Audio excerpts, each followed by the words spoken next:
I do not have a good reason for leaving you waiting so long. Although I suppose one might say that life called?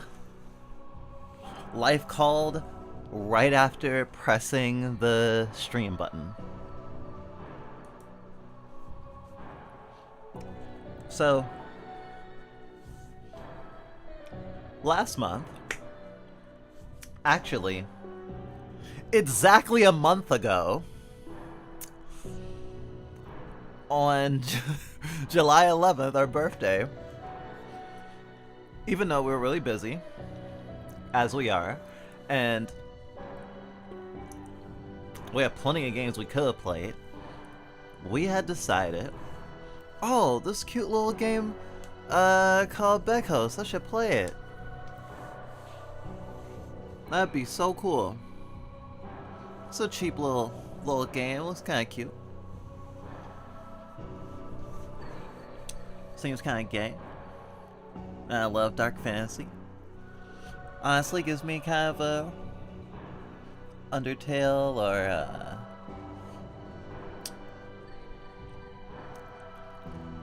what's that gay puzzle game?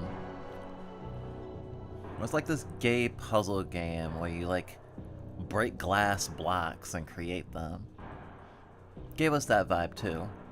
And we were just like, yeah, that'd be cool. I'll play this little game on my birthday. And oftentimes, the games we choose to play on our birthday or that come out on our birthday and media that we interact with, it just has a certain synchronicity. I think something very similar happened when we first played the first Perfect Apocalypse game. And we're actually writing about Perfect Apocalypse and Undertale Deltarune for our Deltarune zine that we meant to finish like a while back. So it's funny how life rhymes. But we had a good time. And we realized there was more content, but we didn't get around to actually messing around with it. You know, just buried by all the other stuff in our life. I was like, that was a good game. I felt really good about it. Honestly, if it was just what we had experienced, for what it was, we would have really appreciated it. We felt a lot of emotions about it. Conversations about morality, sacrifice, ostracization. I don't know. Felt resonant of the time. Then more recently, one of our friends who actually has seen us stream Beghost before was like, oh yeah, I tried my hand at it. I really liked what you brought to the characters when you read out the characters. I really liked your stream of it, but I'm not having the same time that you are with it. And we got in an argument about it, and it was so interesting because it was just like, everything is about the depths right now. I'm literally having a conversation with Deltarune. Sorry, a conversation about Deltarune like literally every day, even though we are still in Chastity Rune, or in Chastity Rune, because we played the weird route, Chapter 5. One of our partners convinced us, but then it's like, okay, back to Chastity. So we haven't played the main route. But like, we've been surrounded by theorizing and fan art and just talking and just musing about characters and fanfic and all this stuff. So when a friend was like, this doesn't measure up to Deltarune, I'm just like, pfft.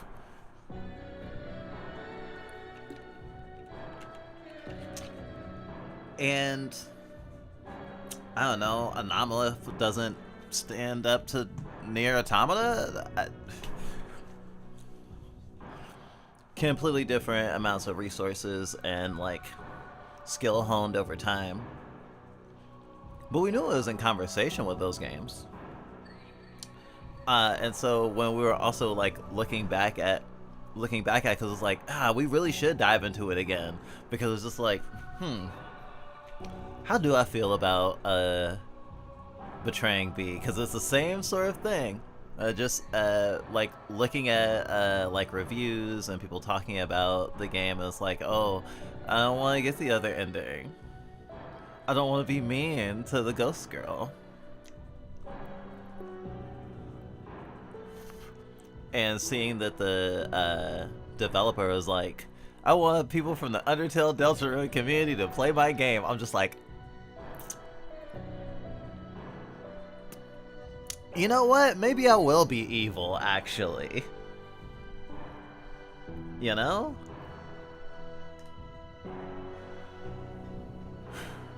And we've been thinking a lot about morality in video games and stuff like that, because we used to be in a way of like, we like the emotional cycle, but we were looking at it in a very Spec Ops The Line sort of way. Like, if you look at a framework of games that like use the player agency to explore immorality metatextually in a way, or is very targeted at making someone rethink what they think they know about the context about like roles or themes or like the reflection of things in real life. Like, you know, it's very exactly when a game is like sort of criticizing you, the player. Oftentimes it does that. But as opposed to how the Deltarune community is maturing, I hope.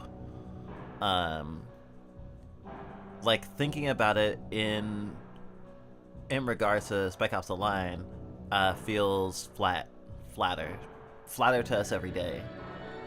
And what I mean by that is that,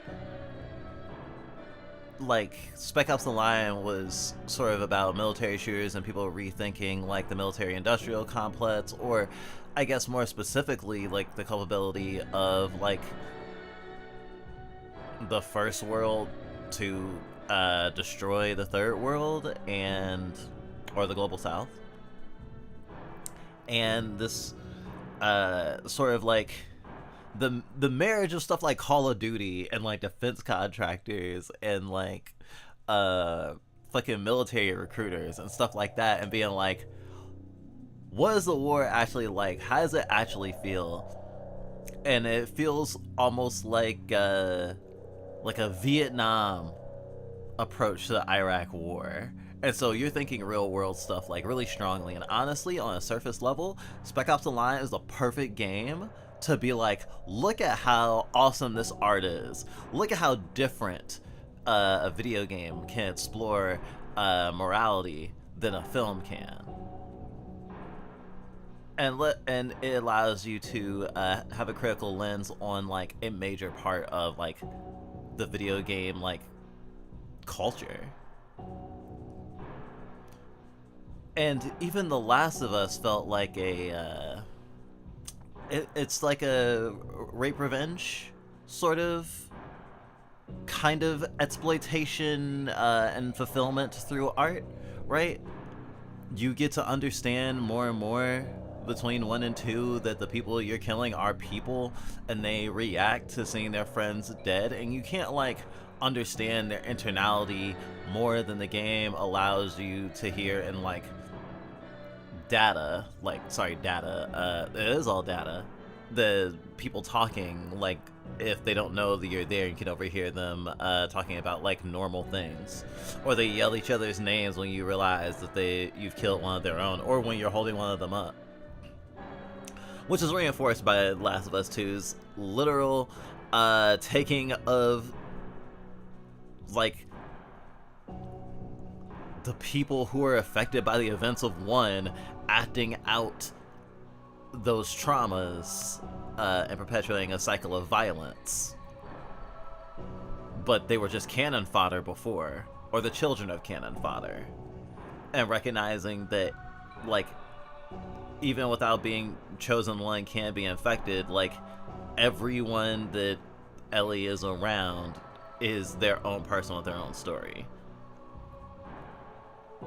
And it gets pretty dark, but at the same time, the violence is still glorified, and there's just a limited scope.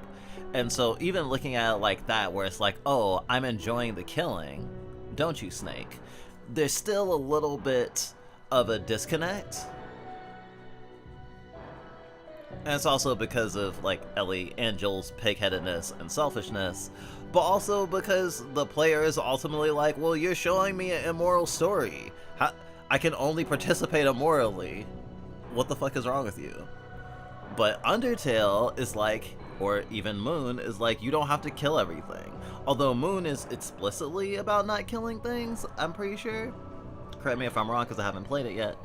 But Undertale explicitly coined itself as, you know, the RPG where nobody has to die, right? Except those who are already dead when the story begins. Right? And that game is also about mourning and loss. Actually, now that I think about it, the blue pendant and it being and you bringing it to your grave and it being part of you forever kind of reminds me of the golden locket. I mean, and the metaphor and symbolism is even stronger because it is a physical representation of the bond, and even when B goes away, you still have it, and you'll still look at it and you'll go, damn, B. Well, that's interesting. I like that. But, like,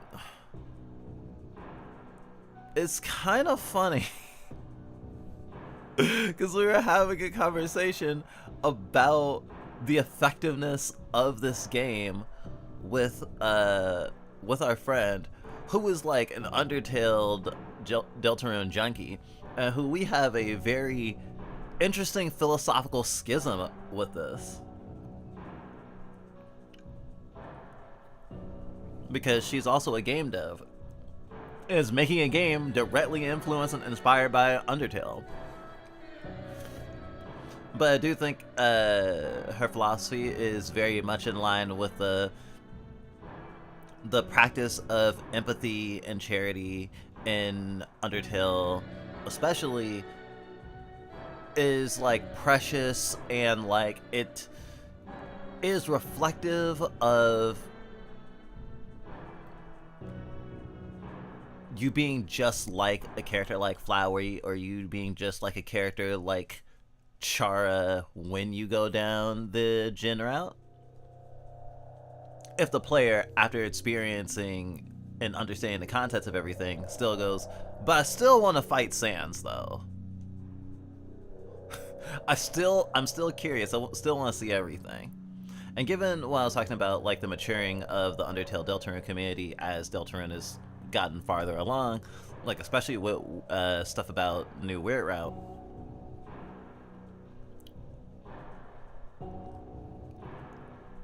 it feels like there's a very alive, ongoing conversation about morality and art. And of course, we have Puritanism. It's right over there in the corner. It's the elephant in the room that I don't want to focus too much on, even though I am probably one of the degenerates in queer fandom, nerd-ass spaces. I am the type of degenerate that some people feel that it is hard to defend, yet sort of is a necessary grossness, right? So over time, our thought of like the Gen route or doing Weird route has changed, especially with how we got access to the Weird route. And so that's trickled down. And so where our friend is like, although is not a fan of killing everyone and would not bring themselves to kill everyone, she still wanted the option to be shitty to be, like to have dialogue options, to be shitty to be, to be able to try to get the pendant off at every opportunity, or to like to do a lot of stuff. And I was like, well, you got to get to the point where it makes sense that you don't need B anymore for you to betray B, personally. But our partner had pointed out that our friend was basically being Noelle, and is like trying to like go beyond the framework that the game is allowed. And I think that was really interesting. And so it's funny that despite the fact that on an emotional level we were satisfied with what we had gotten, and we were falling into the thing of what some people who have played and enjoyed Undertale did, where they played a neutral route but they never got they never went back to do true pacifist, and they didn't understand like more of the context of the game, that we might have fucked off and forgot to return to this game after a while. But was having a conversation with someone who would not bring themselves to do all the content of the game, but does think you should do true pacifist, is like, damn, I can't be a bitch. This is throwing me off. I can't believe this. And you know, anything that compares itself to Undertale and Deltarune is gonna have a high bar to clear, and a lot of people are gonna feel a certain way about that. And I think it's sort of funny because I'm also thinking about Silksong, and how Silksong and Hollow Knight kind of changed, especially Silksong,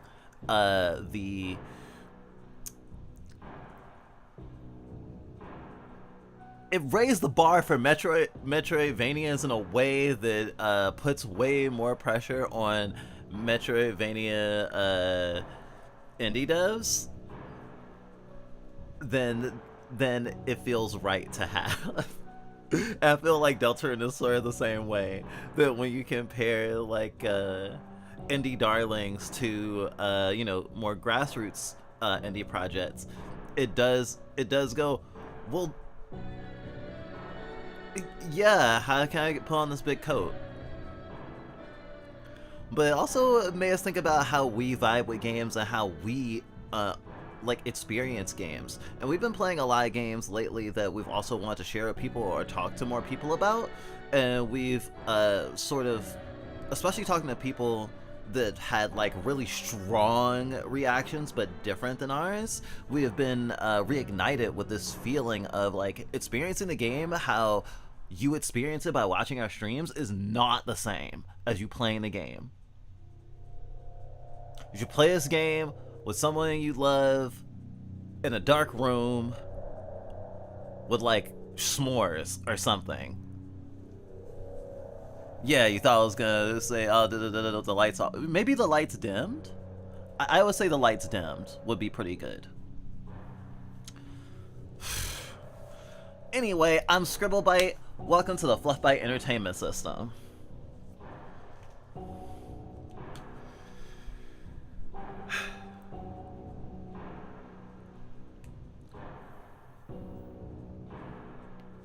There's so much I want to talk about. Oh, also, this is actually from the album. I picked up the Beghost album. It is insane how I wasn't immediately playing Beghost like the next week, because looking at the track list, it's so obvious there's so much more content.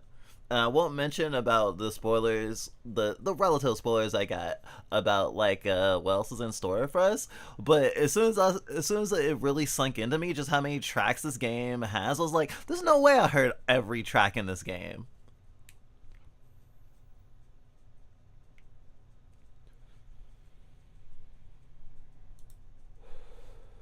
Also, our first playthrough is up on YouTube. We'll probably put on the Internet Archive as well or something. I don't know. We also did some fan art for it last night. We were feeling so strongly that we just felt like we had to. Also, we wanted to make a, what's it called? We wanted to make a cool thumbnail.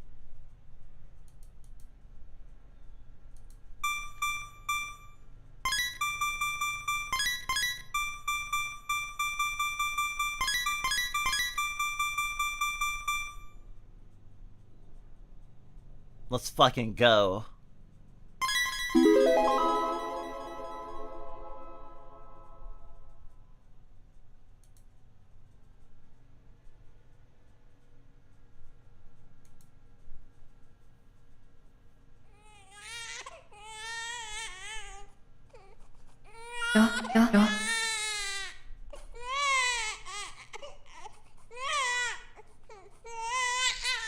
B, come back.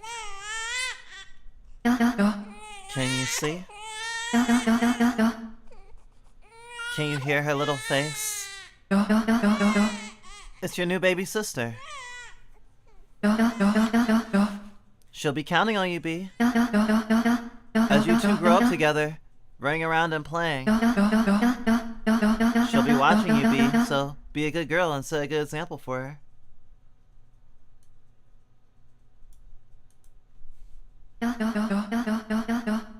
Show her how to be strong, just like you. Show her how fast you can run. Take care of her, B. Show her how fast you can run. Makes me think of like, was it like Watership Down maybe? What was that? I think it was Watership Down. B? I know you're scared. Just remember to put one foot in front of the other. One foot in front of the other, B. I'm sorry I can't go with you. Mommy loves you, baby girl.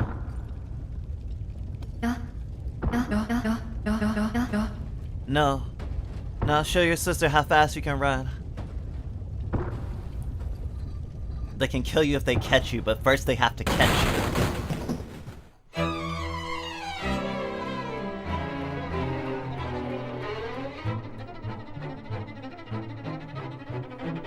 This song!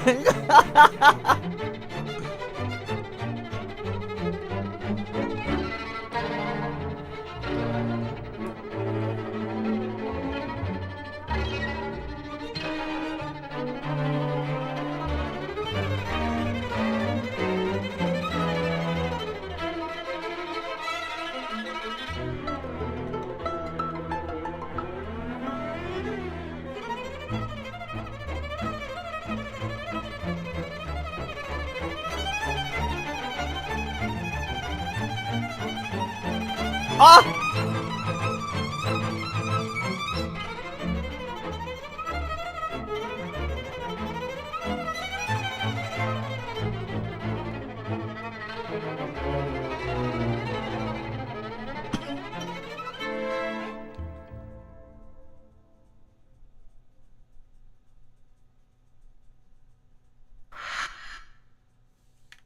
Get up. It's not over yet. I can help you. We can still save her.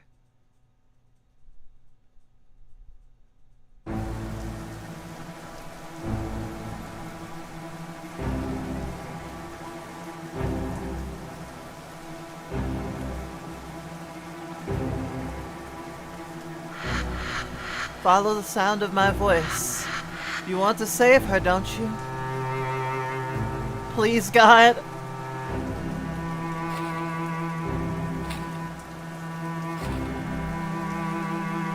Let me save her.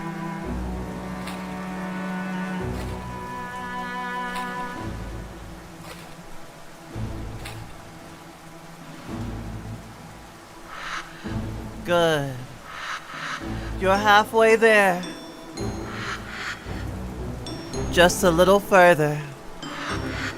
Put your faith in me, and all your troubles will go away.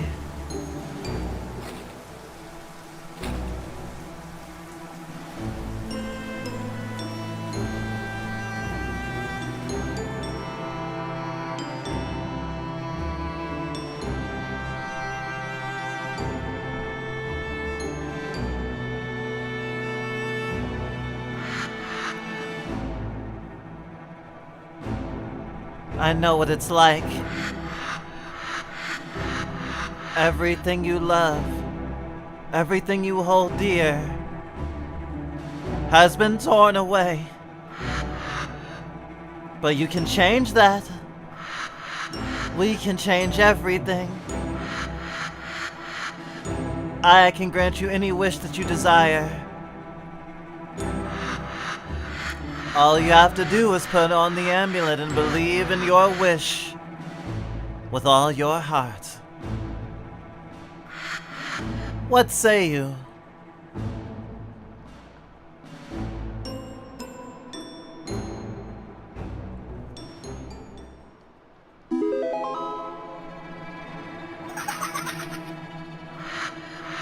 At last, at last. How I've longed for this moment.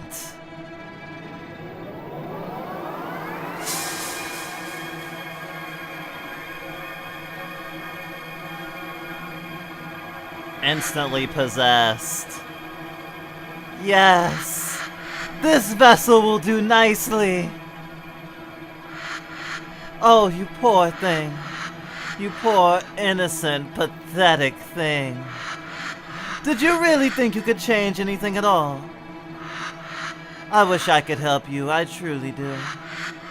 But it's time for someone else to suffer in the endless, endless dark.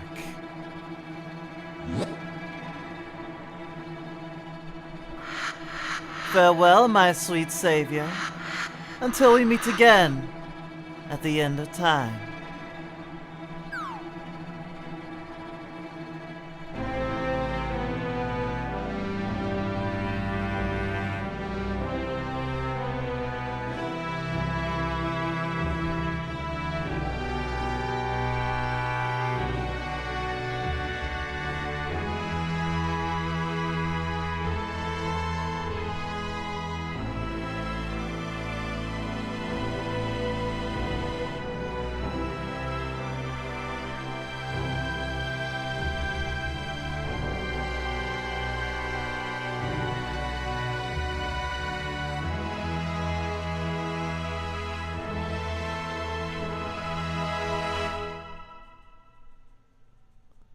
Ain't that a bitch? 1,000 years later.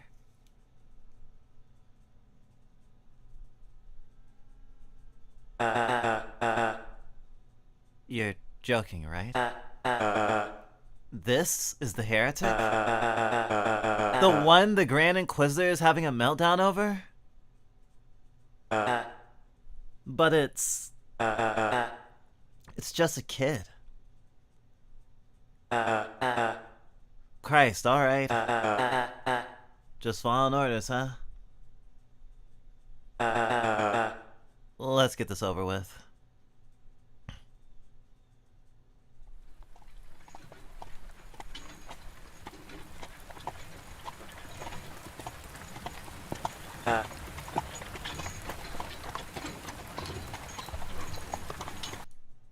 Okay, I want to turn down in-game, but I haven't had a chance to go to the settings yet, so I don't get that right now. So I had to turn down OBS. Because I feel like it's pretty loud. Hey, you awake?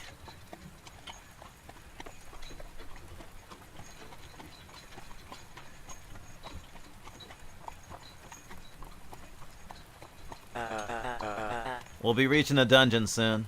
I hope you realize what's gonna happen to you. I've never seen the Grand Inquisitor that upset before.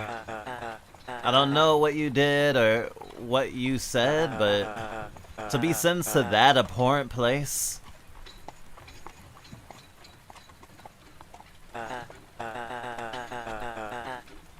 You know, you should have run when you had the chance. At least then that they would have killed you. Anything is better than what awaits you in that pit.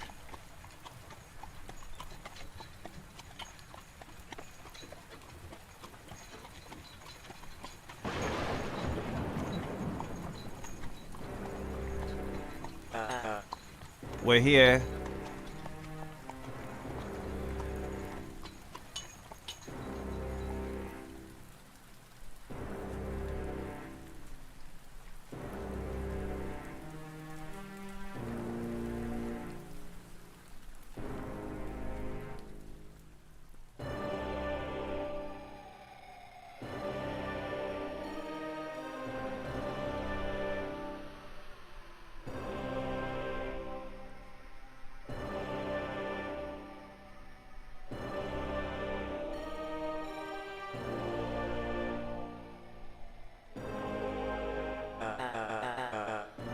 Hold still while I cut your bonds. Vince put something in your pocket.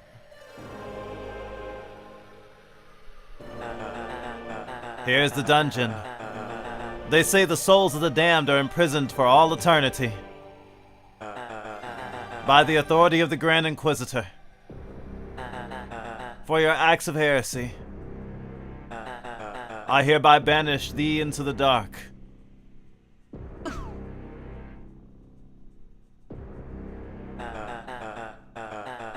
May you find the light in the infinite dark, and may God have mercy upon your soul.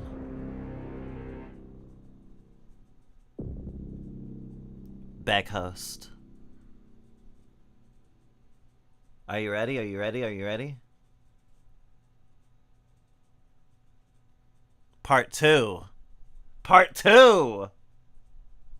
Part 2, motherfucker! Ah! Okay, I have control of stuff now. Okay, I can do things. Like the skill. Right, so CFP is all I can manage. Gamma. Oh, these let's plays are actually gonna be short enough that, well, hopefully short enough that I can put them on a tape. We've still been trying to figure out putting our streams on VHS tapes, but this is definitely screams a game that VSH tapeable. Also, I need to move some stuff around. Where is? I think we're using the fluff shell recently, so then we were taking up a lot more of the screen. Where is? I wanted to move chat. Okay.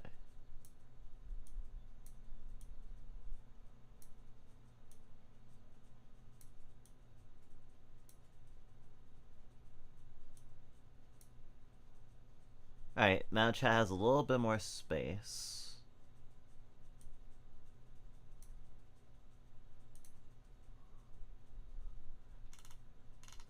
And we switched out the thingy from the subathon.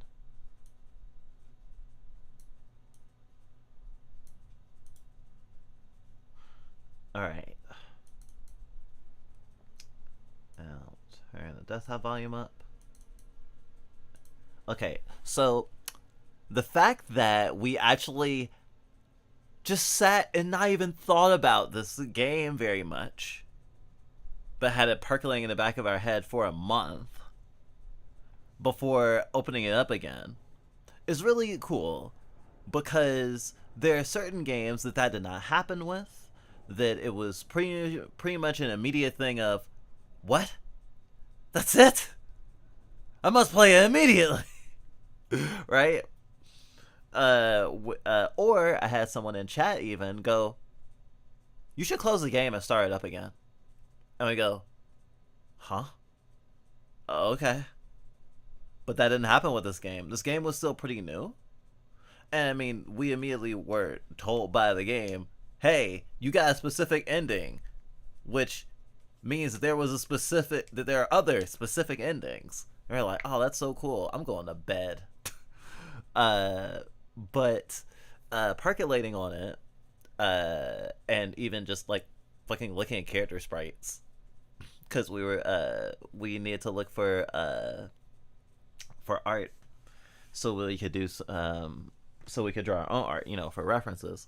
And we started digging into this stuff, and we're on the the official website and shit like that, and we're sitting here thinking about it, and we're just like, oh man, this is kind of like how we tell people that even though Deltarune isn't over, they should still play it, and that there's so much value in the space between sessions, the space between new content or new part of the art, that when something is ongoing and you're having that continuous conversation with it, it is kind of a different ball game than when you are engaging with a completed work, which actually makes me really want to go back to One Piece. But like on a philosophical level, not I am going to start reading or watching One Piece literally today or something, but to like to not point blank just be like, okay, this is the experience and that's it, and to like let it let it soak in has so much power, and of course like talking to other people about it like we did. And I think that's some of the things that we really struggle with being the kind of like creator and VTuber that we are, where it's just like we have a lot of stuff that we want to do, that we're trying to do, and like we want to put a lot of spotlight on a lot of smaller games, but sometimes, especially because of our ADHD and stuff, we don't always give them enough time to breathe. Uh, and glad we decided to play this today, because you know we were trying to get back to our trying to get to a regularly scheduled programming sort of thing, and we were thinking about stuff that we wanted to show and stuff that we wanted to like experience with y'all or whatever, and thinking about how we've been treating Deltarune in a way where we do like how we're treating it in a certain way, because we're also experiencing the fandom more than we would if we were just like, oh, I'm gonna play a new chapter. Okay, I played a new chapter. Oh, there's a secret boss. Okay, I did the secret boss of the new chapter. Oh, there's egg room. Yeah, I did the egg room. Okay. Oh, weird route. Okay, I checked off the list. Okay, I'm done. I just gotta wait till the next chapter now. You know, and just to find a way to experience your things, but also like we feel a lot happened in that month, and actually thinking about death a lot, and like just the afterlife, right? And like not feeling in your body, not feeling yourself.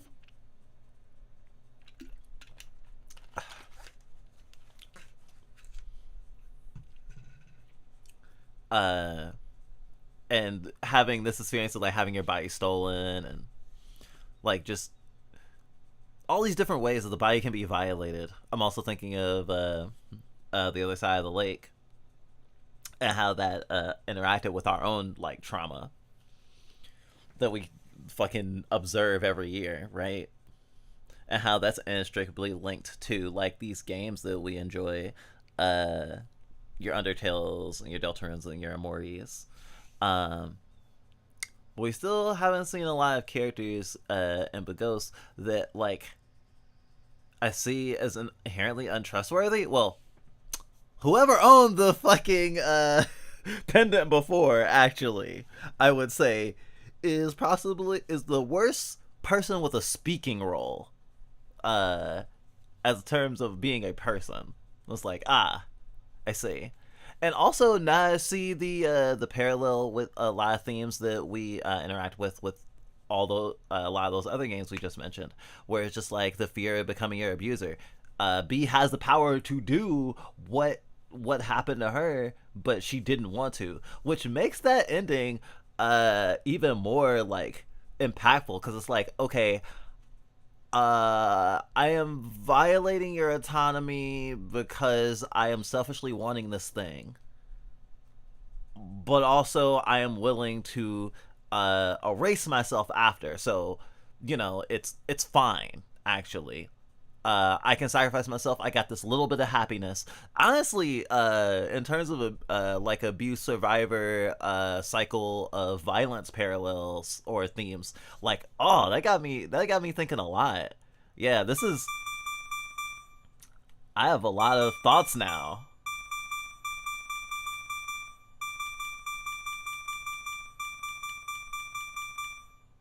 Nah, music can stay. Well, nah, music was crescendoing pretty high.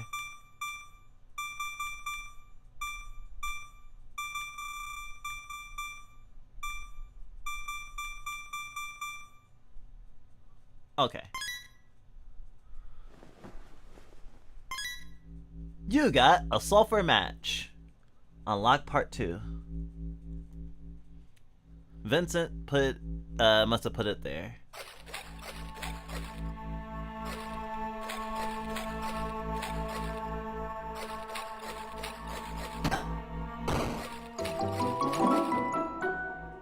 Also, I can't think of that jingle now that happened when you make the pact and equip the pendant with like the weird round jingle.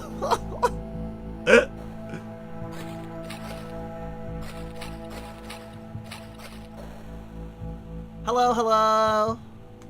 Hey, Hefty. Ah! Ah! Stop! Stop!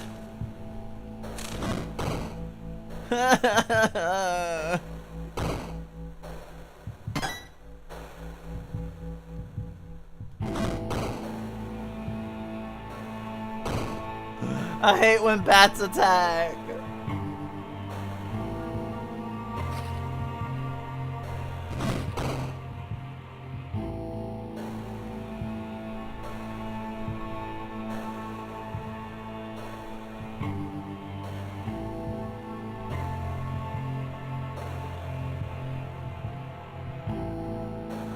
Fucking love Dungeon Synth. Oh, also, I can't stop thinking about how where they threw the heretic feels like where they put Griffith in Berserk. Although I think we may have mentioned the fucking Lazarus Pit in Christopher Nolan's Batman just being a prison that's at the bottom of a giant fucking hole. And the only thing that stops anyone from coming in or out is their access to, like, the elevator, or... No, it's not even an elevator. Like, you have to climb out. And so there's just like it's basically a penal colony?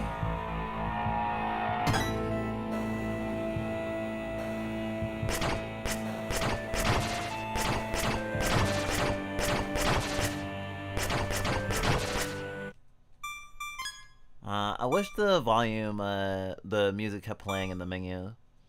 Let's...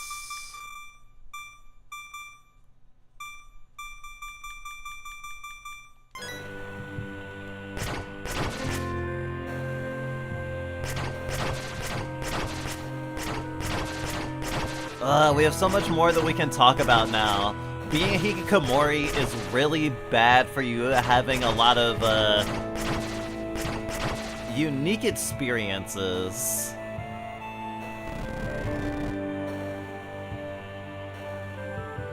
Kinda irritated about, leaving the house more. Cause we always want to stay home and do shit on the computer.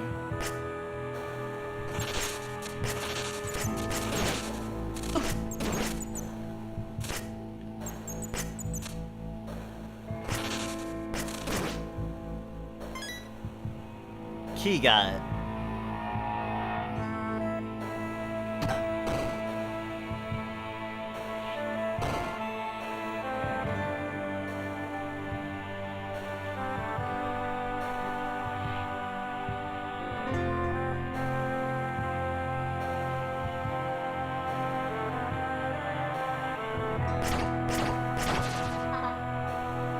Hello? Is someone there? Only the bravest and strongest can cross the moat of spikes. May you have better luck than me. It's alright. If it looks too dangerous to cross, don't try it. I don't want you to get hurt. I'll be okay. Seriously, it's okay. Just go on without me. You read the sign? Please, don't take what it says seriously. It was placed there against my will. Seriously, the task is impossible. You'll die. I swear, it's all just some cruel joke.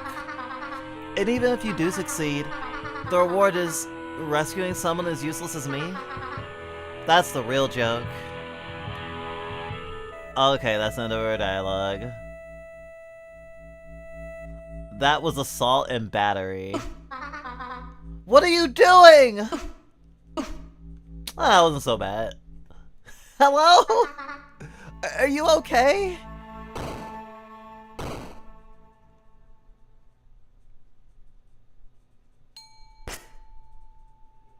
I have a knife. I'm not afraid to knife it.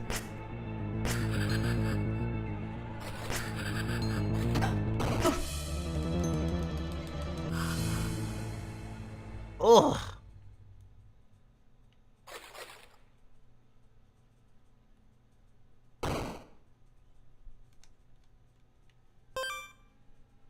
I saved my poggers.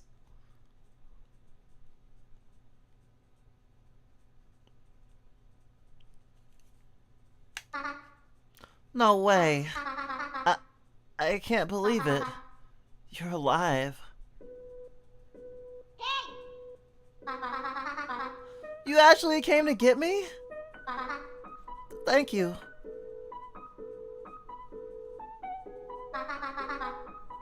But now you're hurt. Because you crossed the spikes to get here, right?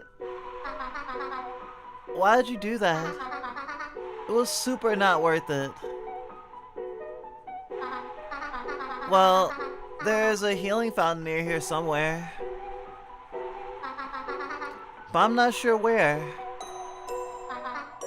I'm sorry. I wish I could go with you to help you find it, but you see, this amulet that I'm trapped inside of is sort of cursed. Anyone who picks it up becomes cursed to hold on to it forever. And since I'm a ghost and I can't leave the dungeon, that means you'd be trapped down here too. It's probably the best if you just go on without me.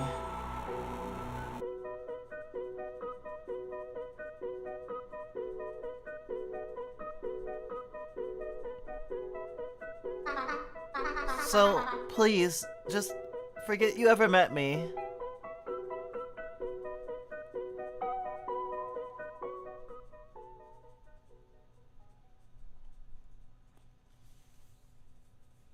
I guess you have to invest time and goodwill into the game. I mean, literally, B gives you her password not even all the way through the game. And you get it at the end of the game.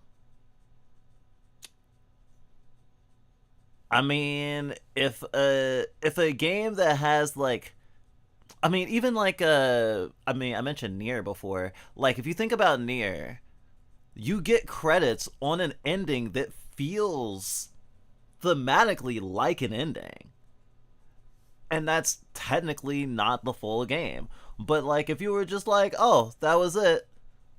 If you didn't notice it says like ending like C or whatever, you'd be like, huh?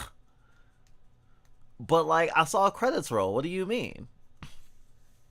Like, if they just took the credits out, if they didn't like make the game like sort of be in a certain way, it's like that structure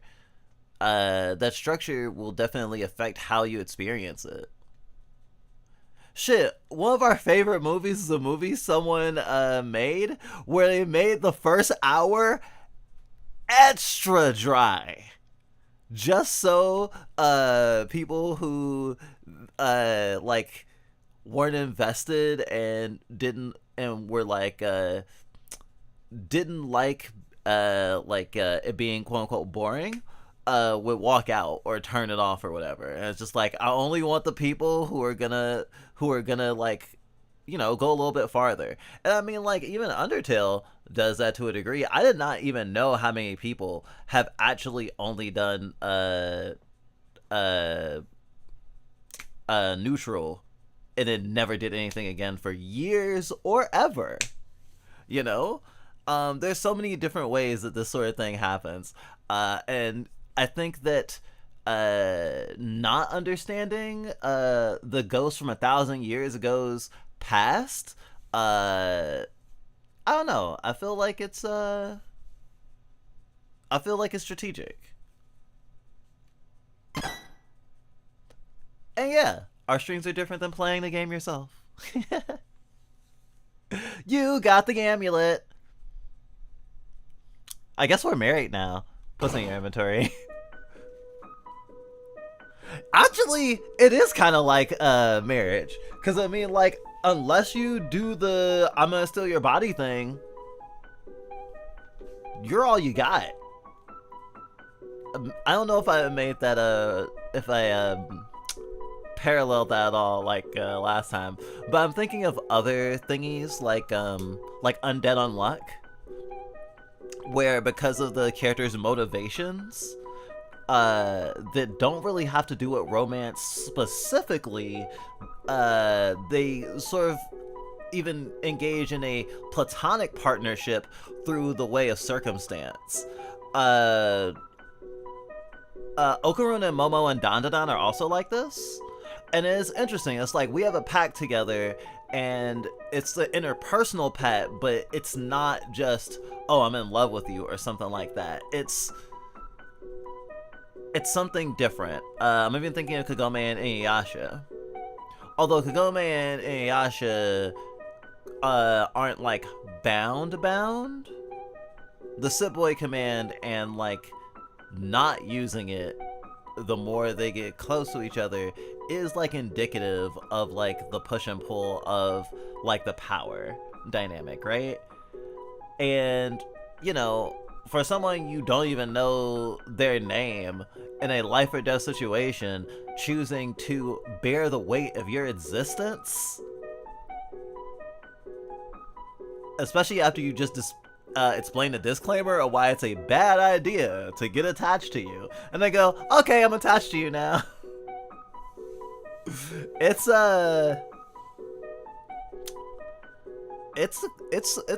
quite a dynamic. It's quite a dynamic. I think it's very it's very cool, because even if you don't have a need for seeing like very like romance pandery stuff, like there is like that emotional thing of like, wow, this person is like willing to bet their safety to, well, I mean, Heretic has already betted their safety, right? They're just like, might as well. Now I'm really wondering what the crime was. Why did you still want to take me with you? I don't understand. Why would you do such a thing for someone like me? You heard me when I said I'm cursed, right? And that you're likely trapped in a dungeon now, too? And yet you still want to take me with you? I can't believe it. This is crazy. I've been stuck inside this room for so long. So many people have come and gone. You're my hero, you know that, right?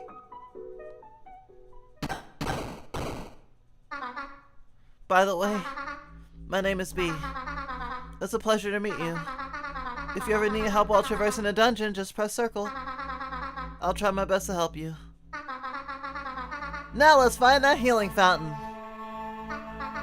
Hey, you press circle. Pretty eager to test it out, huh? I'll try to have something useful or interesting to say for each room you visit. But not for this room. I hate this room.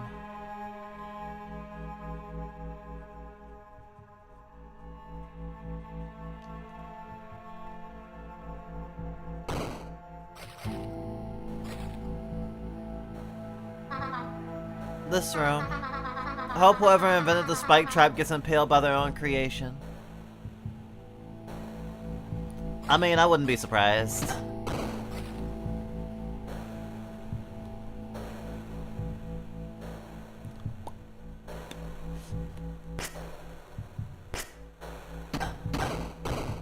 I actually feel really embarrassed that the first fan art we've done for the game, we really enjoy it, but we forgot that it was a sword and not a knife, so we drew a full-size sword and just like, god damn it.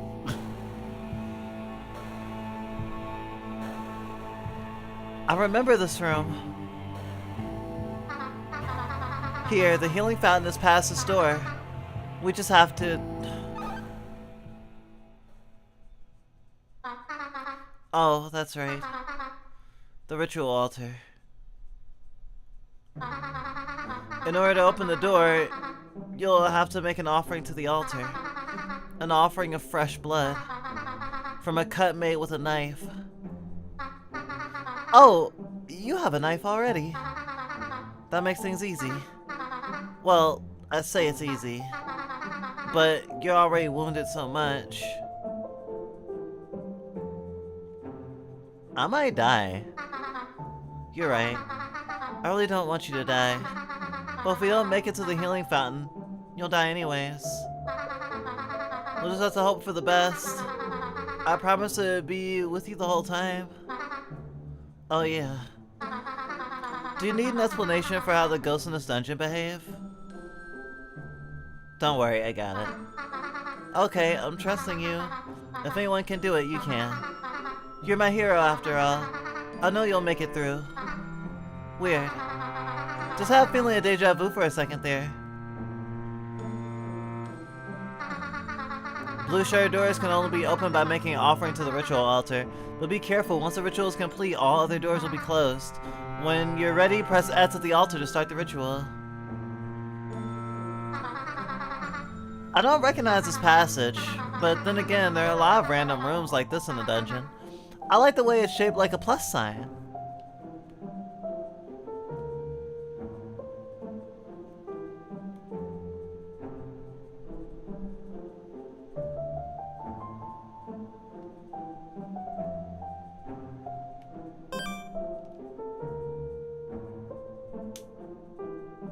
Blowing on dandelions is saving is so fucking cute.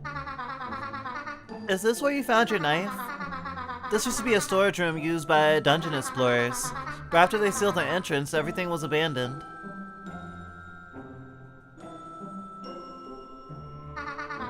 A green switch? I've never seen one on this level before.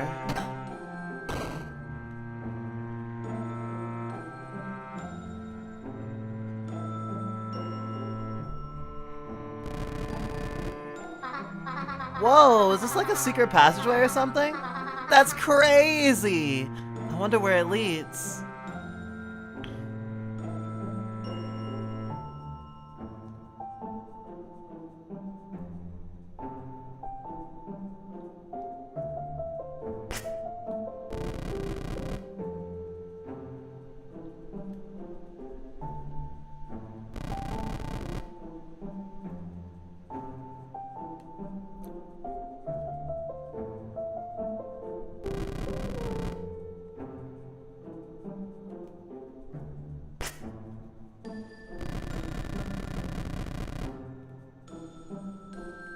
Why does it do that?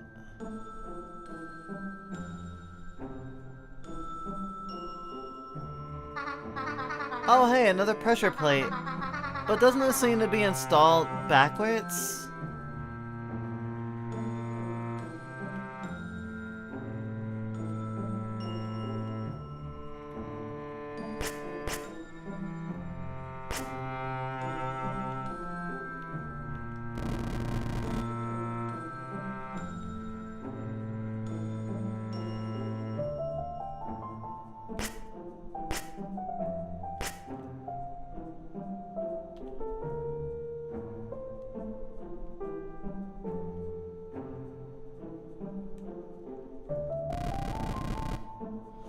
It seems really arbitrary that I can't push it one more block.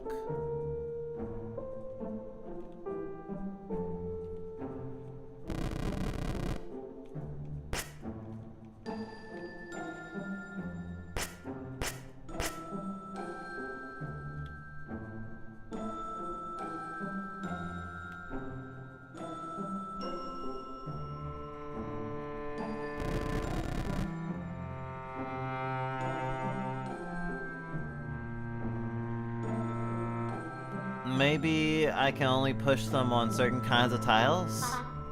Wait. What's that on the wall over there?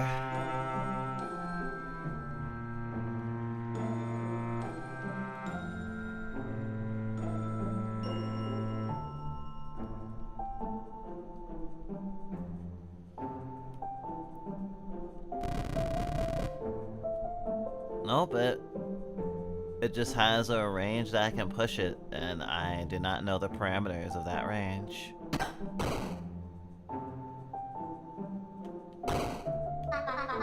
The passage leads back here? My mental map of this place is way off.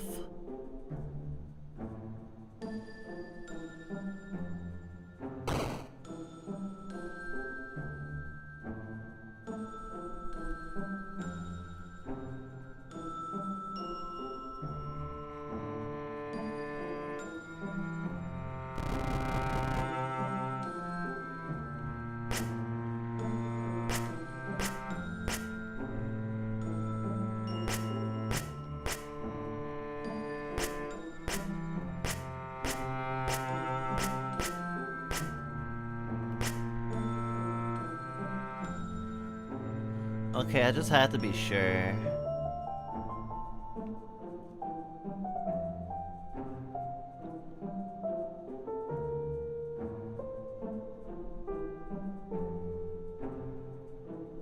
Wait.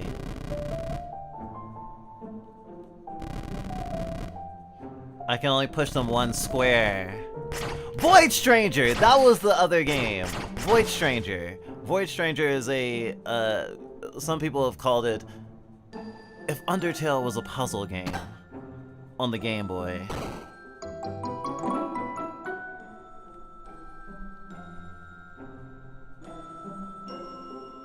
Yay, puzzles.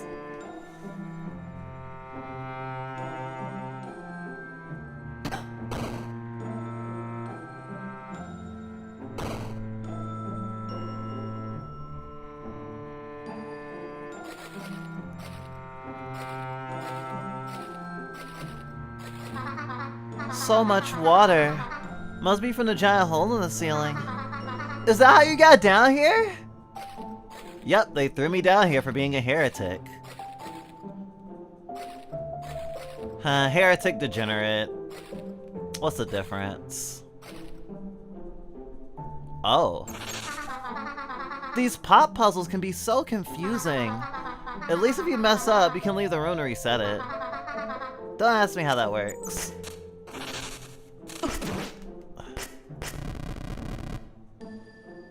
There's so many fucking bats.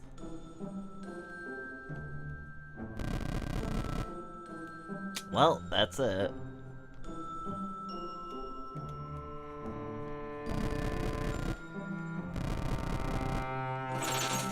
Ah!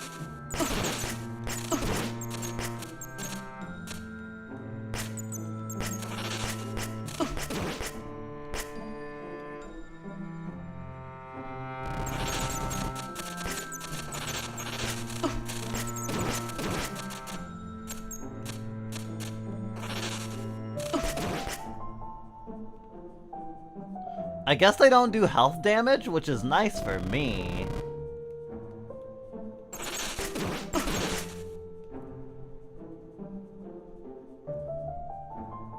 Or maybe on this level I'm protected from health damage. Just because, what's that called? Main character privilege?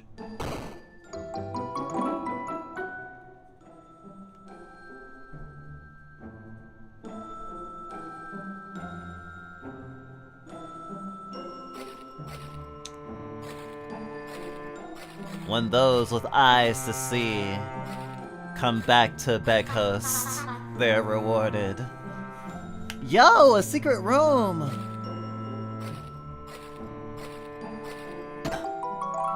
Found a secret treasure! It can be examining your inventory.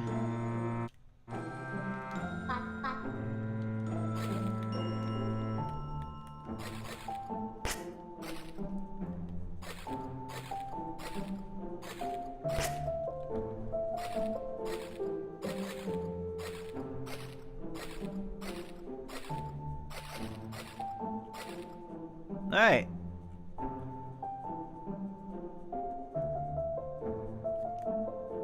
Secrets abound.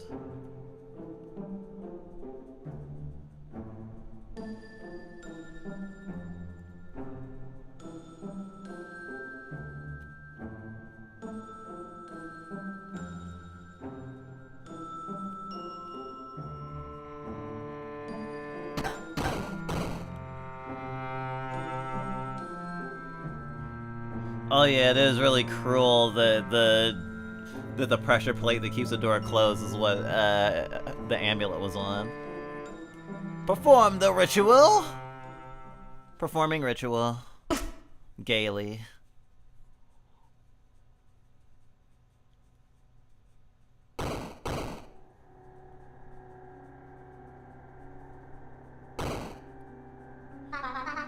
I can sense a strong spirit presence just beyond this door. But after that, it's a straight shot to the healing fountain. You got this.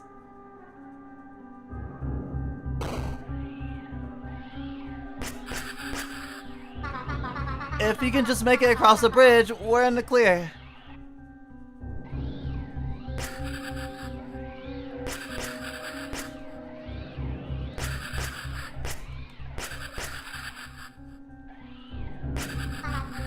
There! The fountain's just beyond that doorway! You can do it!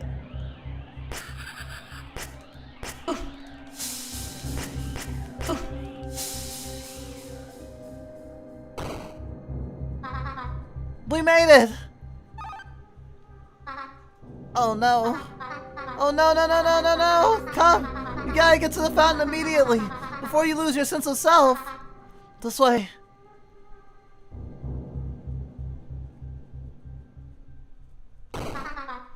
There it is, thank goodness. Hurry, drink the water from the fountain. Just stand in front of the fountain and press X.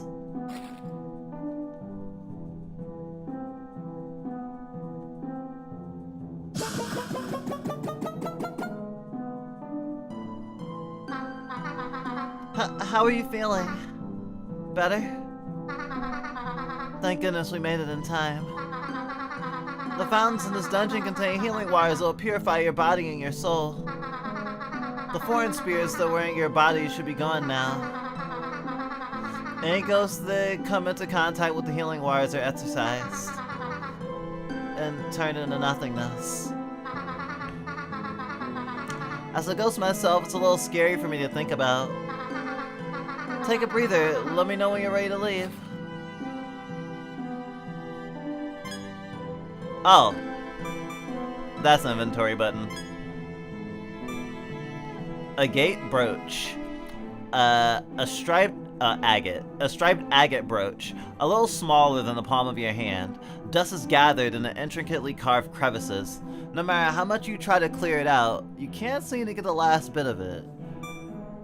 There's 7 things.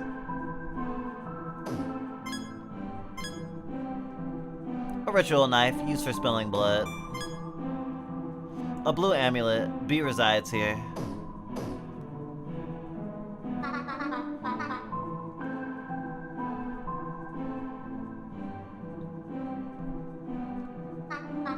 Oh, you ready to go? Okay, let me just...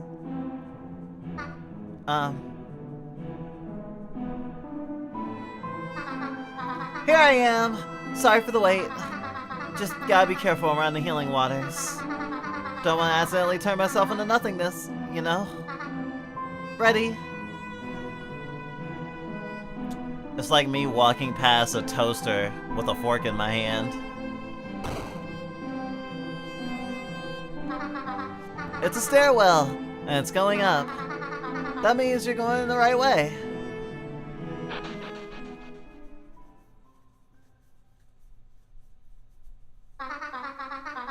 This looks like a good spot to rest.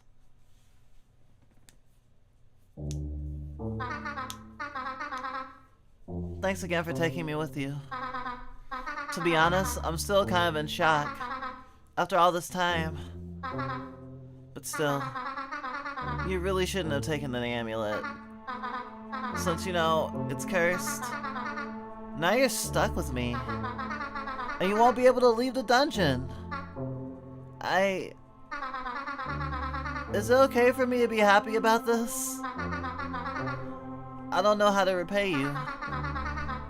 I don't have anything to offer you. I'm sorry. I can try to answer some of your questions if you have any. But other than that, I'm pretty useless.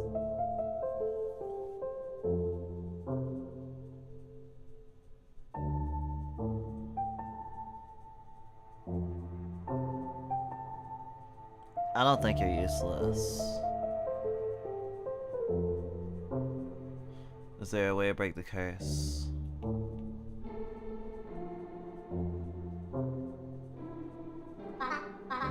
Well, I think there are a few ways.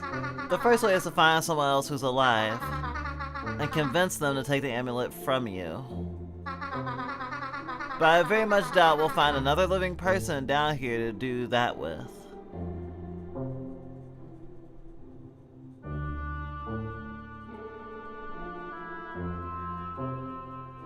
I don't like that option.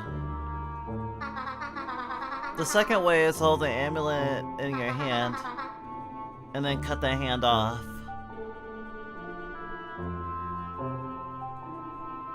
Has someone done that to you before? I don't want to talk about it. Anyways, those are the only two ways I can think of to break the curse. Well, there is a third way. But it requires you to put the amulet on. And there's no way I'm making you do that. Plus, I don't even know if it'll actually work. What is it? No, it's not an option. Because if I'm wrong and it doesn't work, it'll make the other two options impossible. So it's best we just forget about it.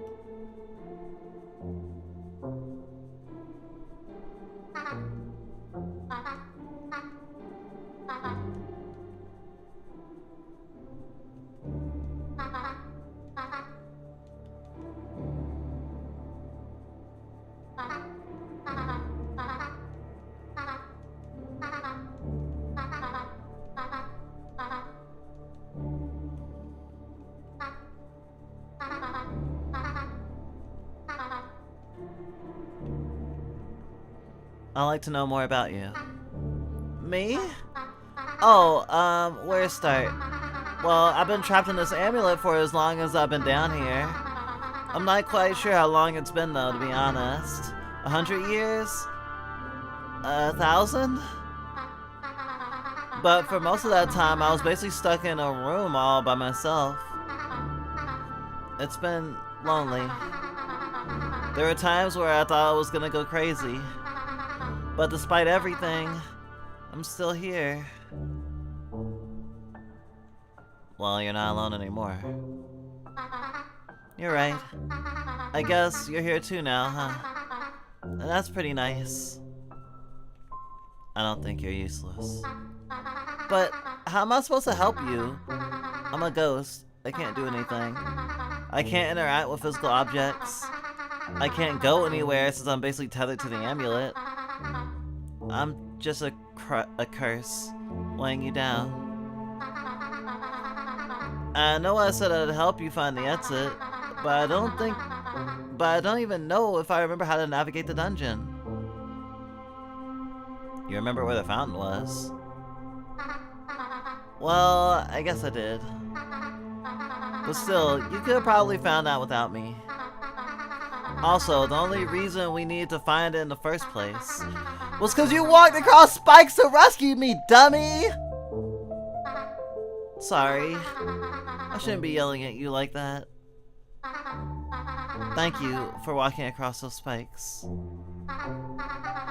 Okay, I'll have some questions for you now. How did you end up down here in the dungeon?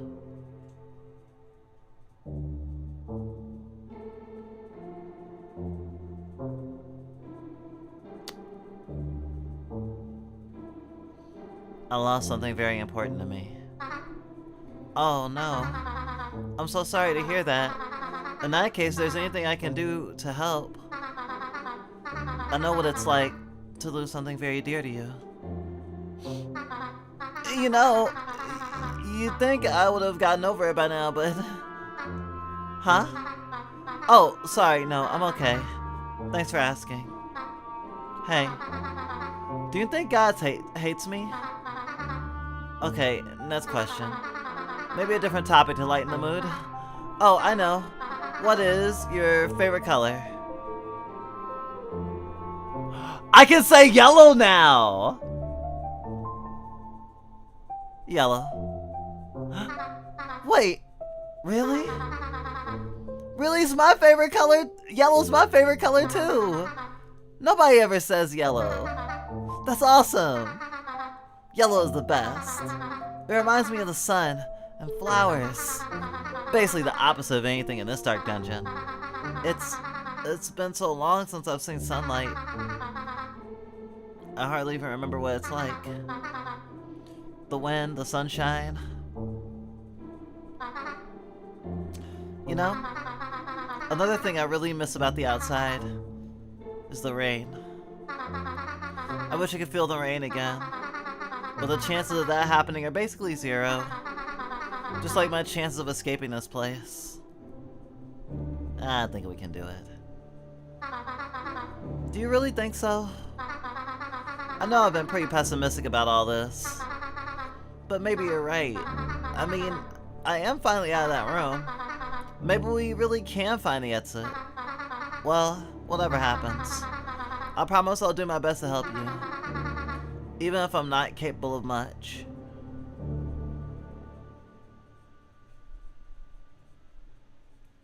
Yeah, so slight changes. Before I can only say red, blue, and I don't have a favorite color. You examine the amulet in your hand. It's smooth and slightly warm to the touch. B resides here. She's afraid and unsure, but she wants to try. Do you believe in B?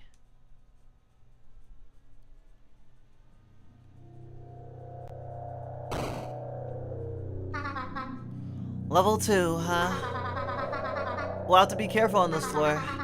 There will probably be a lot more enemies lurking around.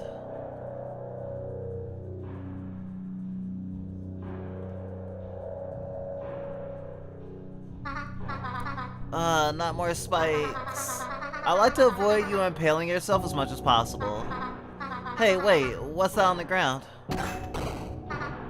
Nice! Haha, suck it, spikes.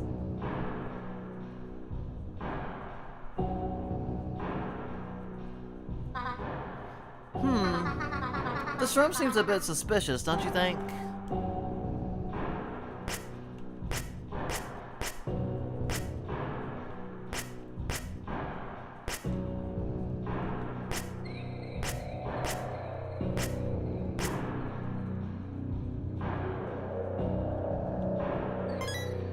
You got the key.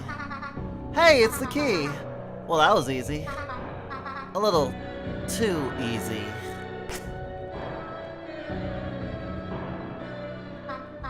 Ha! Watch out! It's an ambush!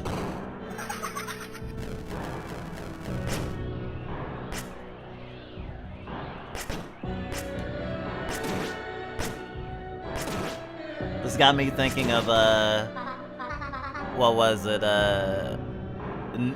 Neo Yokio? I see you, bitch. Nice! That was awesome! You're a pretty decent fighter. Yeah, I didn't get touched at all.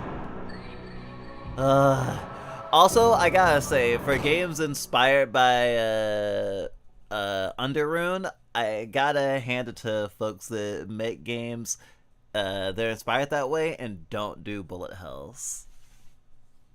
Though I'm crossing my fingers on that because who knows if I'll have to memorize bullet patterns.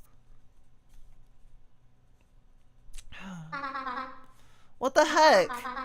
The spikes are raised again! You gotta be kidding me. Oh, no you don't! Don't even think about it. Before you resort to stepping on the spikes, let's think. What do you think we should do? What do you think we should do? Well, I don't know. A long time ago, I heard that if a ghost tries hard enough, they can manipulate physical objects. But no matter how many times I've tried in the past, I haven't been able to. I believe in you, B. You really think so? Alright, I'll give it a shot. Wish me luck. I think I can also, like, throw my sword. Okay, B, you can do this. Just focus.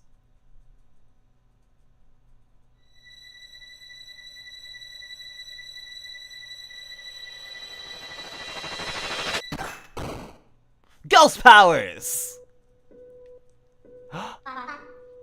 I did it? Oh my gosh! I did it!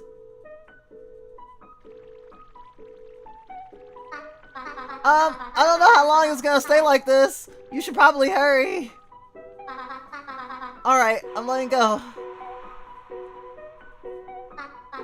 Oh, never mind. The spike stayed down. Anyways, look. I did it. I pushed the pressure plate. This is awesome! Now if you ever need me to push a button for you, just press circle and I'll press it. Onwards! Wow, we have a new mechanic. Progress saved. Poggers. Level 2. Gotta be careful on this floor.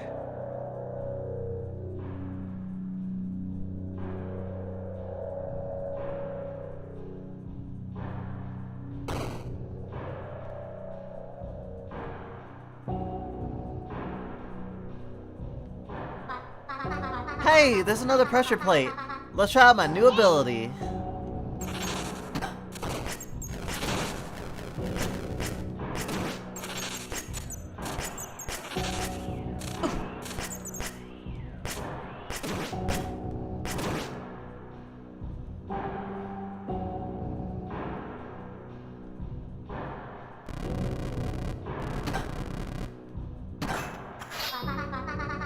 Now that I can push pressure plates, these puzzles are a piece of cake. Oh. Yeah. She's right.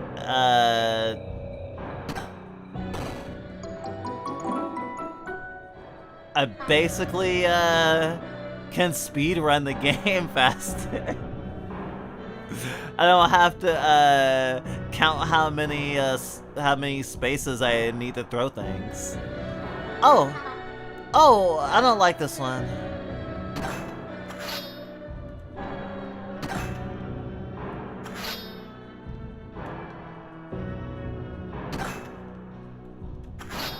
I don't know, this is fun. When I said I wanted to test my new ability, this is not what I meant.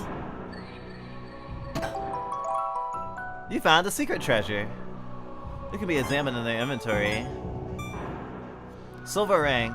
A large silver ring. Its mirror-like surface amplifies even the faintest of lights. You can fit 2 fingers inside of it, but you don't want to. It's like a well-used asshole.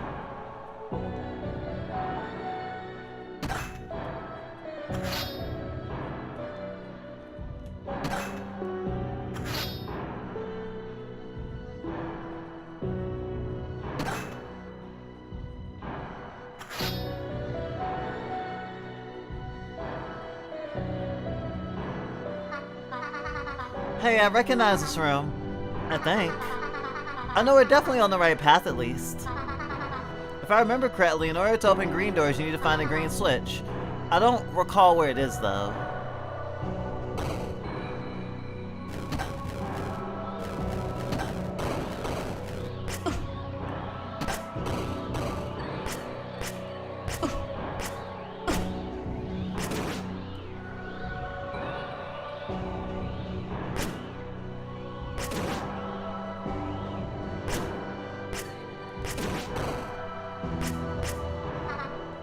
Hello? Hello?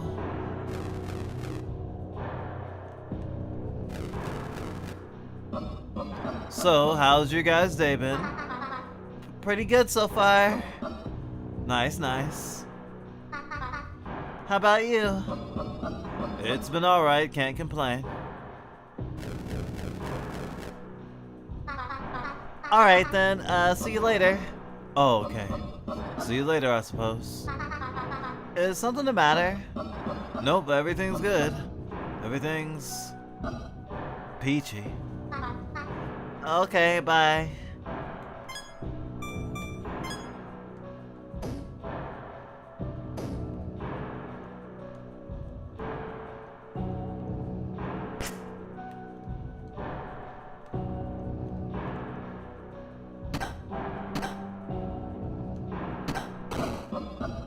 It's not gonna work. See, told you. Wait, do you have anything in your inventory that could weigh down the plate?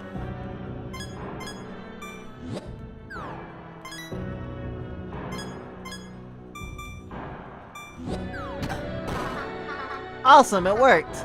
I'll wait here while you go check it out.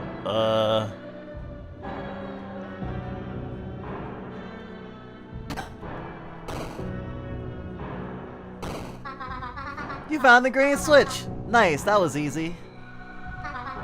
Alright, let's grab the knife and get out of here.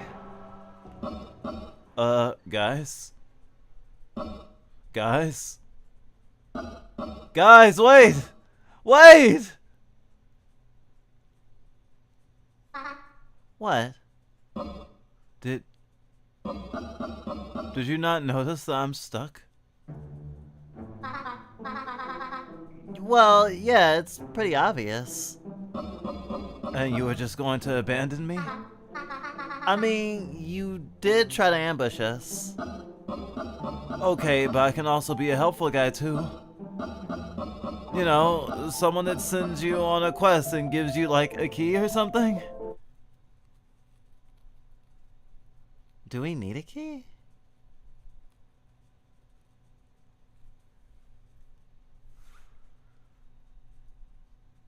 Sure, why not? Okay, fine. We'll help you out of your hole, but in exchange, you gotta give us the key that you mentioned. Alright, deal. Alright, stand back. Let me put my new ability to the test. Wait, careful, careful!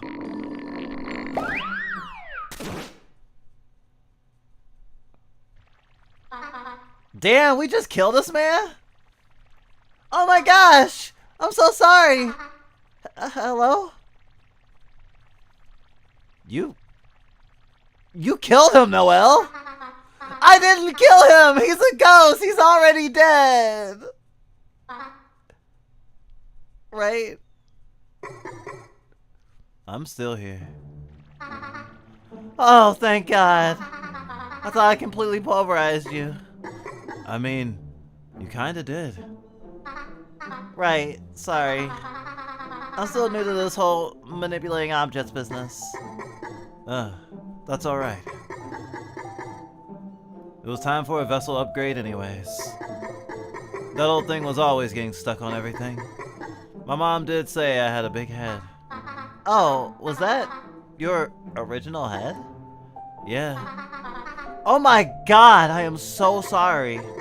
It's alright, I'm pretty sure I'll find another one. There's always something laying around on the ground down here. Well, as promised, here's your reward. By the way, Miss Ghost, if I may ask, why haven't you taken a vessel yet? Huh? Oh, I don't need one. But you know you'll go insane without one, right? Well, technically I have a vessel. See, look.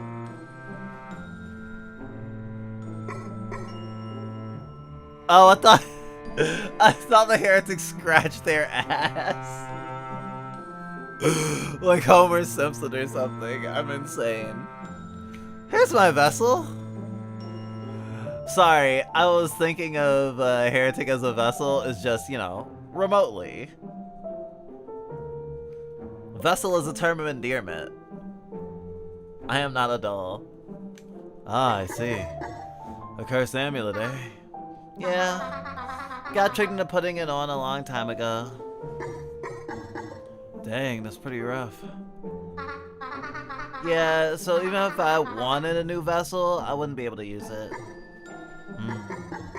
In order to break the curse, don't you just need to find someone to put the amulet on? That's usually how these things go. Wait, is that why this human is following you around? No, they're my friend. I'm not gonna make them put the amulet on. I promise I'll help them find the exit. Ah. I was gonna say, good job on convincing somebody, but what you said makes more sense. Right. Well, I think it's time for me to take off. Hope you two figure out the whole amulet situation. Thanks. Yeah, I'm sure we will.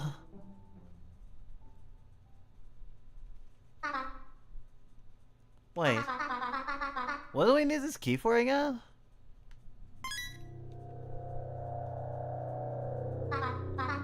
Yeah! Oh, that's why.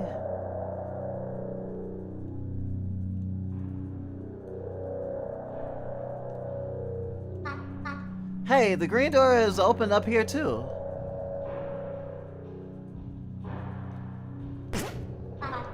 Slimes. Yuck, my least favorite enemy type. Be careful, after you kill one, it'll split into two smaller, grosser ones.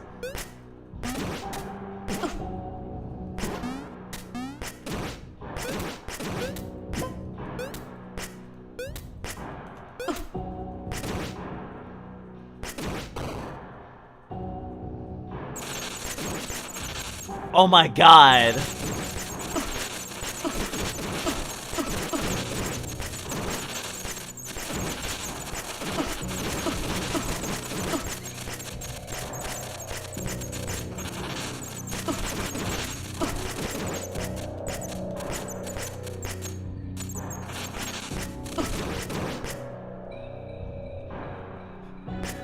Motherfuckers!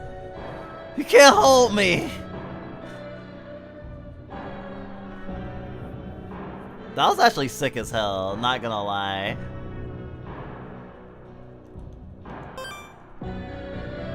Progress saved.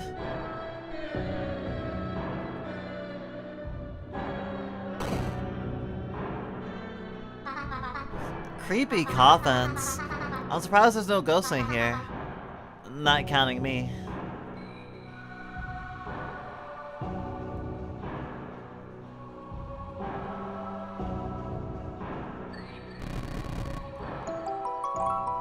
Found a secret treasure. The Carnelian Bracelet. A red-orange bracelet made from carnelian beads. Carved into the largest bead is an image of an upside-down bird. You are holding it upside down.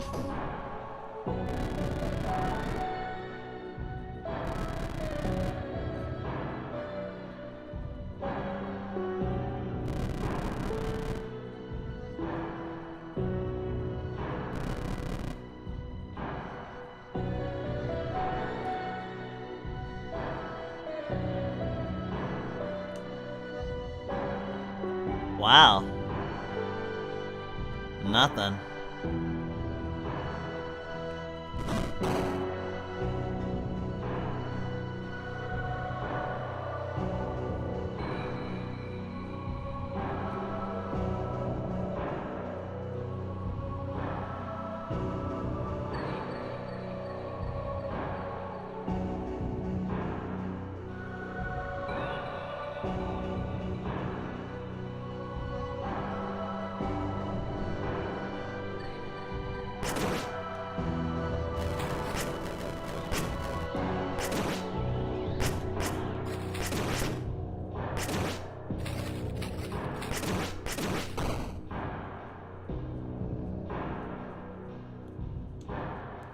Who the heck is that? It's Skull Knight from Berserk, obviously. Leave me alone. I said leave me alone. I'm sorry. That must have come across as rude. Please leave me alone. If you don't leave me alone, well, let's just say there will be consequences.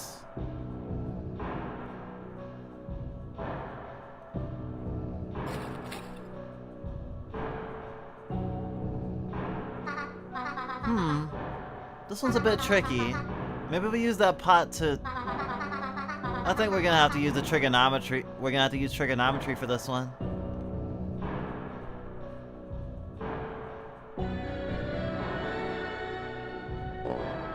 Alright, that's it.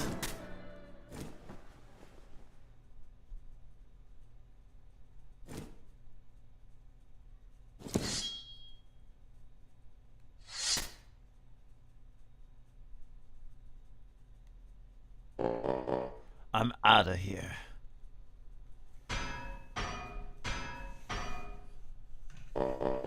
Go bother someone else, jerk.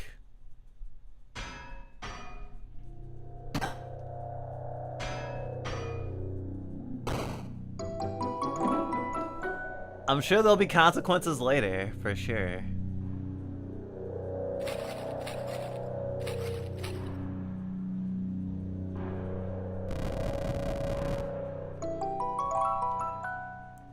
A lot of secret treasures. Rare seashell. A seashell. B has no idea what this thing is. A seashell. B has no idea what this thing is. And if you try to explain it to her, you realize you don't actually know what seashells are either. She asks if there are any A shells or B shells.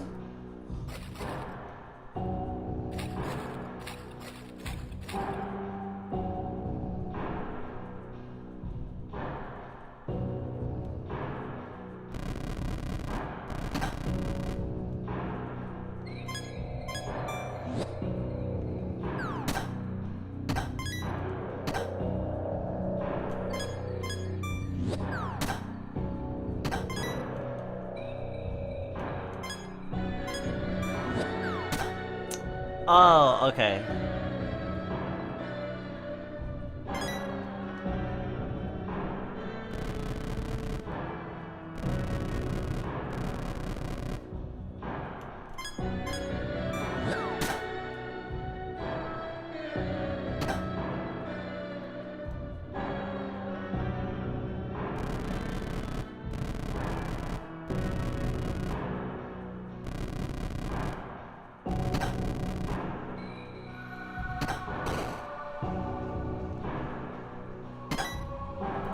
Four sulfur matches.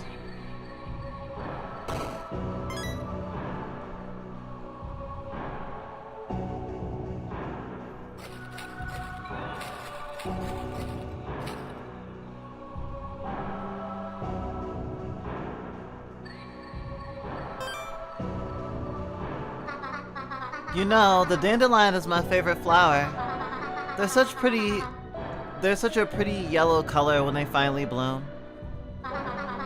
They say that every time a ghost down here passes on to the other side, a flower is born in the dungeon. I've always wondered if that's true.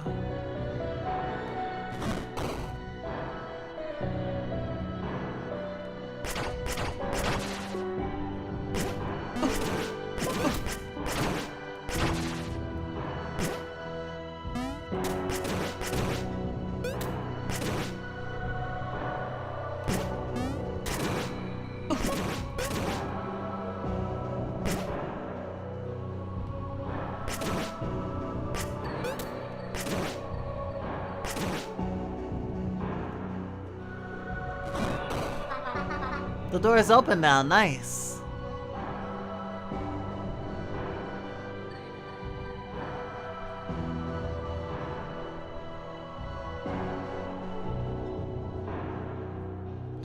Something was brought to my attention, like something I sort of already kind of knew, but I think I take for granted sometimes, that like it's our imagination that says and does a lot about how we interact with stuff, games and art in general, but like games for sure. Like I remember during like Undertale's Rise, we remember even before we had played it, and we had went a little bit before we had played it, or played it beyond the ruins, but like when we saw like animatics and like all the fan art and stuff, all this sort of like it felt like people had made cutscenes for parts of the game that didn't have cutscenes. And I'm thinking about that now with how, I forgot it was a video I had seen that mentioned how, like, before you had, like, a lot of, like, you know, high-end graphics and been able to, like, really express, like, things less abstractly or in different ways than, let's say, like, a 8-bit or a 16-bit, like, could do. That, like, stuff like bots art and promotional art, and stuff that you might find not just on the cover but in the booklets, shit, even on the commercials and shit. I remember, like, the Resident Evil 5 commercials in particular were really cool.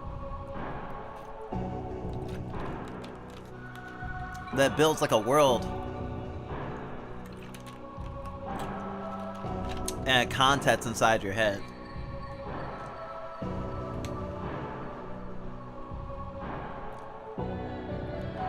I think that's part of the reason that I hate not just,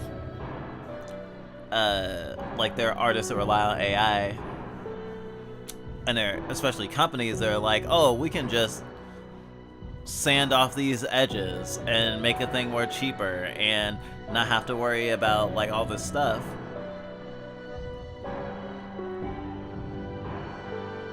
But also, I hate the glorification of, like, everything being at the highest fidelity possible. And of course, like, the embracing of, like, retro graphics and CRT filters and stuff like that is definitely, like, sort of a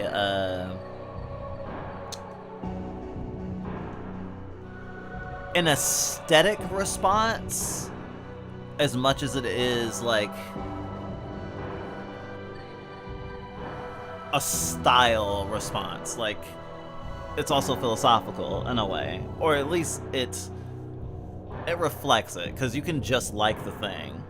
You don't have to like it because you like imperfections or simplicity. But no, especially, like, having like, exposing ourselves to so many things that don't get as much fan art as Undertale, and to try to do more art of more niche games. It's interesting to think in that, like, the negative space that you play in with your imagination that a lot of people do less of now. And even within, like fan art and stuff made by people, there is, like, that consumptive aspect to fandom now, especially online, where, like, it doesn't have to be a big community, but if it's a sizable community, you can get a lot of, like, that feeling without having to look very hard. I mean, Undertale and Deltarune specifically, like, if you just type in Undertale or Deltarune fan art, you can get stuff that will seemingly clarify so many things. But ultimately, it's not necessarily a clarification, but an interpretation. And I don't know, I've been thinking about that a lot, of, like, the colors on the sprite that represent the specific things, you know, and even color matching, which we did a little bit of.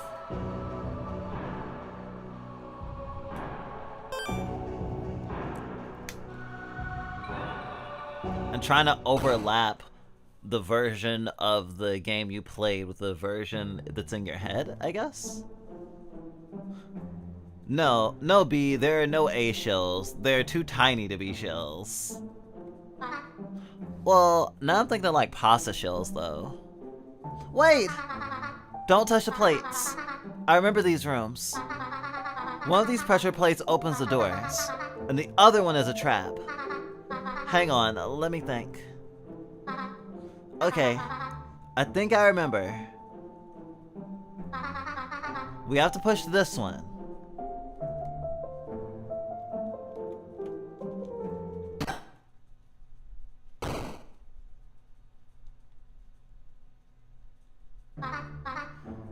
Nice. Man, for a second there I was starting to doubt myself. Thanks for trusting me.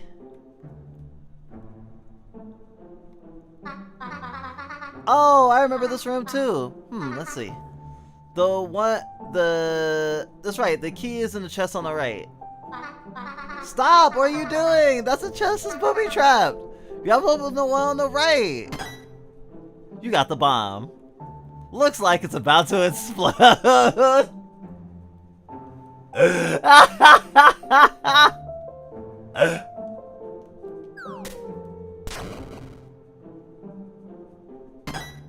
You got the key. I told you. Another choice to make. Okay, I remember it now. It's the path on the right. Yep, no doubt about it. Hold on! You're going the wrong way! Are you sure you want to go this way?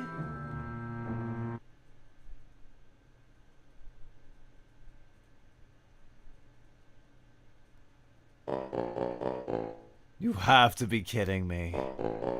I thought I told you guys to leave me alone. Oh, sorry about that.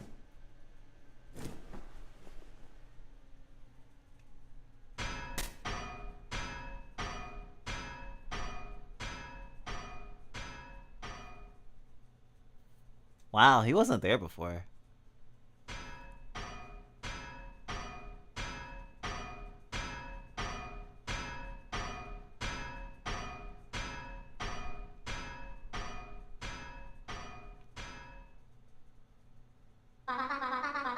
Well, at least it was just a dead end. Man, fucking with B is so funny.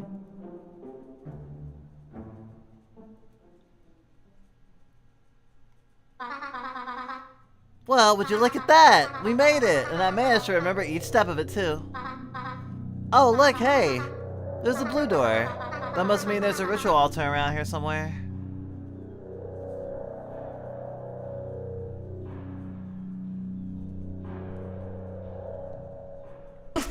I am prepared for the ritual. There, the blue door should be open now. Are you okay? What the heck? What was that? Oh no, no, no, no, no. We need to get out of here. Now!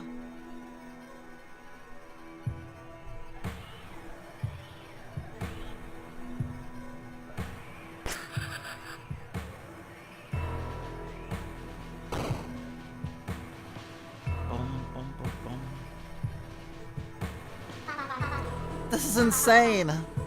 There's so many. They haven't noticed us. Beyond this bridge is a fountain and the stairs to the next floor. There's absolutely no way you're making it across there without losing your body. But if I remember correctly... That's right, it's here. A hidden switch.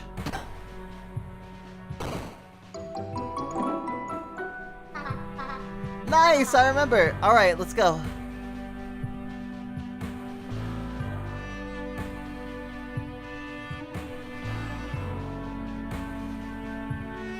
Left danger, right fountain.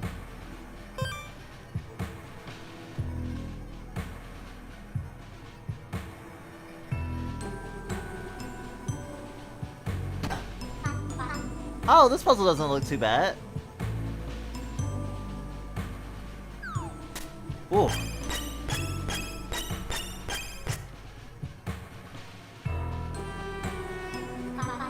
Holy crap, that spider is huge! Okay, maybe this puzzle isn't as easy as I thought.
Damn, I don't think I can kill her.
Oh, I need the spider to press the other one.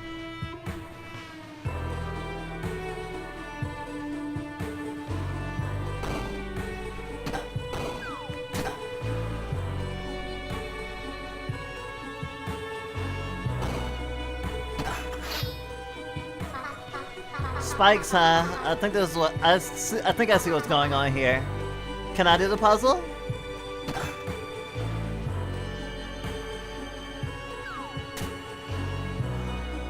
Oh, I see.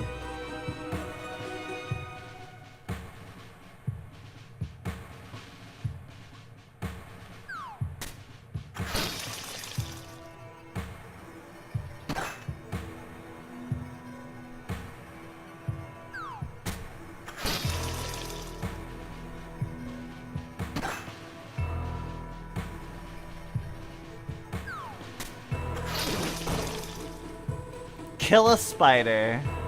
Ensnared. Why does this place feel so oddly familiar?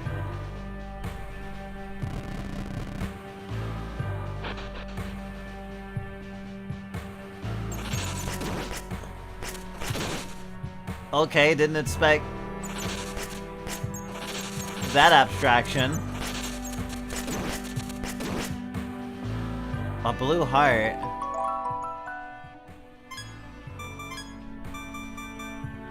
A chunk of lapis lazuli carved into the shape of a heart. B is upset that it doesn't grant you extra health. You ignore her suggestion to try eating it. Alright, almost have all the treasures. Don't know if that'll do anything.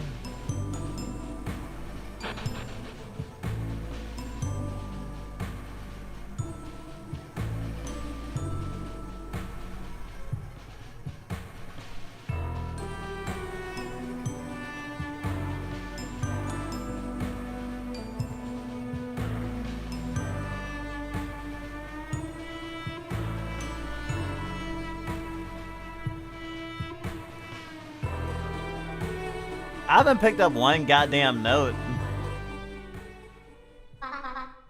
There it is, the fountain. We did it. We managed to avoid all those ghosts. How awesome is that? See?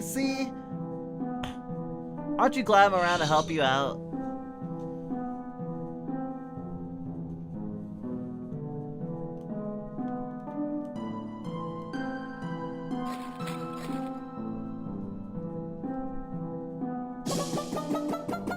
There's steps there. Feeling better? Just up those stairs is the last floor. We're almost done. Wait. The fountain. The water. I can't cross. Damn. Wait! Since I'm bound to the amulet, and you can't unequip it, if you continue further, it'll force me through the water and I'll be turned into nothingness. It's probably a bad idea to abandon B. Oh, okay, so this is that thing that that our friend talked about, where it's like, let me be a bad person Which honestly is sort of growth from a Undertale fan who scoffs at you for doing genocide and Weird Route. So it is interesting. Actually, Big Sis had been like, I'm trying to remember because we were all having a conversation about this, where it's like,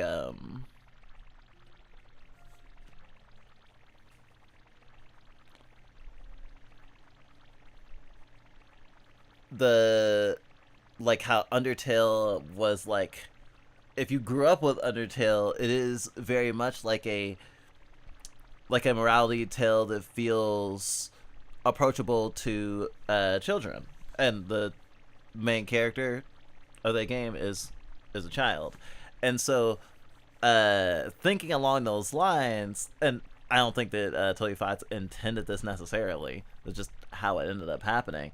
With Deltarune, you have the characters who are like sort of at another like very important stage in life, and it's like a more nuanced morality tale.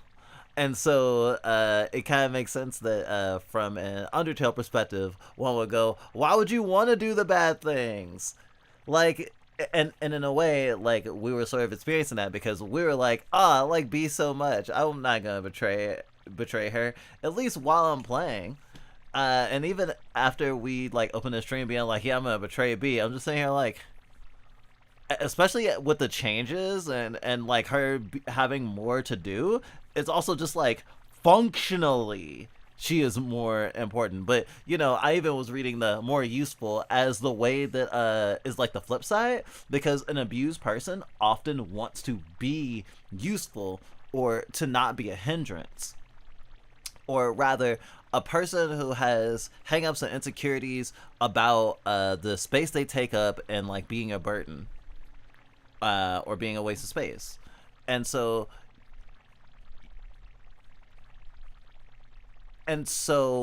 there is, you know, a lot of plot lines and a lot of fiction where a person feels like, oh, I'm useful and that's a good thing, but they're being objectified and they're not realizing it. And so I was like, oh, what if I'm supportive of Bea but in an objectifying way? It's like, Bea, you're a great tool. That's how I was gonna play it.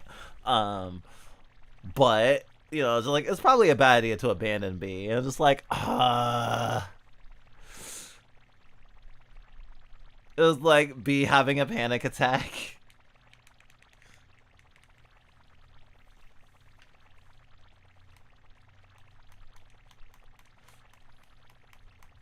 Tool saying.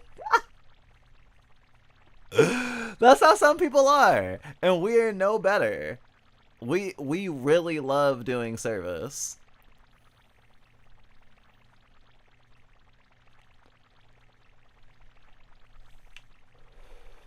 And we feel like Bea a lot of the times in the sense of, I can give you advice, I can analyze the situation, I can help you reflect on the options, I can't do shit. Might as well be a ghost in your ear.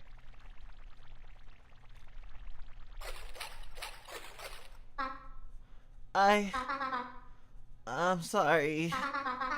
I don't know what to do. We made it all this way, and now because of me, we can't continue. What if we try crossing the bridge? Crossing the bridge? But that's suicide! You won't be able to make it past that many spirits. Your body will be taken. You'll be trapped here. Forever. What if you possess my body? Possess your body? Like to keep the other ghosts out? Wait, that could work. No. It's too risky. There's gotta be another way. Let's head back to the bridge. Maybe there's something we missed.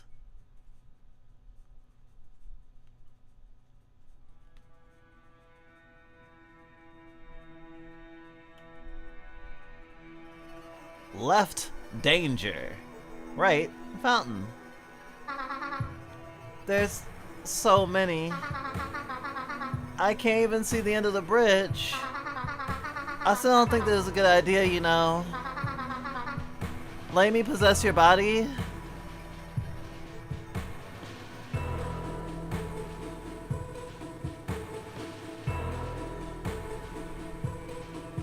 I trust you. You say you trust me, but it's not that simple. Remember, the only way for me to possess your body is for you to put on the amulet around your neck. But if you do that, you won't be able to take the amulet off ever again. And you'll most likely be stuck with me in this dungeon. Forever. You're putting a lot of faith in me. I could betray you. I could steal your body at any point and leave you behind. Not that I would do that to you. But by putting the amulet on, you'll be opening a door that can never be closed again. There'll be no turning back. There are just too many downsides. Are you really okay with this? With being stuck with someone like me? Let's head back? Yeah, let's keep looking. There's gotta be another way.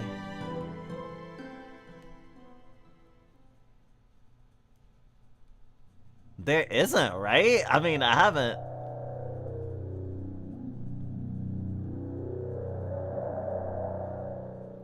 Unless they let me exercise her, which I don't think they'll let me do.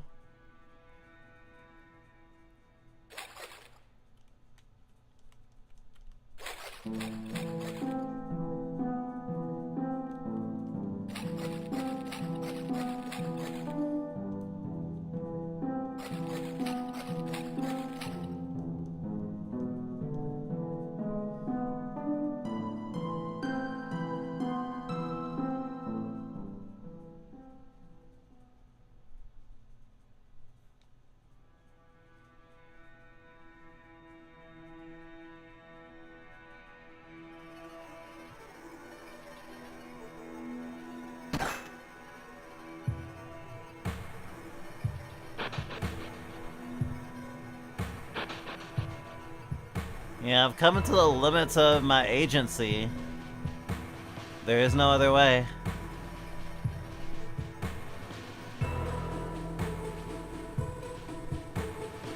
Turning back is more of a, I'm not ready to go through with this this moment yet. What you know happens. Sometimes you just gotta proceed. Let's cross a bridge together. Well, if this is what you think is best, I suppose there's no other way. It's really nice that you trust me as much as you do. Alright. Just leave everything to me. I promise, I will get you to the other side of this bridge safely. No matter what.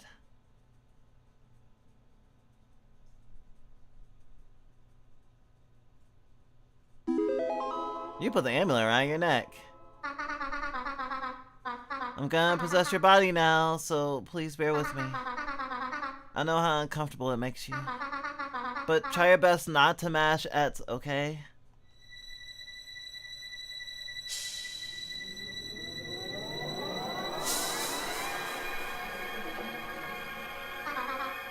Oh my gosh. Oh my gosh, oh my gosh!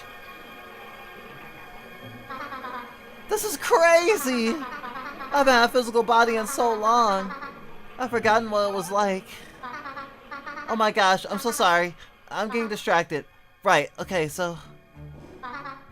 left foot. Right foot. Alright, we're moving! Let's go!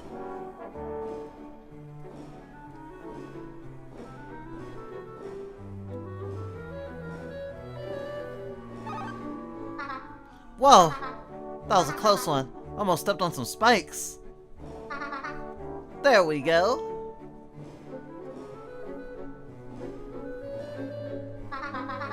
I think I'm getting the hang of this.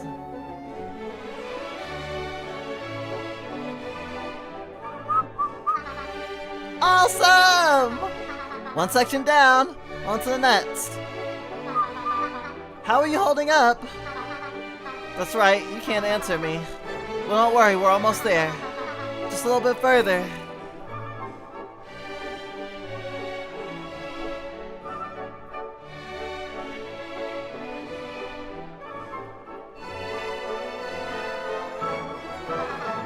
Alright, we may have passed the tough part. I hope you're doing okay. I miss being able to talk to you.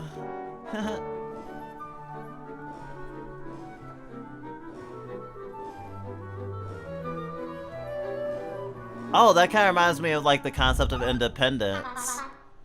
Like, I don't know if any of y'all have thought about it, but there is an interesting dichotomy between the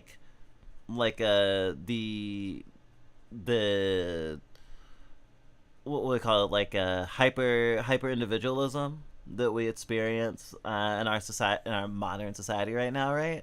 And like loneliness, because to not depend on others is to be able to be by yourself or to function without other people. Although ultimately you're still dependent on other people, just in a way that divorces you from like having a connection with them. It's like an alienated sort of connection. Like if you drive, maintenance for your car, even if you do all the maintenance yourself, you still need gas, you still need oil change, you still need that sort of stuff. If you go to the grocery store, lots of different dependencies there. You're depending on your local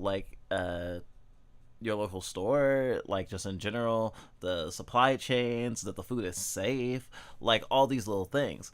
And like the way that like a lot of people's lives are now allows them to not really have a connection to the people that they depend on. So that interpersonal dependence, or that dependent, or that interdependence that can only really exist when you're like talking to people and in community with people, is lost in favor of what feels like independence, but is ultimately like sort of a separation in a lot of ways. And of course, you can like be getting your groceries delivered and stuff and still like have connection with community. It's just you gotta have more work, you know. And so like the idea of, oh wow, I could have like dependence, or I can have like autonomy right now. I can touch things. I can be a person in the world, but it was at the cost of the people who or person that I valued, this other person. And it's like, obviously it doesn't have to, in our world, it doesn't have to be one or the other, but I do think it is interesting to think about a ghost being like, a ghost who's been a ghost for 1,000 years being like, I actually value the talking to you. Even thinking about that, even as the main reason I'm even doing this is to like help us both. Like, I don't know, I think it says something about B, of course, but I think it says something also about like the nature of like people. And I was thinking about that with the concept of being there for 1,000 years, and especially as a kid, of like being stuck in one place, in one room, hikikomori, you know, but also like being stuck like without any like social stimulation, or with very little. The fact that someone actually cut off their hand and abandoned her, you know, I know it says a lot, you know. And I'm just sitting here just kind of like, wow, that's so fucked. um Although it'd be interesting to have had a cut short ending where you cut off your hand right at the edge of the fucking fountain and then just leave her ass. I'm still thinking about that, but I think what was most damaging over time was just being alone. Like, you know, how we all know now that like being completely socially deprived like will destroy someone's psyche. That if you're alone in a room with no simulation for a long enough period of time, then you will just your fundamental grasp on reality changes and erodes, and like damages you. And thinking of having a psyche that is just perpetually existing, and actually being a ghost, honestly, is way more scary than the concept of everything ends when you die, at least to me, because it's just like, oh, well, if I have to exist after I die into perpetuity, that means then I will live until the end of the universe. I don't know if I can stand that. VB values that social connection, and yeah, she wants to feel the rain on her face, but like both of these things are important. It's not just being able to do for yourself and having your own body and being able to exist and and touch and feel. It's also connecting with people and being able to understand and exist with other people. At least I feel like that's what this moment is really saying to me right now.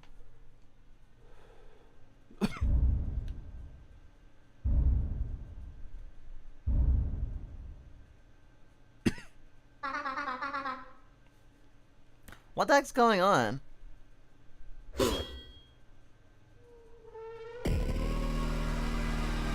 The ghosts are running. The ghosts!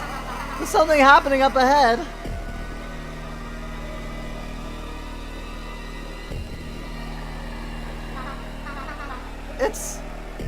It's the warden! What is he doing? Wait, that's the door we need to get out. But it's closed. Alright, here's the plan. Since he hasn't noticed us yet, we're gonna sneak past him. For the love of God, would you all just shut up? Wow, this is great. This is great. I mean, come on!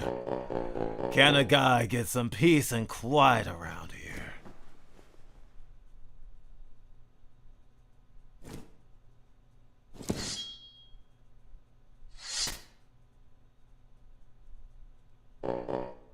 Jesus Christ!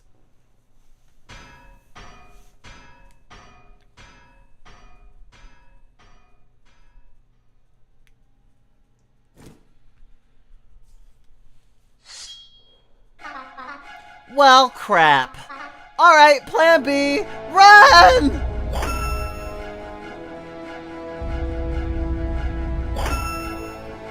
Well, I mean, I'm not playing the game right now, B is.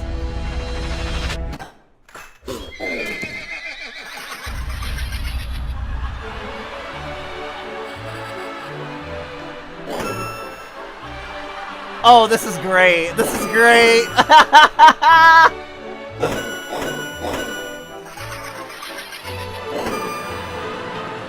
Well, that works. Let's get the hell out of here.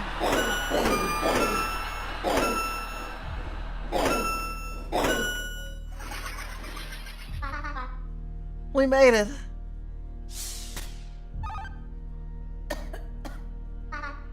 Aw, that's such a cute cough.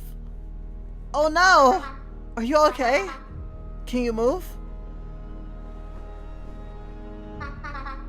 Oh, thank God. Oh, come on, we gotta hurry up before he realizes. Oh, another thing. Unfortunately, we all live in our own contexts, and, or I guess that is a fortunate thing. Sometimes it feels sort of almost righteous, like intellectually righteous, to be like, ah, yes, like I'm only using the text and not thinking about the author at all, you know, death of the author or whatever. But I can't stop thinking about the devs saying that they like drawing characters with hair over their eyes, because I also like drawing characters with hair over their eyes. However, I cannot get this out of my head that it is also a symbol of like otaku-ness and like also like social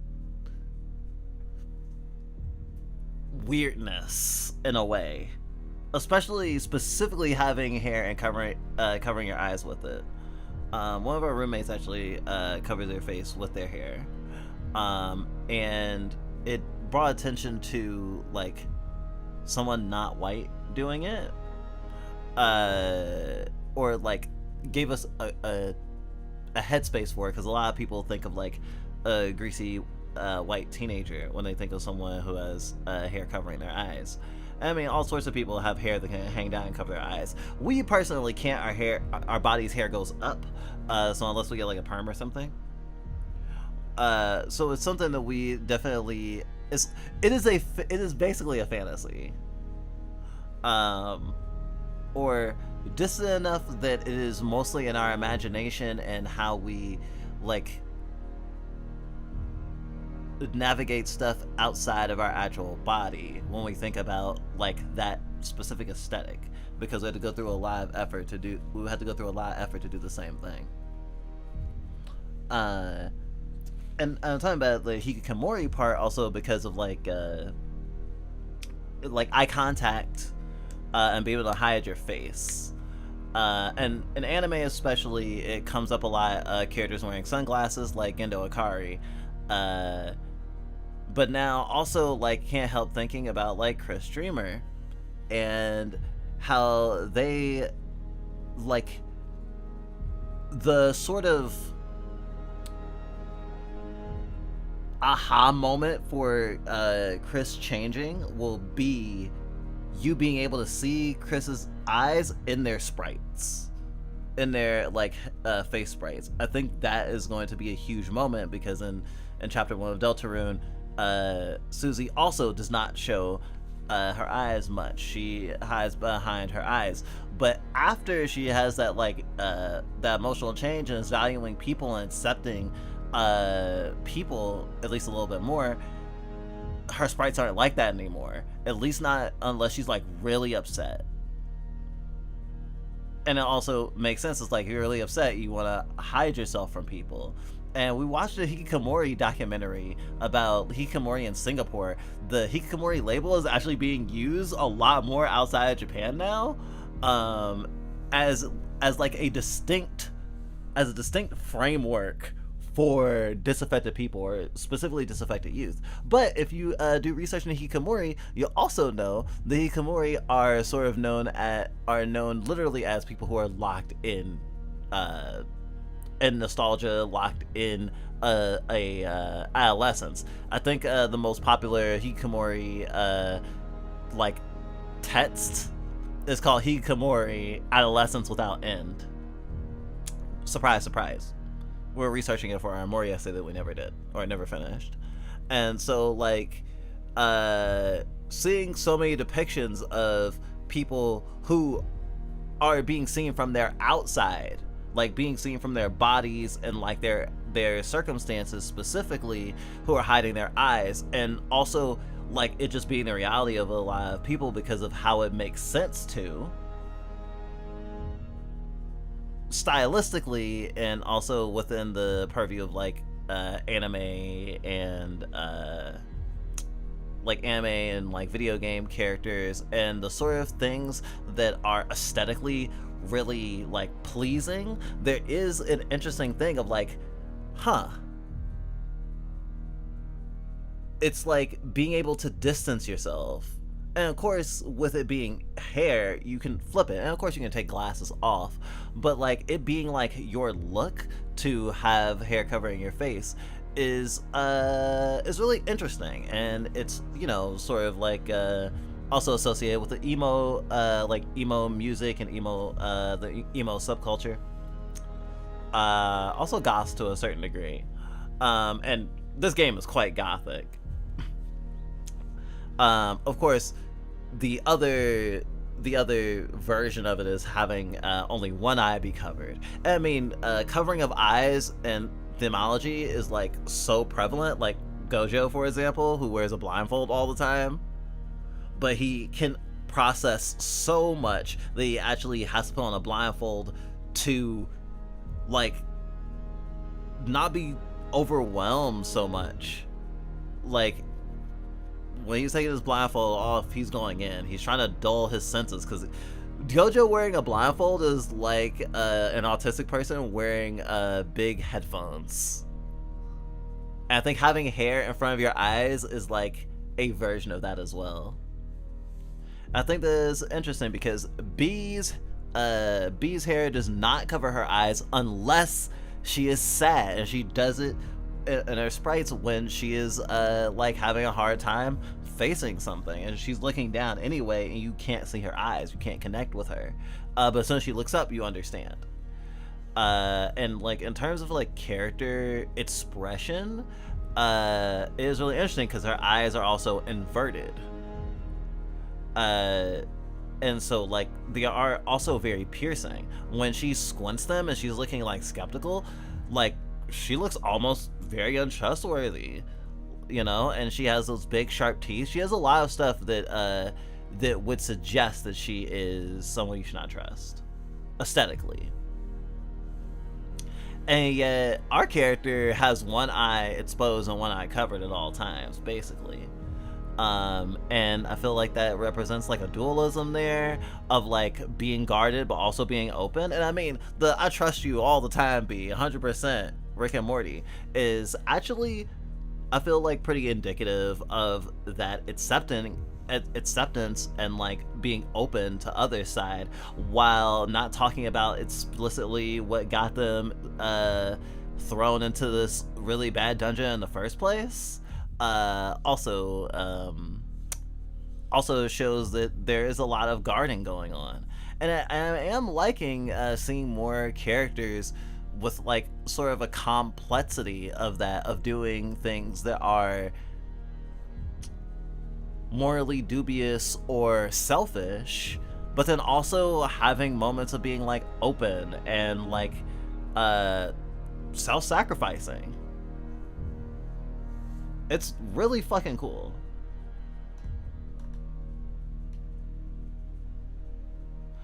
It's in the book I'm reading right now on my bed.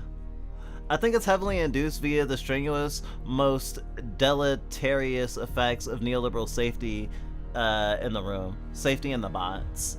Oh, staying in the room, staying in the house. Yeah. I don't know who I heard talk about it, but I did hear that Capital, like how things are working right now, especially after the pandemic, see a vested interest in people like basically being alienated, disaffected. You know, you don't leave the house unless you need to, unless you're going to work, you know, like you can just buy things digital, you can just get stuff delivered, like people who are like channeling their agency specifically through consumerism, especially in the way that we have it now, makes it so that you are getting rid of friction, yes, but also making it so that like your world becomes as small as possible.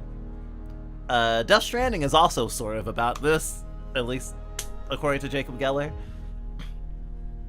And we think about that sometimes, of like, yeah, just get in your pods.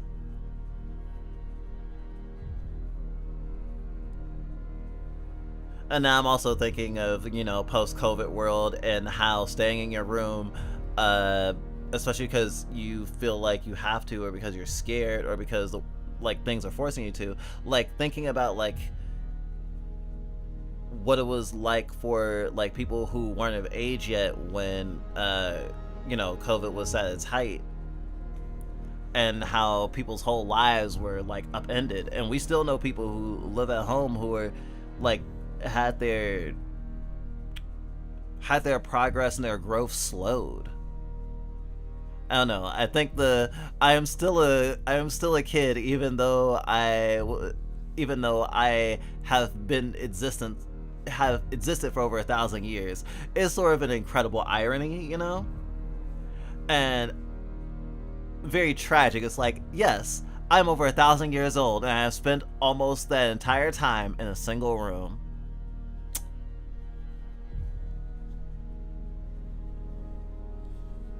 If it was me, I would call myself 1,000 years stupid.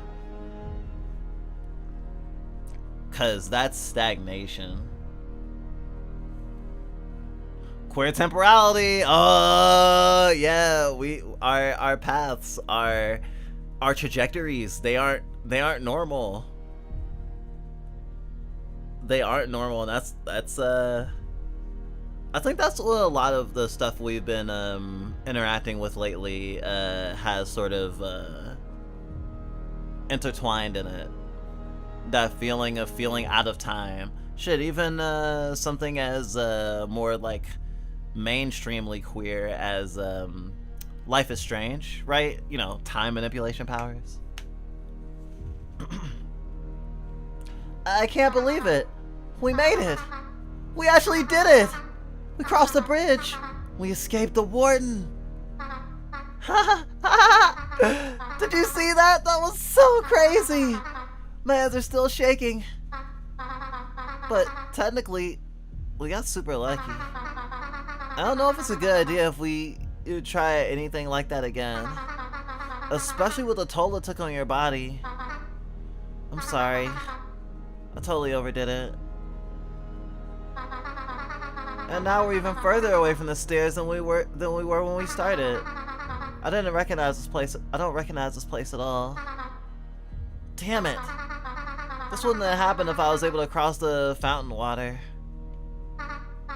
Well, I got us into this mess, so I promise I'll get us out of it. I mean, there's gotta be another way up, right?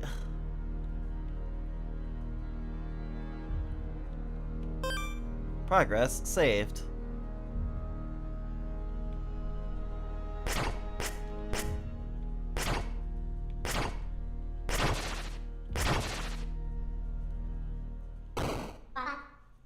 Whoa. That's a lot of spikes. Now don't panic, I can figure this out. Maybe it's this button?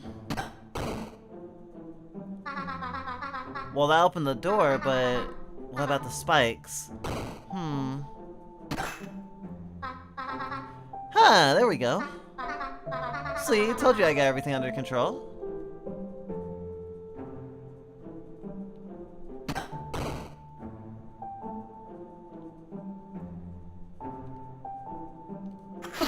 Ah!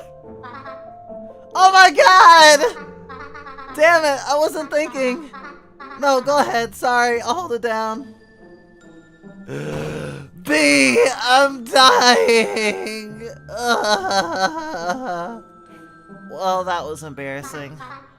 Sorry again. I think I'm still a little shaken about earlier.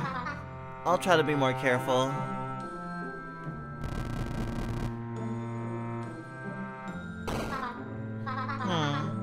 This one looks a bit more complicated. Hang on. I think the safest bet is to push the unassuming one over there. But I really don't want you to get hurt again, so stay put. I'll go do it. God damn it! Are you kidding me? Why do they even have a button like this anyways?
This seems pretty unreasonable unless I leave my weapon.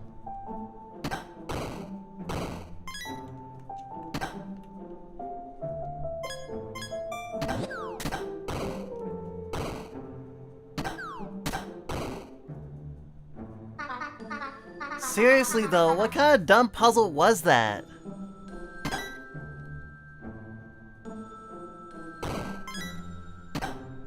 Okay, I was not punished.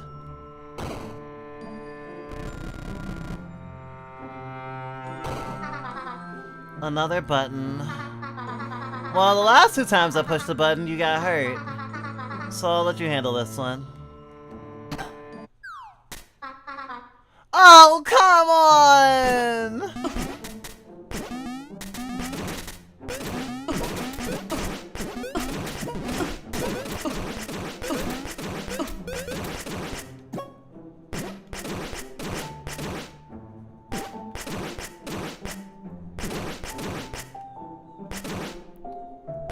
This is so true to the non-binary experience. When I go outside, I too get attacked by like 15 slimes at once. It's kinda sucky. Are you okay? Well, at least those guys drop health. I think I hate slimes. Oh no, slimes are hot. Great, another one. What's it gonna be this time? A billion slimes?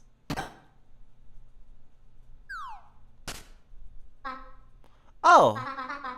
There's only one. But why is it red?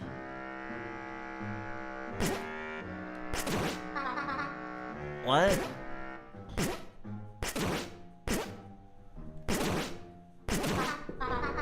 Yeah, just keep stabbing them. I think it's working.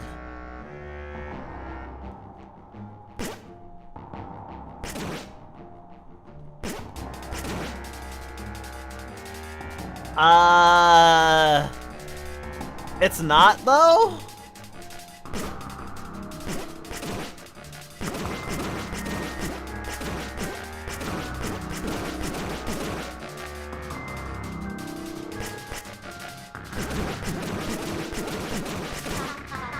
Okay, this is definitely not working. Maybe if we kill enough of them?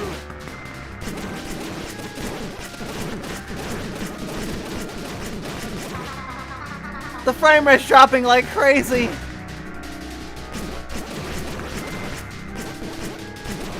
Yay, I can finally get 30 FPS. What the hell is going on? What are we supposed to do in this room? The floor is gonna cave in. Huh? Uh-oh.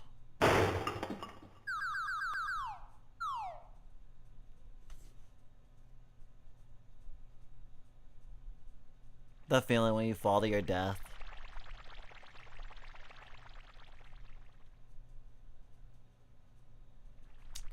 You can just freak out for like, I don't know, a couple of hours.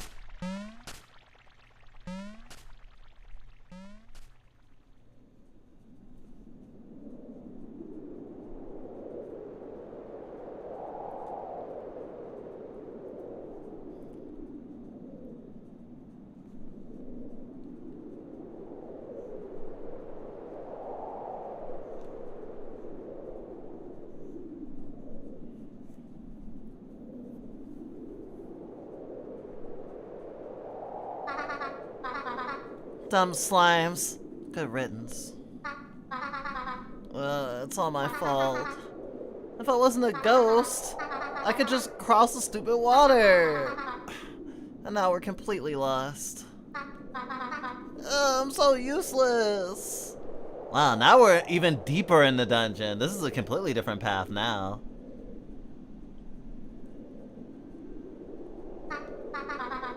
No, get it together, B. They believe in you. They trust you. You can still do this. Just take it slow, one foot in front of the other. You got this. But B, you don't have feet. Oh my god! You're alive! Thank goodness. I thought for sure you were... I'm glad you're okay. Where are we? That's a good question. There's nothing but black as far as you can see. Are we even still in the dungeon? No, not quite.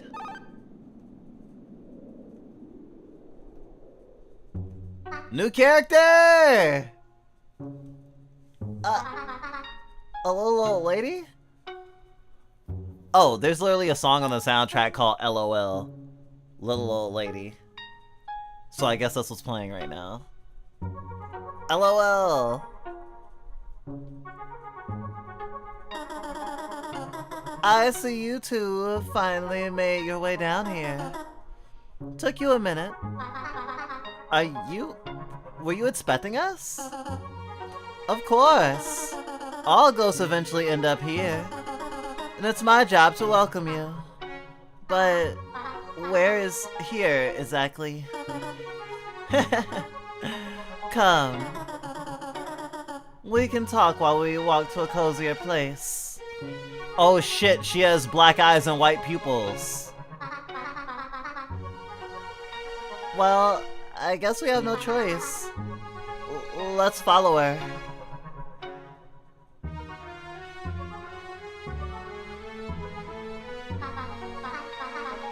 Are you alive, old lady? If by alive you mean having flesh and blood, then no. Are you alive, little one? No, I'm dead. I mean, just look at me. I'm a ghost. I'm see-through. I don't even have legs. But you have legs! I suppose I do. In the dungeon, your incorporeal form is a manifestation of your grip on reality. Most of the ghosts you've run into have lost all their sanity, so their forms are degraded and unrecognizable. But down here, things work a little differently. You keep saying here, but you're not saying where here is. Well, this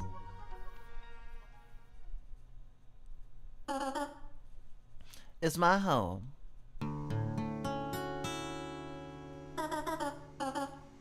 But out there, beyond, is the abyss. An infinite void in the endless dark. A space outside of space, bigger than the universe. But what is it doing under the dungeon? Well, if you'd like to know more, come inside and relax by the fire. I'll try to answer any questions you have.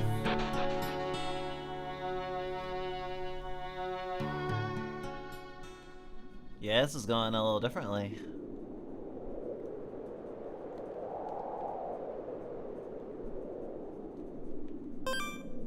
I saved my poggers.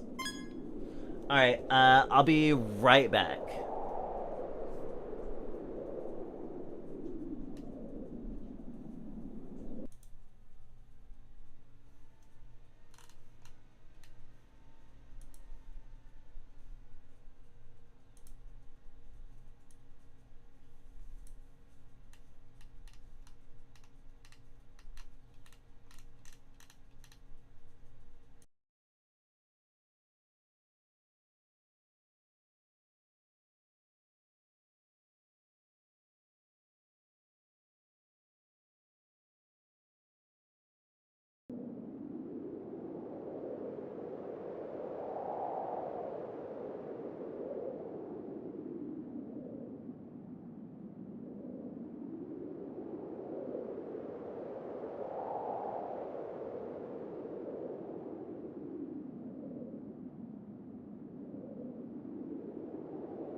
That's the wrong camera angle.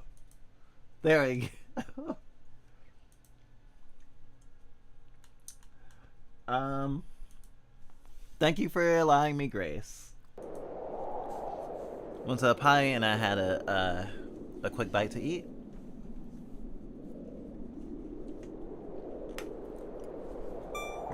Let's continue.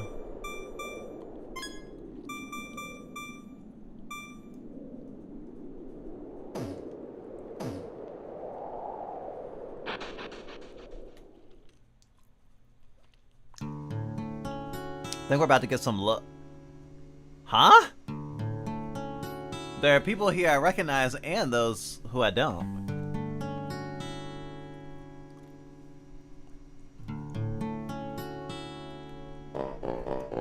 Finally, some peace and quiet. That's what I would say if it was peaceful or quiet. What? Come on now, this place is hecka cozy. You're not just gonna leave now that we're here, are you? I'm considering it. He really helped us out, actually. Hello again. Oh, have we met? Yes, we met on the second level. You tried to help me out of the ground and then destroyed my skull. Oh! Oh my god, I'm so sorry, I didn't recognize you. That's quite alright, I suppose I am fairly unremarkable. Not to worry though, we're all here now, aren't we? And that's all that matters. In fact, if it wasn't for you, I would have never found this wonderful place. So thank you. No, thank you for that, key. We'll use it on that, door. Well, I'm glad someone is finally getting some use out of it. It's a family heirloom after all. They call it the skeleton key. Unlocks every door in the dungeon. Oh. Is that right? You still have it, don't you? Yes, of course we do. It's been so useful. Thank you. Okay, good. Just checking. Sure thing. He didn't say anything about that, did he? We just threw it away. I wonder if that's a quip or if in the next playthrough, I can actually keep the key.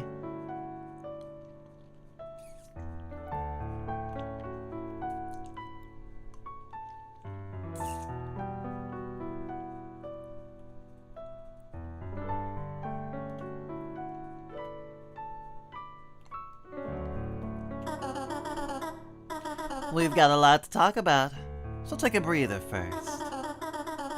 Maybe try chatting with the other ghouls around here, dearie.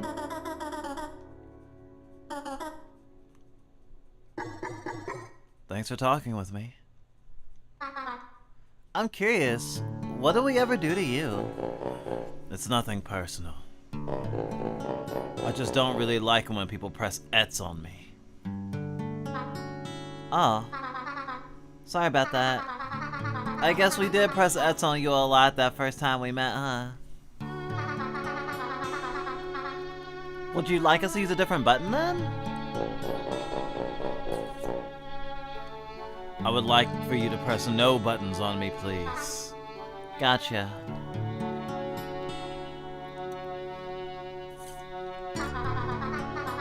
She hasn't talked much, does she? Nope, not a peep since she first showed up. Huh. Weird. Respect the fair maiden's silence. Hey, I'm a fair maiden too. And so am I. I'm sorry, you're right. You are all fair maidens. Thank you. Is she gonna be okay? Well, I know she's been through a lot. Fortunately, it seems she's finally found some reprieve here.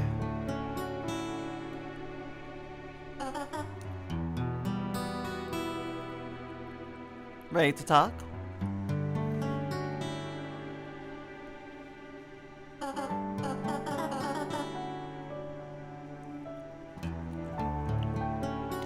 Alright, so what would you like to know?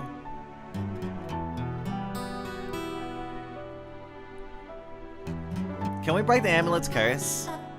Ah. I had a feeling that thing around your neck was important. Yeah. Breaking a curse.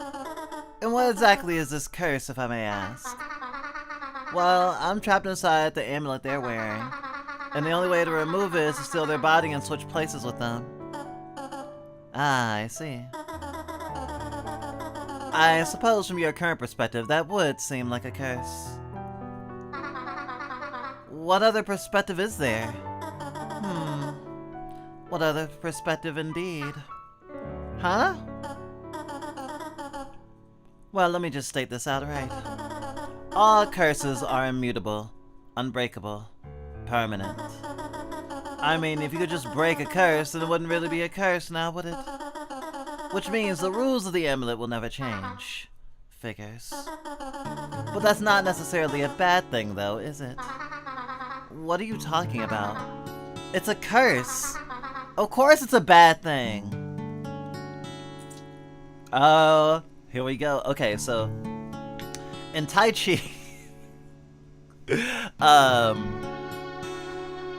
one of our instructors keeps talking about how your body mirrors your mind. How your relationship to your body, especially in relationship to other people, is going to have stuff in common with your interpersonal ways of dealing with people. How much space you take up, how much space you're willing to take up, how much you're willing to support others, especially if it hurts yourself. If you're willing to send yourself off balance easily or for a specific sake. How you're segmented, and how you're pulled in different directions sometimes. And there's a lot of echoes of this in other ways of thinking. It doesn't even have to be a capital P philosophy, but the concept of turning weaknesses into strengths, or there being two sides to a thing, you know. It reminds me actually of disability.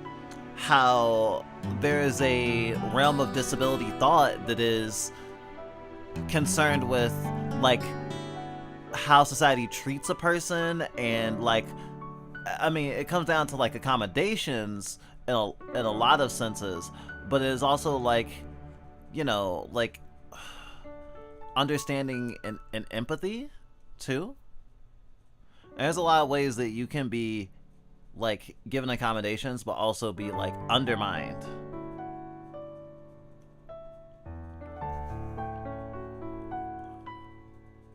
And the concept of being disabled because of your relationship with society,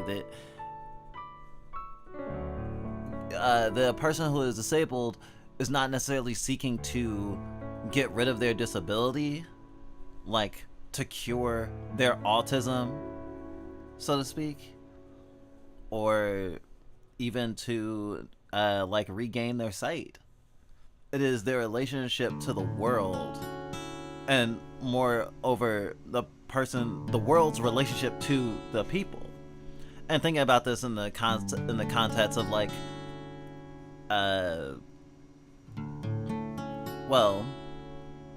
thinking about this in the concept of queerness, or thinking about queer temporality before, it was what we had mentioned, of life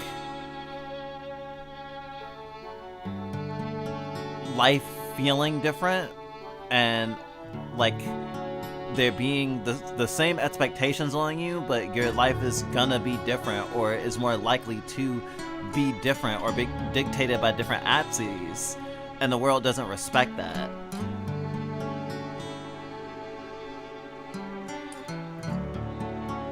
In a disability way, it's being able to get into the building that I need to live my life and to participate in society is important, which is why,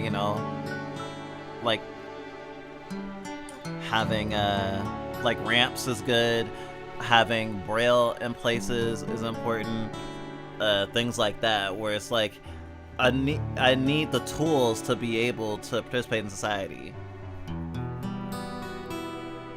Something that has been really hard for us to see like a positive side of, and I think this can be common with a lot of people with BPD, is this thing of being like, well, BPD is just the makes you a worse person thing, right? It's a personality disorder. It's something's wrong with the way your personality is. It's you need to be regulated because you are too much, that you are too clingy or demanding or abandoned or something. There's a lot of nuance, right?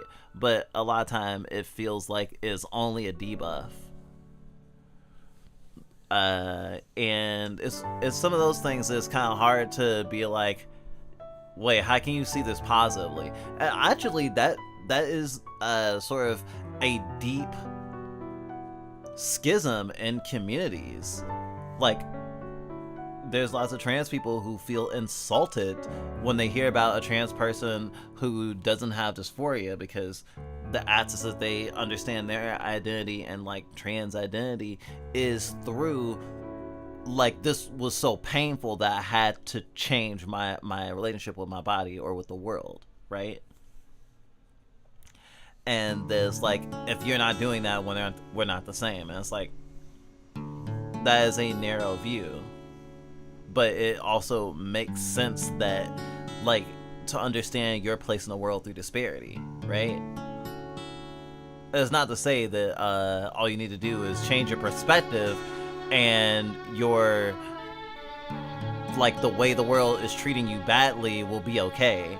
Actually, that's the problem with cognitive behavioral therapy, that it only can help to a point, because if you're upset and dysregulated by the way your life is and the way that like systems work against you, then there's only so much like emotional regulation you're gonna do, because you're still gonna have to deal with like the reality.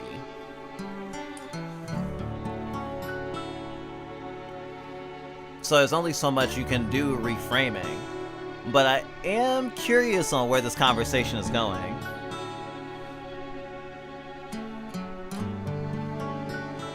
I just did an overview of so many different concepts relating to this one tidbit. I don't even know if that made sense at all. But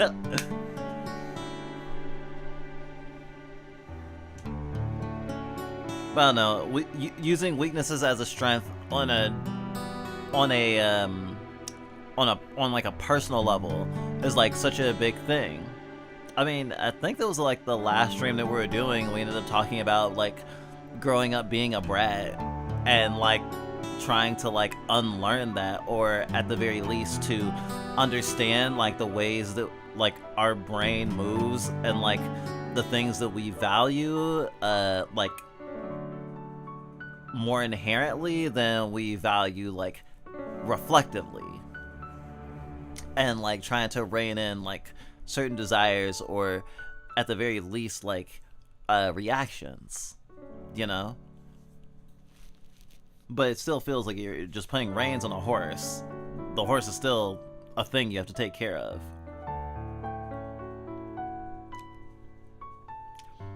But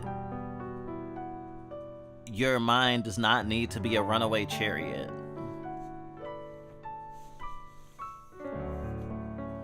Of course it's a bad thing. Are you sure? Look, me being trapped in an amulet is one thing.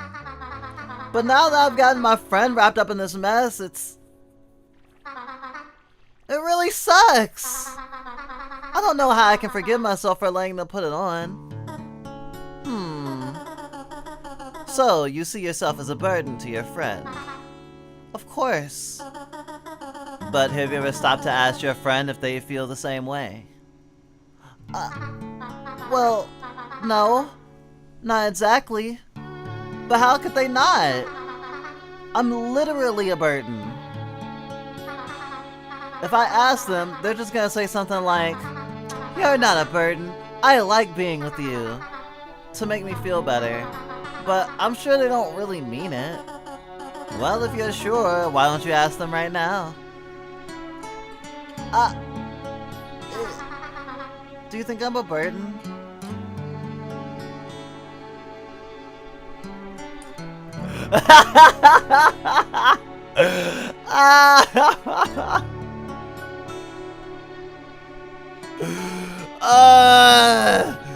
Burns me to my core.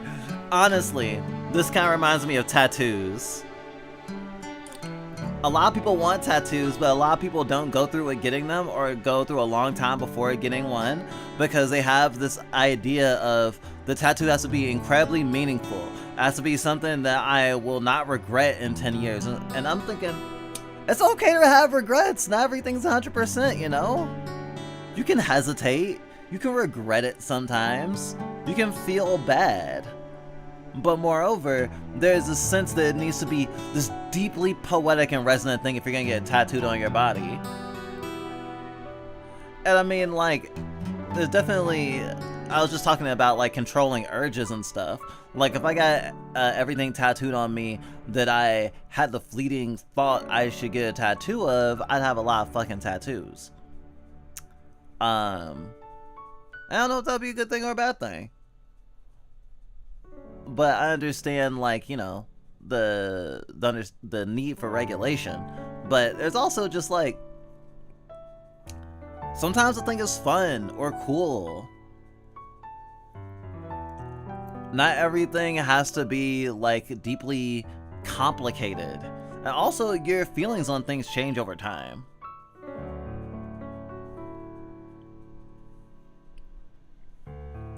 Of course, I still have a very good relationship with the things that my tattoos represent, so I can only speak so much. But I think chasing the...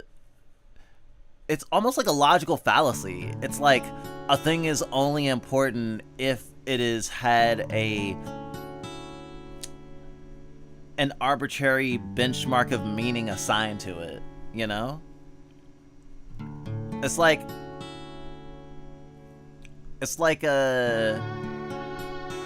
when people say I love you to each other. They're saying it in different ways, and they're saying it, and if they're saying it like directly verbally, that doesn't mean the same thing.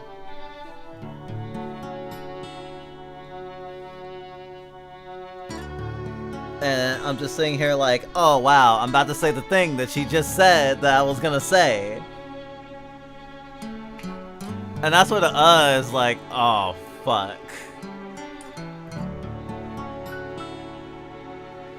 But here's the other thing, and also it made me think of this disability like philosophy again, of like the concept of being a burden. And it's like we assigned a lot of negative. We as a society assign a lot of negative baggage to the word burden. I mean, specifically as it applies to people, because like a burden is something you don't want to have. Is actually how most people use it. Most people use the word burden to mean thing that I would not like to have, thing that is hard and sucks. But burden is something that also just increases the load, increases the complexity. It is a burden on my computer to have my PNG tuber thingy running, to have this game running, to have Steam running. I mentioned OBS already. There's a bunch of shit running, right? It's a burden to stream to 2 platforms at once. It's a burden to put out the going live tweet. Shit is a burden to like balance my time because I don't have as much time as I would like to anymore.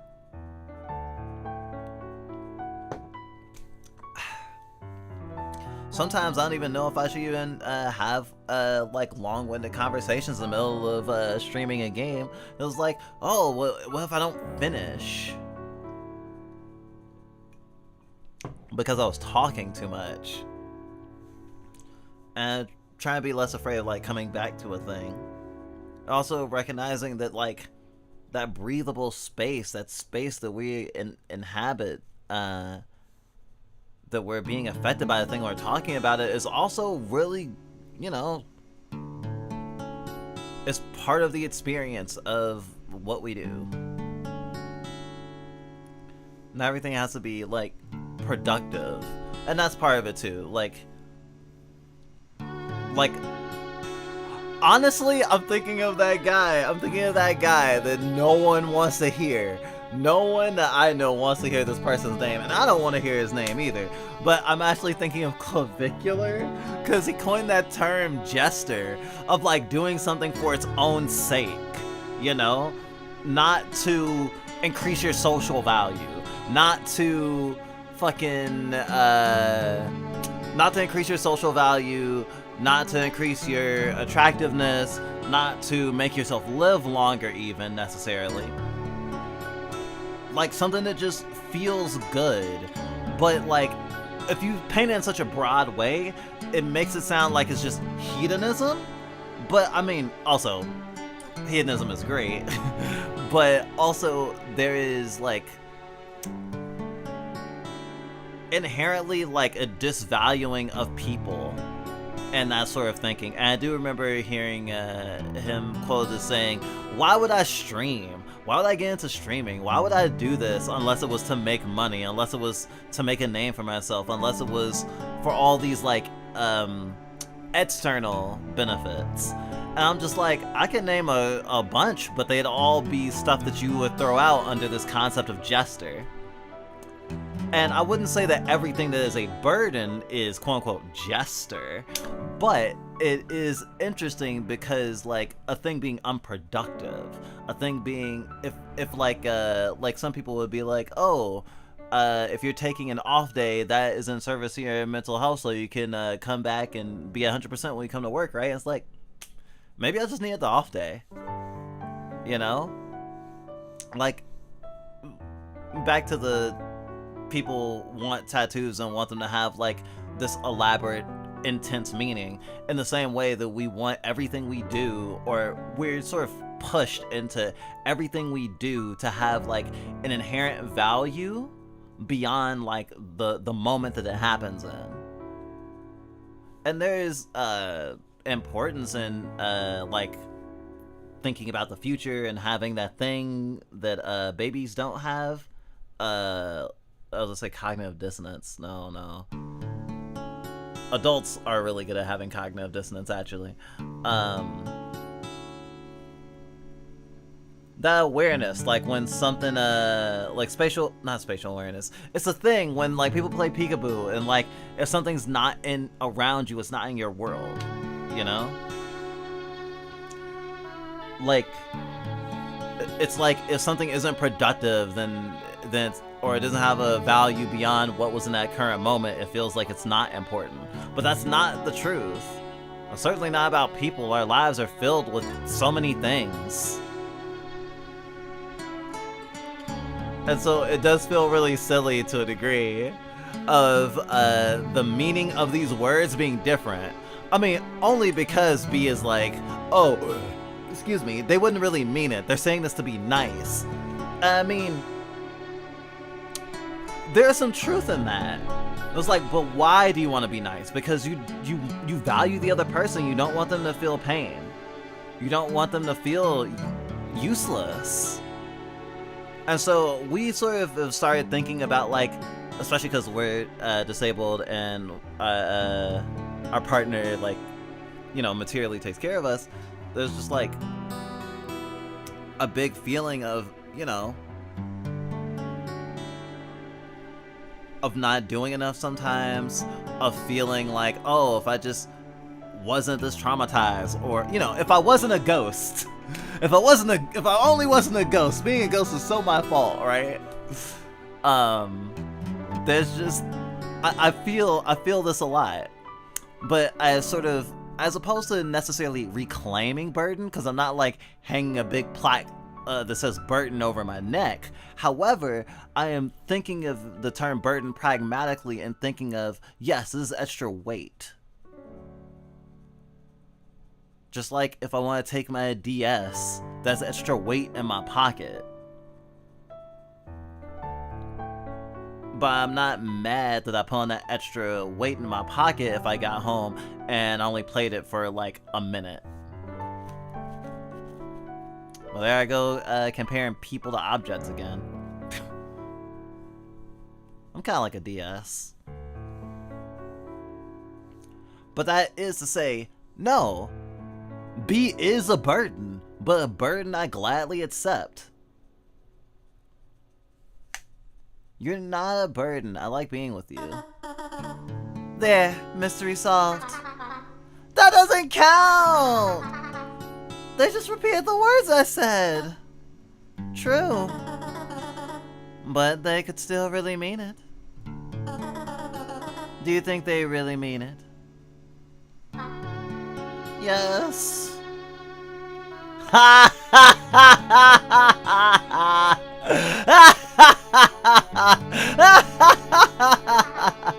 Shut up!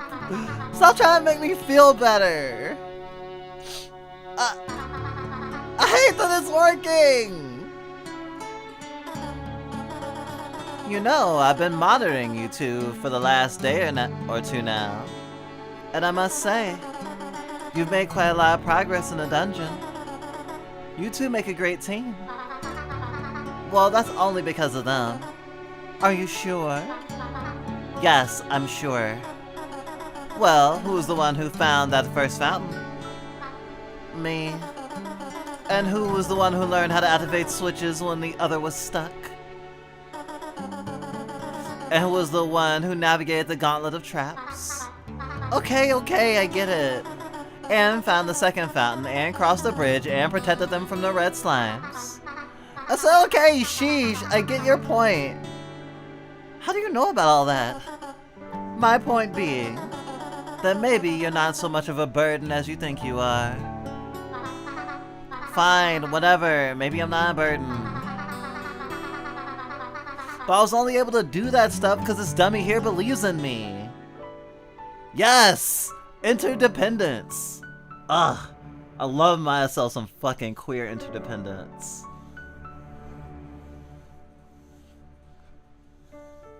Wow.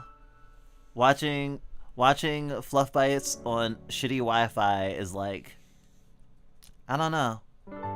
There's a certain crunchiness to it that I just can't not laugh at. I was like, I don't even need to put it on a CRT filter. I'm probably all How you doing, Fizzle? But I was only able to do all that stuff because this dummy here believes in me. And they only believe in me because they believe in me for some reason. And that's not fair. Well, I'm sure they have their reasons. Well, is there really nothing I can do? Are we just stuck like this forever? Well, let's face the facts. The amulet is cursed, and that will never change. So unless one day you decide to abandon your friend, no, that's not gonna happen. Then yes, you two are stuck with each other. Now, you could choose to lament this fact until the end of time, or you could try to see it all from a different perspective.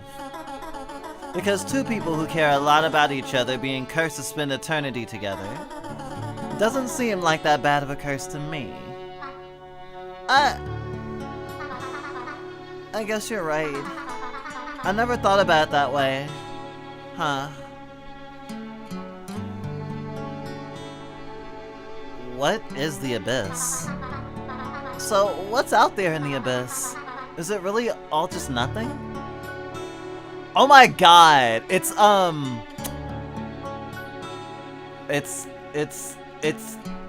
where we go when we die. It's nothingness. It's the Tao. Is what we all come from and what we all return to. Oh yeah, just have a house. It's a little cottage in the middle of the Tao. It's fine. Yes. A vast, infinite darkness, stretching further than anyone can comprehend. A space devoid of all matter and life. But beyond that darkness, at the end of eternity, there is a place. A place? How would one describe it? Out there is freedom, peace, salvation.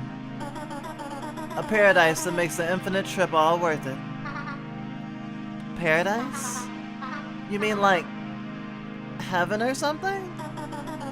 Even better than heaven. Better than heaven. Before life, before the earth, even before the idea of a god, there was the abyss. Our ancient forefathers built a dungeon to gain access to the abyss. You see, they knew the truth. They were seeking that paradise. They called it Elysia. An idyllic garden of flowers free from pain and suffering. How do you know all this? How do you know there's really a paradise out there, beyond the abyss? When you walk out into the darkness and stare into the abyss, you will know. You will know and you will feel it in your heart. The truth. But once you learn that truth for yourself, you'll have to make a choice. Do you stay? Or do you go? Because once you walk into that infinite darkness, it'll be impossible to find your way back. The trek is long. Longer than you can possibly imagine. Longer than the age of the universe. Countless stars born and unborn before you reach the end. But at the end of it all, you will find that it was oh so worth it. A note of caution though. If you do decide to take this trip, above all else you must remember, it's dangerous to go alone. If you go alone, you risk everything. Your sanity, your soul, doomed to wander in eternal darkness alone. Forever. But if you go with someone you hold dear and close to your heart, someone you trust above all others, then all those troubles and fears will melt away, and you will surely make it to that promised paradise.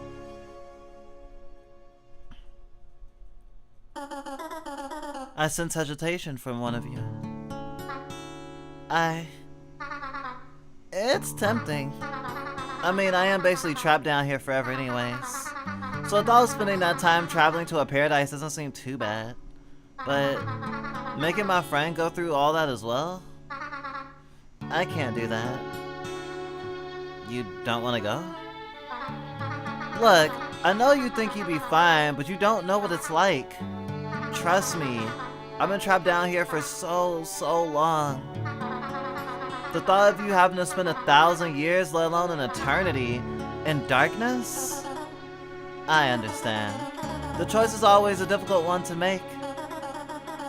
But if you change your mind, the abyss will always be here. And Elysia will be waiting. For those who believe. Are you a ghost? Okay, I need to know. Are you really a ghost?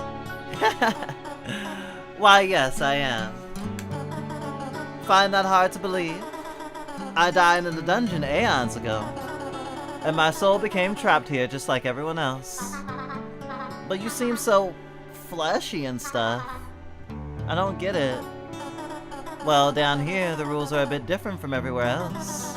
The abyss doesn't make a distinction between who's alive and who's dead.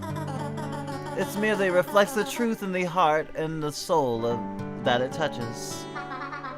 The truth of the heart. For me, in the abyss, I am who I am, legs and all. And for you, who knows?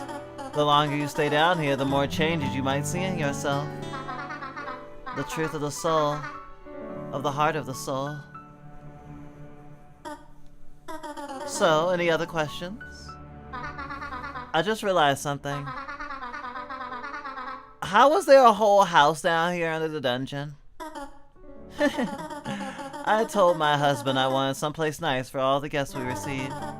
So he built this house for me. Cozy, huh? It is pretty cozy. Oh! Speak of the devil. That must be him now. Is it the warden? Sweetheart, are you home? Oh, sweetheart. Oh, bother. What mischief has he gotten himself into now? Excuse me for a moment.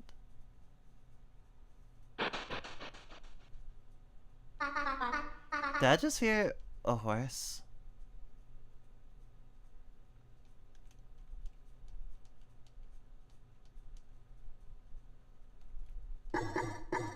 Crazy stuff, huh?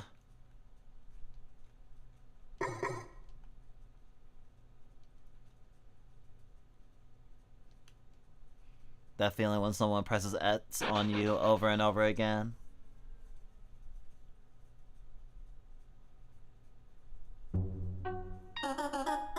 Oh, you alright, dear? Is he Santa Claus? I'm fine, I'm fine. I was just about to walk through the door when wham! Crashed right into this fella. Couldn't even see him. Honestly, who parks their pitch black horse in a pitch black background? Where did it even come from? I suppose our new guest has something to do with that. You guys brought a horse with you into the dungeon? Dear, that's not just any horse, it's you-know-whose horse. Oh, so this is not the warden. You mean he's here? He's found us? No, relax. The protections are still in place, there's no way he'd be able to find us. Oh. Well, thank goodness. I mean, I'm not prepared for that fight. You guys are talking about the warden, right? Huh? The warden? No, we're talking about the knight.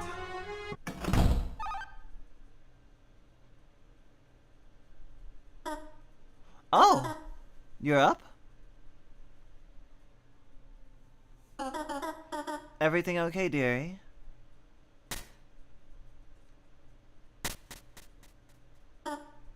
Wait! Where is she going? Was it something I said? Dear, can you go check on her? Of course. Oh, the poor thing. I had a bad feeling something like this would happen. Why? What happened? Well, it's not exactly certain, but I think she's the one the knight is looking for. The knight? The way that your health shows during cutscenes always has me looking around corners. That's true! I can lose health during cutscenes. Well, I've lost health during cutscenes before, at least in my first run, technically speaking. I didn't even think about that, yeah. I'm in danger. The knight? The knight. I'm sure the knight is a lovely person on the inside.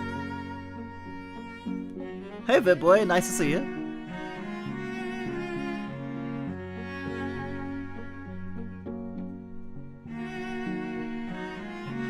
Well, the times I've lost health during cutscenes or during events has not been a surprise, though. It's been, like, thematic. Like the microwave hallway in Metal Gear Solid 4. I don't know if you've seen that before. When I first took her in, she was all but completely broken. A corroded spirit, a shadow of her former self. Much like all the other lost souls you encountered up in the dungeon. But her will to survive was strong. And as time went by, she gradually regained her form and her sanity. But still, she never spoke. And she never moved from her corner.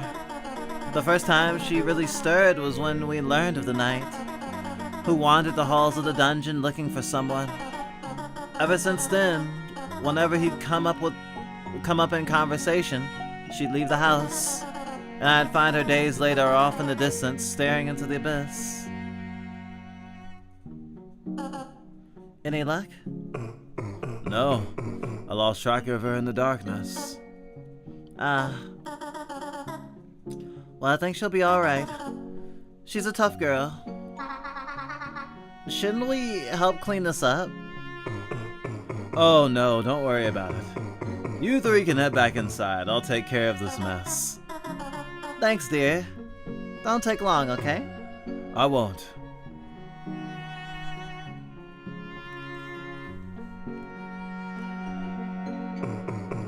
I need to clean up this mess, but what should I do about this horse? This horse is so big you can walk underneath it. Yo!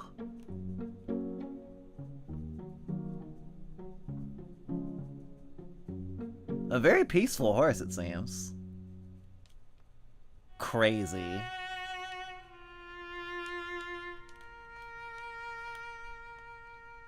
Why did it say crazy?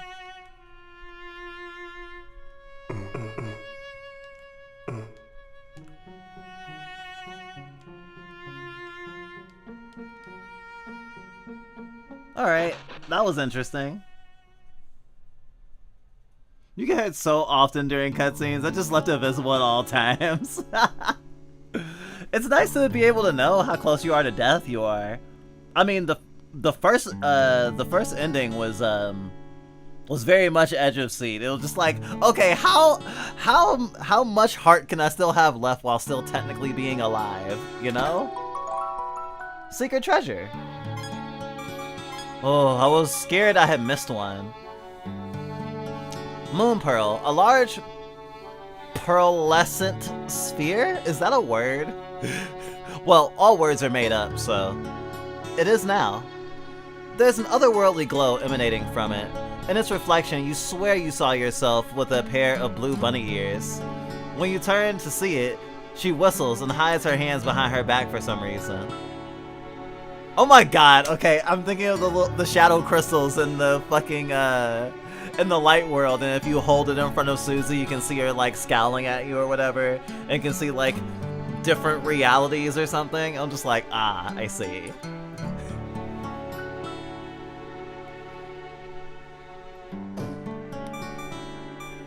Well, I have to draw Blue Bunny Ears Heretic now. Pearlescent means having a soft, glowing shine that looks like a real pearl. Oh, okay. I thought it was just throwing lescent on the end of a word.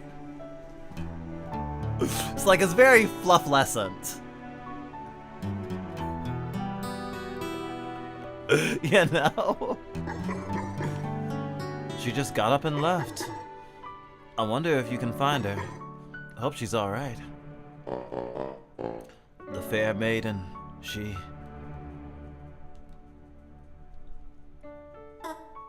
So, now that you know the secrets of the dungeon, have you made a decision? Will you travel to Elysia? It's scary. Really scary. And it's a humongous commitment. I still can't do it. I can't make my friend go through all of that. Not after what I've experienced. That's understandable. It really is a frightening prospect. The vastness of the abyss is truly monstrous. I'm sorry. It's alright, dearie, don't be. It is merely my job to inform. What you do with that information I've given you is your prerogative. That's consent, right? It's like with the pendant.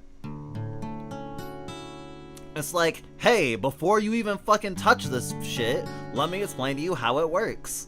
And then you make a decision. It definitely creates a rift when you are told everything that you should worry about and consider, and then that person makes the decision, and then you're like, oh, but it was such a burden on you. And obviously, like, respecting sacrifice and commitment is good, but there's a certain point where you're using it as self-flagellation, and you're really undermining the fact that the person consented in the first place, you know? Not to say they can't change their mind, but, you know, being like, oh, it's so horrible that you put on the pendant and saved me. I'm so sad about how you sacrificed your entire life to be around me. Of course, this is a little bit different, especially because I don't think the little old lady gets anything out of our decision either way. She's just a handy-dandy guide. She's like Morpheus in The Matrix. Plus, the abyss will always be there, in case you change your mind. In the meantime, you two are welcome to stay as long as you like. Whenever you're ready to leave, just let me know, and I'll return you to the dungeon. Thank you for all your help. I can't sleep in your bed.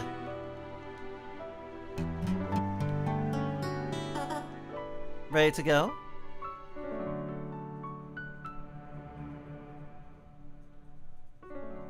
Returning. Yummy. Pearlescent. Yeah, I think I'm just gonna throw lesson at the end of words now. I think that will be really cool.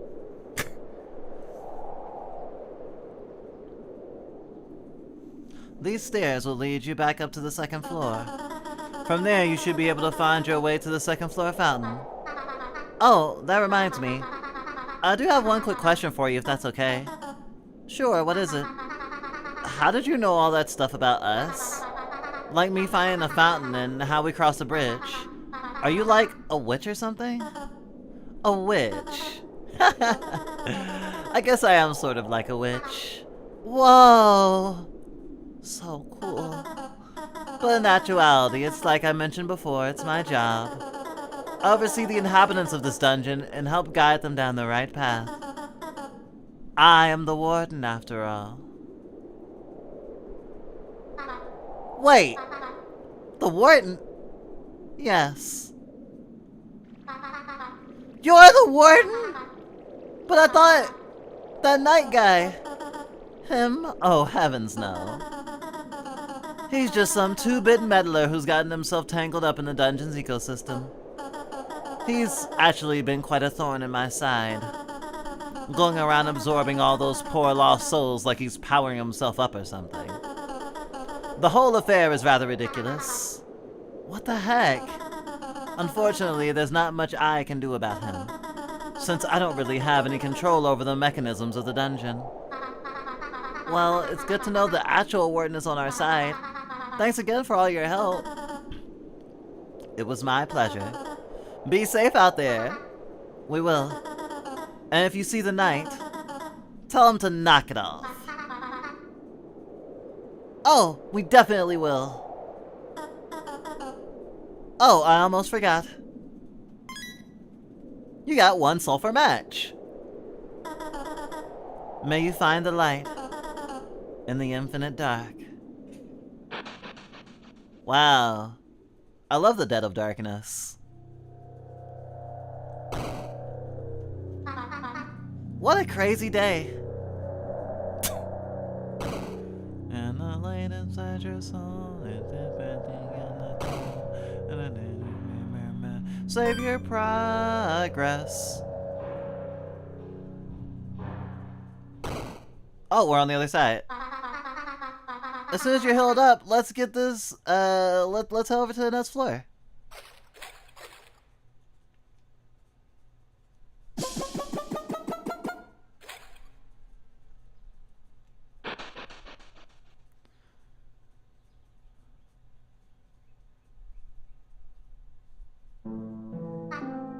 Hey, we'll be reaching the last floor soon, and hopefully we'll find the exit. I haven't given up, you know. I'll help you escape the dungeon. I mean, I promised, didn't I? What if we cross the abyss instead? You actually want to go to Elysia, huh?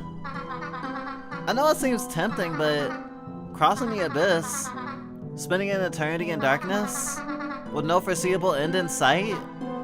I don't think it's a good idea. When I was trapped in that room for all those years, alone, trying desperately to hold on to the faintest glimmer of hope, never knowing when my breaking point would finally come, you have no idea what it's like, how terrible it is. Seriously, it's hell. But now you won't be alone. You're so kind to me. But eternity's kind of a long time. I know you'll get sick of me eventually.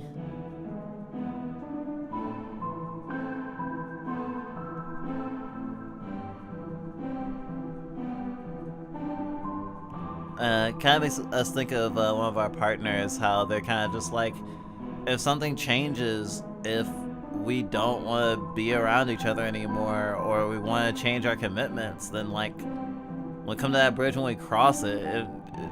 If you worry too much about, I mean, the future is important, yes, but if you worry too much about it, then you sort of like,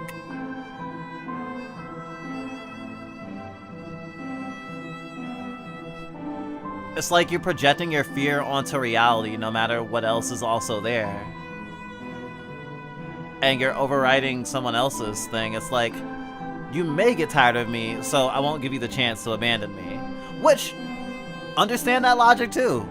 I also hate being abandoned. Which is why it feels so nice to be as individualist as you can. So that way, when you are alone, when you do find yourself in that infinite dark, wishing there was even walls to claw at, you're like, well, at least I wasn't banished here by someone else. At least I wasn't betrayed by one more person. It's like having casualties for your relationships, of how you understand people, you know?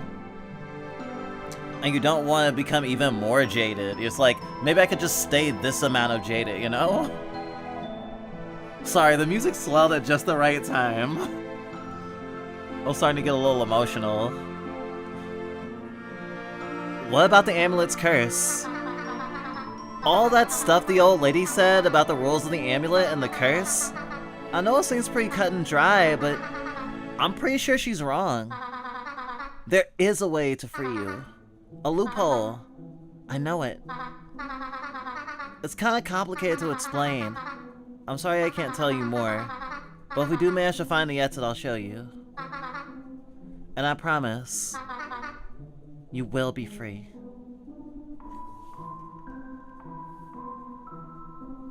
If being free is just being free of you and being free of the, oh yeah, it's a very, what's the word? It's like the amulet and the curse is sort of a metaphor.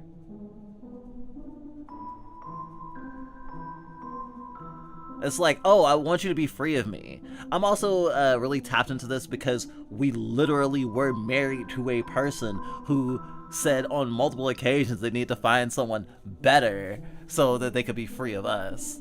Or sorry, the other way around, so we could be free of them. It's like, to dislike yourself so much to be like, the best kindness I could give someone is to make them not have to be around me. That's some deep self-hate that I completely understand. B deserves better than her own fears. Have you ever gotten this far before?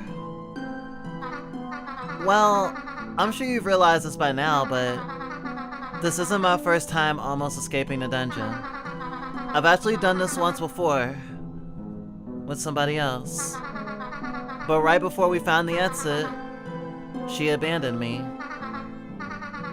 To be honest, I don't blame her. I tried to trick her into putting the amulet on, and she caught on. So in order to get rid of me, she cut off her own hand and threw me back into the depths of the dungeon. Listen, this life down here in the dungeon, I deserve it. But you? You don't deserve this at all. You have family, friends, right? A life waiting for you out there. A real life. I'm just a ghost. There's really no reason for you to stay down here with me. Thank you for everything you've done for me. This adventure has been the most exciting thing that's ever happened to me in my entire life. No matter what happens, I'll make sure things will turn out alright. You can trust me. Just promise me this one thing. Don't forget about me, okay?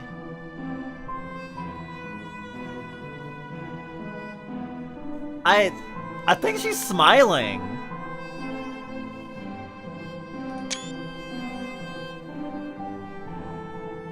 She's smiling.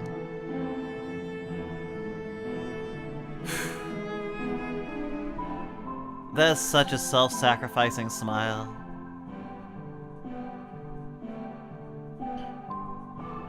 Don't forget about me, okay?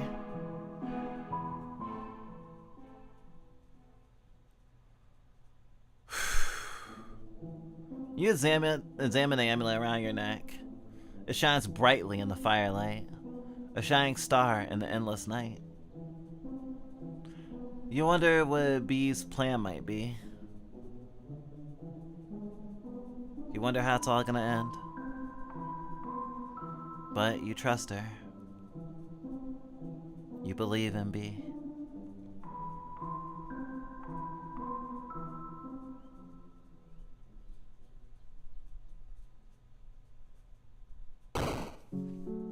Yo! Level 3. We made it.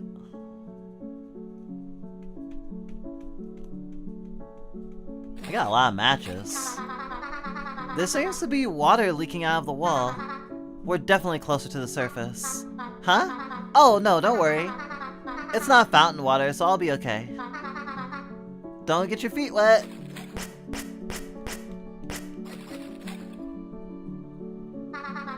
I recognize this room. This is it. This is the exit. This means we just have to find the green switch and then we're in the clear. I don't remember there being 2 green doors though. The green switch should be around here somewhere.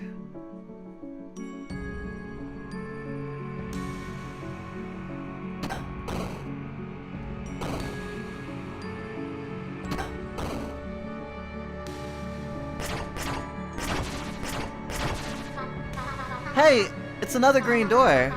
We must be heading the right way.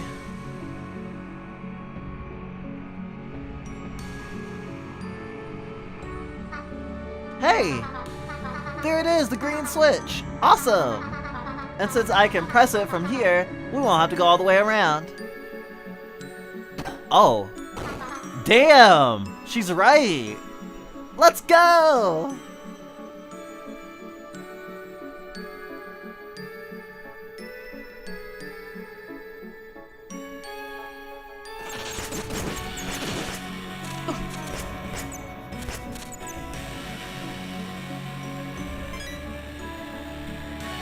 Get.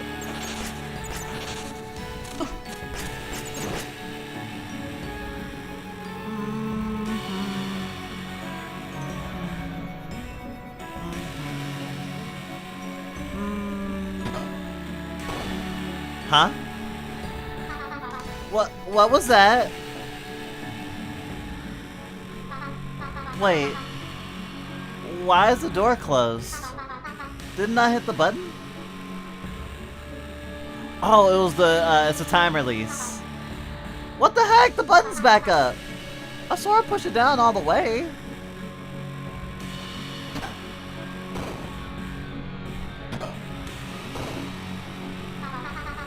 There it is again.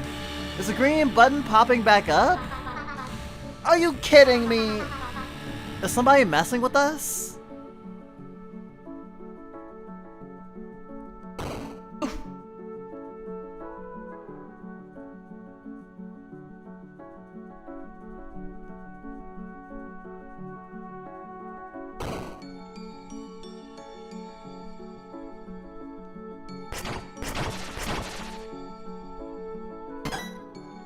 Chest full of bombs. I really gotta get more into old Zelda games because I feel like there's a lot in the way that we will play a game and just rattle off all the things it reminds us of and be like, oh yeah, and this and this and this is in its DNA. We can't do that as much with stuff that is drawing from anything before Ocarina of Time?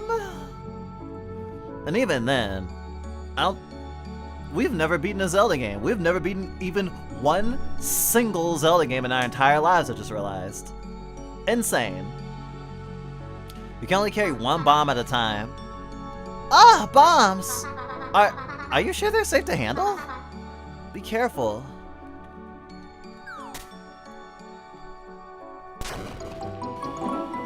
Oh, you did it! You're a genius. Thank you. I have exactly 4 matches, too. May you find the light in the infinite dark. Interesting. Wait, that's the same thing the old lady told us. And she gave us a match, too. Wow. Vincent giving me 1 match at the very beginning actually kind of added up. Lights from other people. That's cool. That's cool. Other people enabled me, even if they couldn't like pull me out of my situation completely. They added to me being able to get out myself. We need more interdependence narratives in fiction. That's cool. It worked. I was really wondering what I would need the extra matches for. It's a great way to make sure that you can only progress that one way. I mean, I guess I could have tried to fucking cheat more more matches into the game or something. Honestly, being a Deltarune fan has made me much more willing to like do weird stuff like that. It's the Abyss. I know you want to try to cross it, but I'm sorry. I can't do it. It's just too overwhelming. I don't think it's a good idea. Let's keep looking for the exit.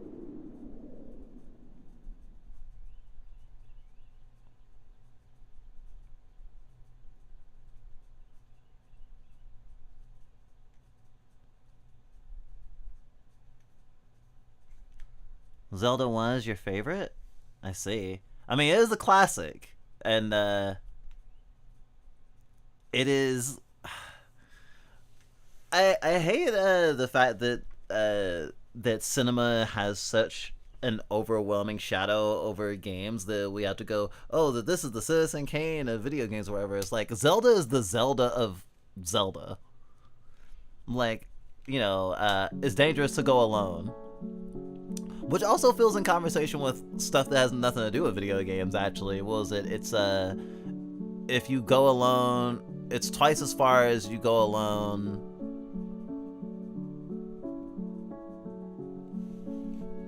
I'm trying to remember the quote. It's something like, to go alone is half as is like twice as hard, or something like that.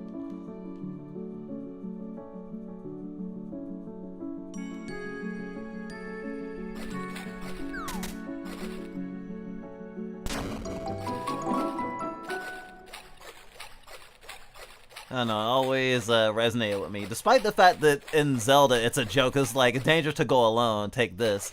Feels like this isn't, you're still alone. But it feels like it has that double meaning there. It's like, well, you have to go alone, so you might as well have a weapon. I do think that we're at a time right now where a lot of people just don't give like a lot of older games time of day, and whereas we're from a generation where like we'd like people to give more time of day to like say PS1 era stuff, like we have not given a suitable amount of time of day to something as old as Zelda 1, though we have poked at it like once, like just a little bit. There's even a mod to update the graphics. Oh my god. Rain. It's rain. I wish I was able to feel it. Cool drops of water falling from the sky above, landing on your cheek. My mom taught me that. She called it a poem. You know, it was raining when I died. It was one of the last things I ever felt. You'd think I'd hate it more because of that, but my mom loved the rain. I miss her so much. Makes somewhat since film has been around longer than video games, at least. Oh yeah, I mean, I'm also a cinephile, so I'm really bad mouthing one of my parents behind the other's back, really, when I say something like that. But honestly, I understand how, like, framework wise it makes sense, but like when it's like, but I do feel like there's a sort of wanting to slot one thing into the other, and I don't think that they are proxies for one another. Like what, like, especially have studied film, like the stuff that, like, say The Godfather, or honestly Godfather 2 is the one that I think is probably more technically impressive, right? But like that or Citizen Kane or whatever are doing and trying to accomplish different things artistically than the stuff that people will want to generally slot into them.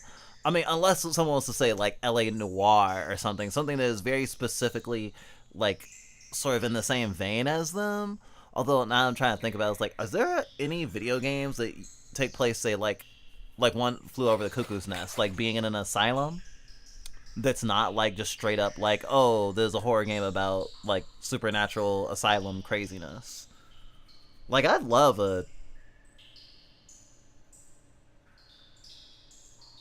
like a choose your own adventure game where you're like someone in a psych ward, but it's not supernatural. That'd be interesting.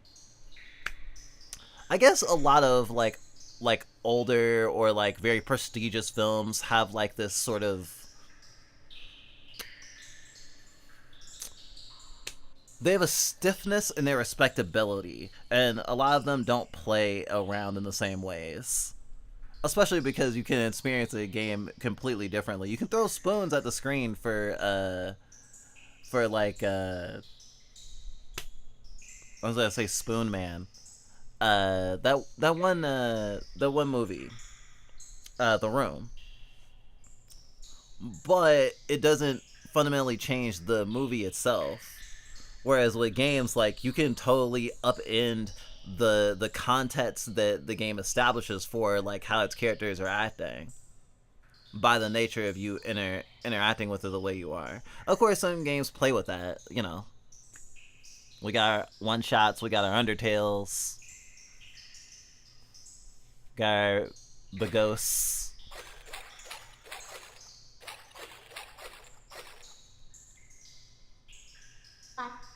Huh? Oh, sorry. I got super distracted. I guess I got caught up in the moment. I'll be right there. Ah! What? What was that? I felt it. I felt it. I felt the rain.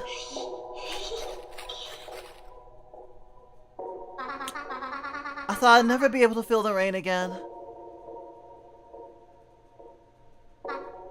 Hey, thank you for everything. I don't know why you picked me, but I'm so happy that you did.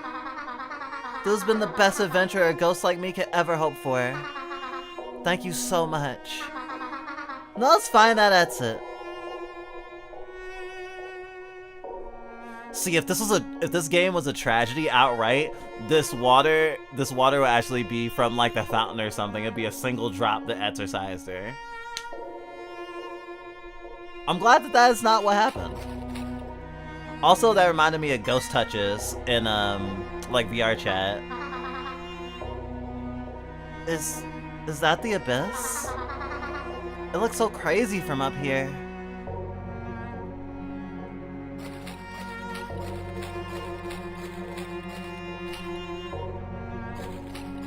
Also, hi. How have you been today, Glacy? Ugh. It feels so weird that it's only Tuesday.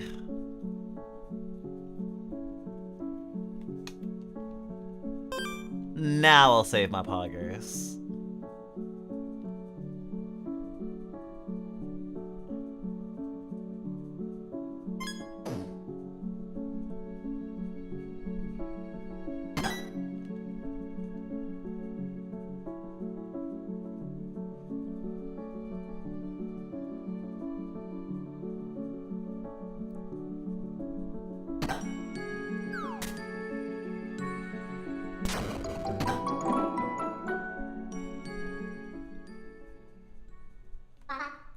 Whoa, a fountain!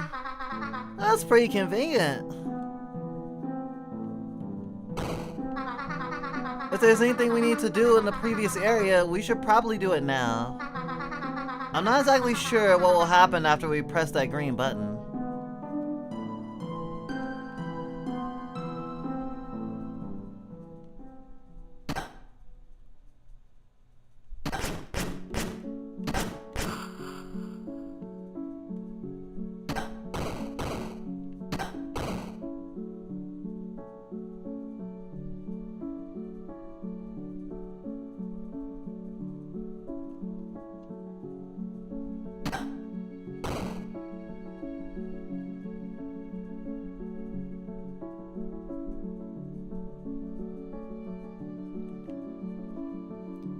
Okay, just double checking to make sure there's no more,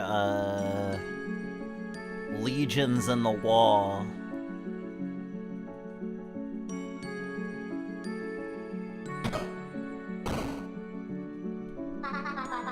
I guess it's not working. Let's look for another way around.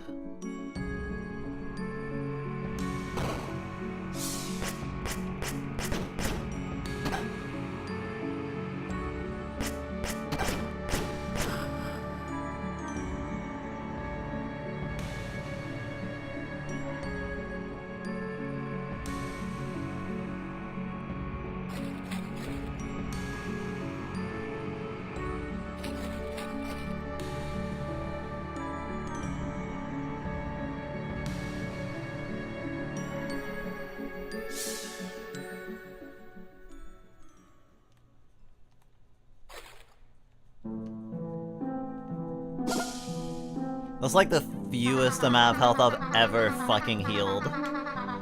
If there's anything we need to do now in the if there's anything we want to do in the previous area, we should do it now.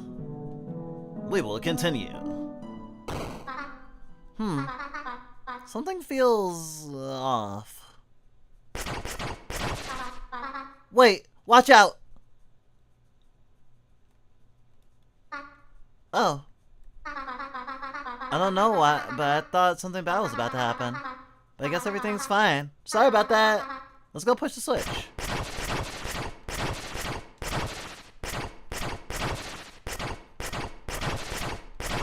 She's experiencing deja vu. Just like me, for real. There we go! Hopefully the switch will stay down this time. Let's hurry to the exit.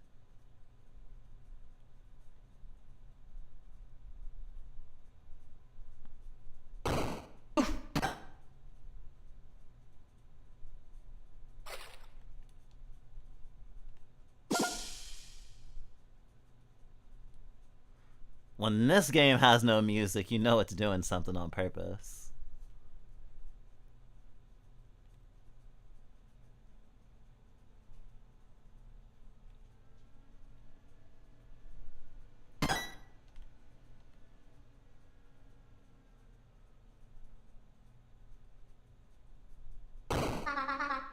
It's the altar! We made it!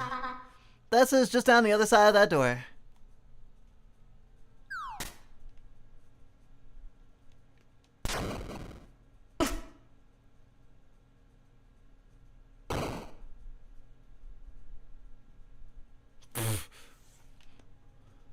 We actually have a number of Mantle likes that we are interested in. Not to be confused with Mantle, the fan game that is actually a Yume Nikki like. I can't believe it. We're here.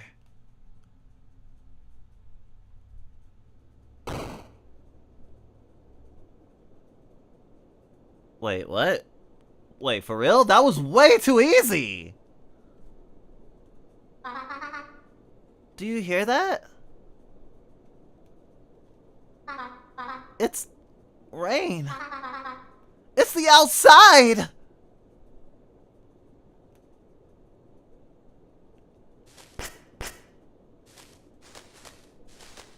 Ah, I love rummaging in grass sounds.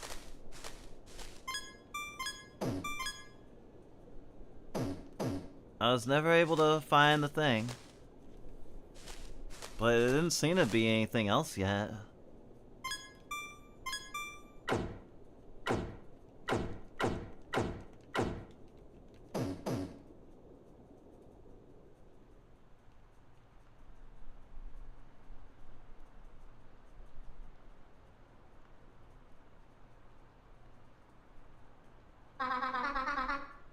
This is as far as I can go. And as long as you're wearing that amulet, it's as far as you can go too.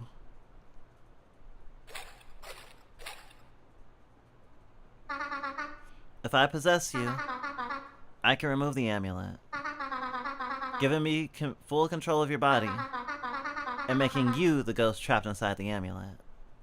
But I've always wondered, after we swap places, what would happen if I put the amulet back on? What would happen if you possessed me back? And what would happen if you took the amulet off?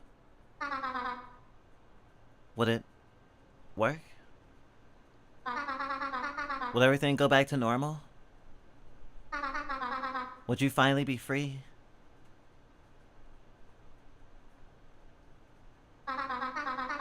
Everything I've ever known is gone.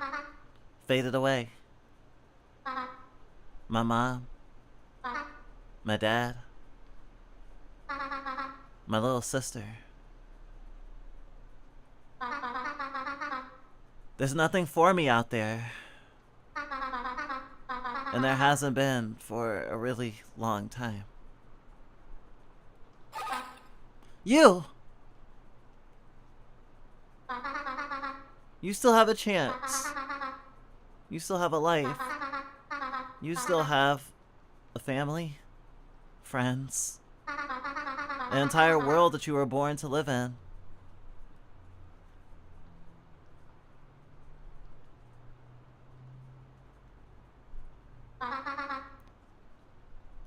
I have nothing.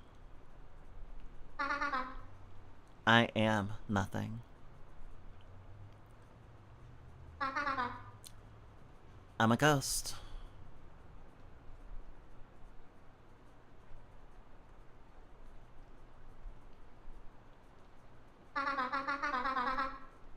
It's time for you to leave me behind.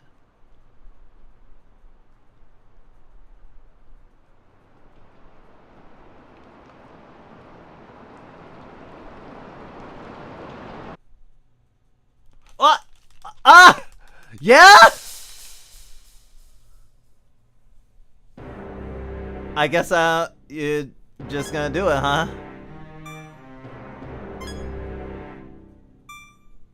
Through the menus, too.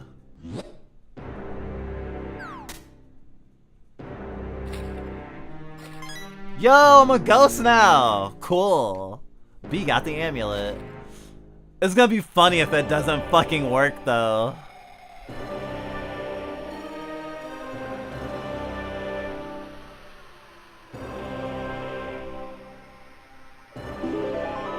B put the amulet around her neck.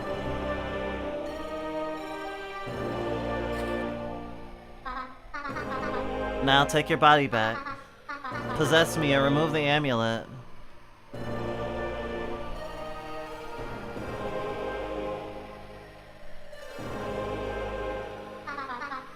Take your body.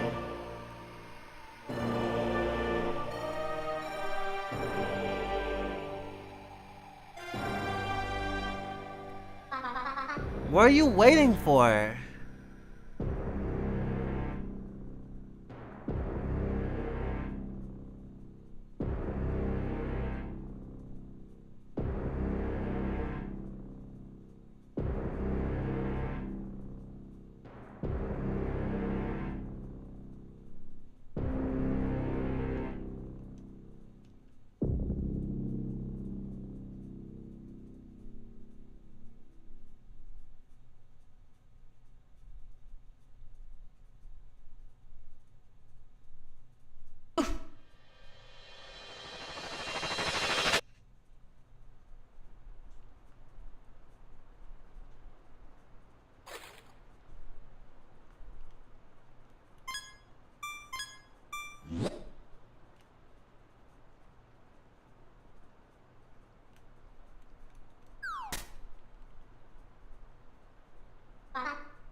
There. Everything is now how it should be. I've kept my promise. You're now free. Don't worry, I'll be alright. Just don't forget about me, okay?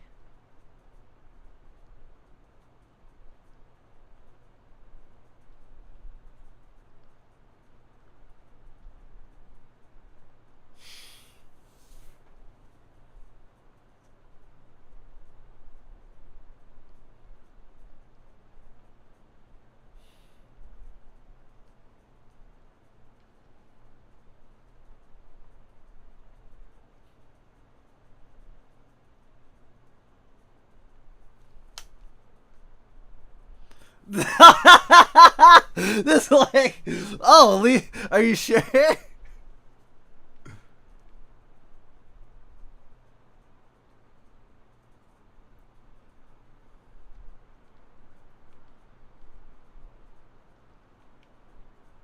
Was like, you know this is what you're doing, right? What are you doing?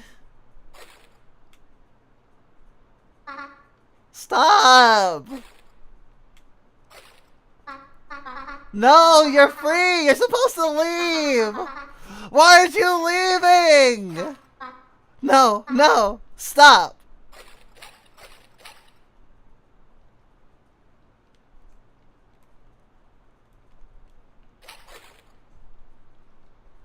Oh wait, am I actually not allowed to leave? Feel free to come visit. If you're ever in the area, I'll be here.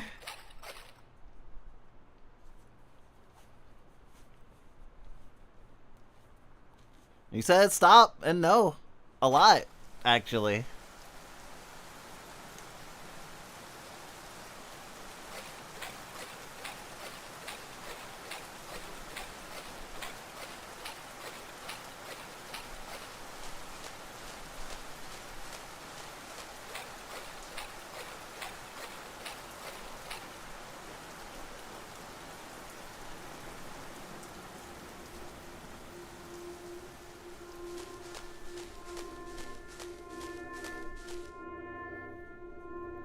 Let's not forget we were made for this.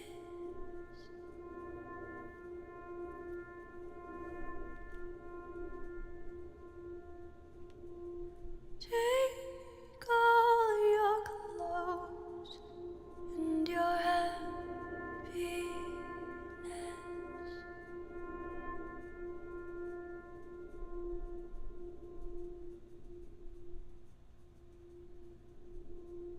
Let's not forget we were made for this. Take all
That was eviscerating.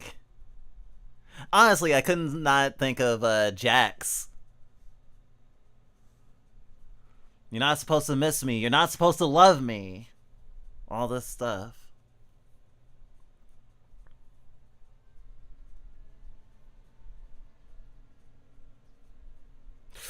Oh, painful too. B status, forgotten.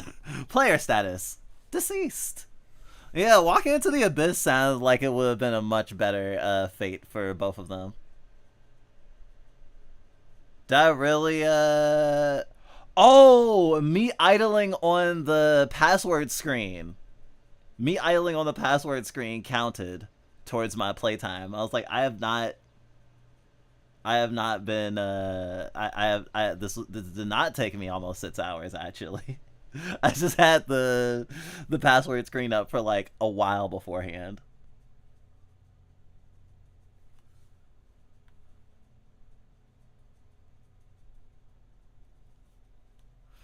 That was a sort of see what happened sort of response from me, honestly, because everything like in the playthrough and my responses and stuff was kind of like lending towards, yeah, no, I'll be with B for eternity, that's fine. And I feel like actually like leaving her in the end, and my also hesitating as a ghost, like kind of lends to me playing it as I want to because she keeps saying no, so I'll respect what she's saying. Which honestly is sort of what we've done in our life before. But because like it is hard to know when there is a like insecurity driven response that you should completely respect and not like push back against, versus like, no, this is this person's boundary.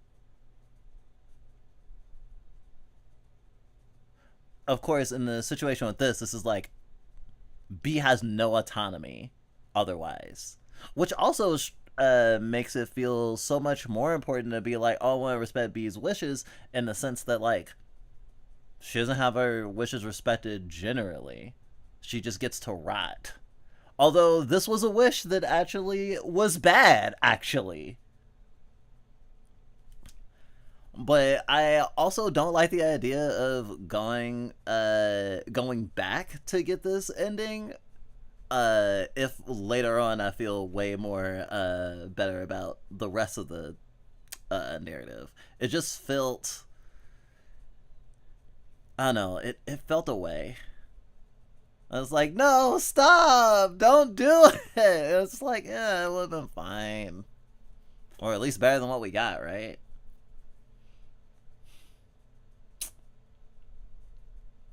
It's like, yeah, definitely have to do a third playthrough, huh?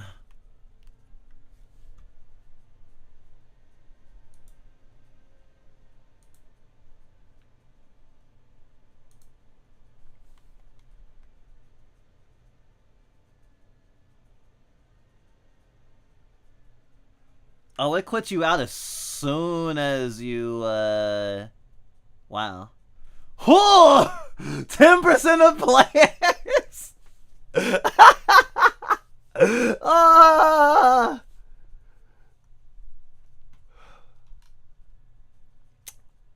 10% of players. Yeah, I should reload.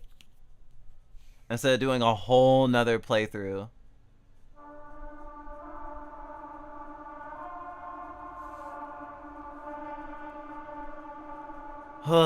Thank you for letting me load a save. Huh? Oh, right, I forgot what the title screen looked like. Oh. Continue. I forgot I named this save. Oh. I forgot there was 3 save slots, I guess.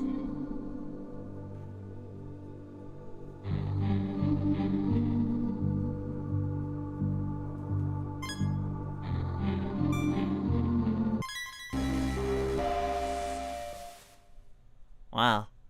Never loaded a save either. There we go. Hopefully the switch will stay down this time. Let's hurry to the exit.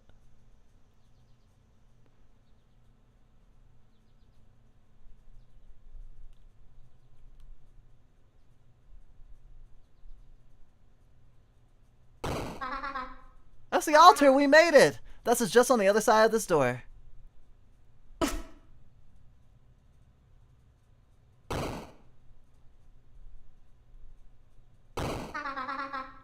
I can't believe it! We're here! On one hand, I kinda feel that, you know, there's the expediency part of it, but at the same time, it feels disingenuous not to play the whole scene out if I can. But thank you. I do appreciate that, the agency that you have allowed me. Do you hear that? It's rain. It's the outside! It's the theater major in me. It's like, oh, I get to run the scene again? Great. It's like, think about your motivations, think about how the characters are feeling, you know. That's how I feel too. I didn't have a dialogue skip originally, but people requested it. Yeah, it's, I feel like there is a level of balancing out, because as a game dev, you're kind of like a dungeon master, right? So like, and accommodating people is good and important, but also reduces friction in a way, right? I would say being able to load from here specifically makes me feel like, even if I wasn't going to be reading all this out and was like really getting into the characters' feelings, I still feel like I was just playing this by myself. I wouldn't mind, because it's just the scene again. It's like literally like rewinding a little bit. But also, like, trying to provide a little bit more for your players is good and important, and everyone has their line. I still think about what Toby changed after Chapter 4 Weird Round, and people were like very much like taking from symbolism a reading that they were feeling very uncomfortable with, and we still don't know if it was specifically solely for that reason. But then like Toby changed the sprite, and now there's people on one side that's like, oh, artistically you should have kept it this way, and then people on the other side is like, no, you should have, you know, done what should have adhered to what fans are asking, to adhere to people's like what have you. And I mean, this is a level of friction that doesn't usually like come across my mind unless it is a wide breadth of information between save points. But I'm not without empathy for players who do want to dialogue skip. I am not above dialogue skipping, mind you. But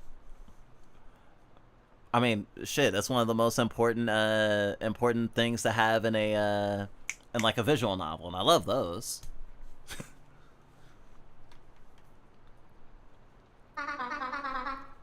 This is as far as I can go. And as long as you're wearing that amulet, it's as far as you can go too.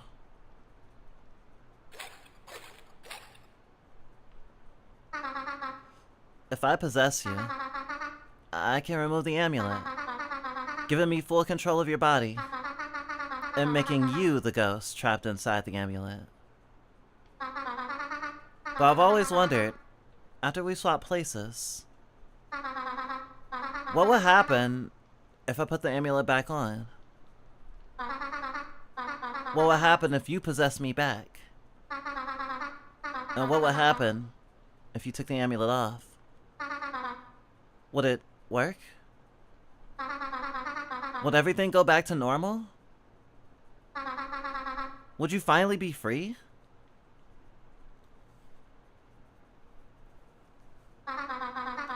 Everything I've ever known is gone.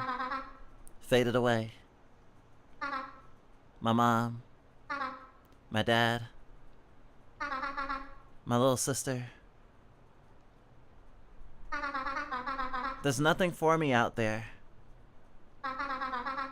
And there hasn't been for a really long time.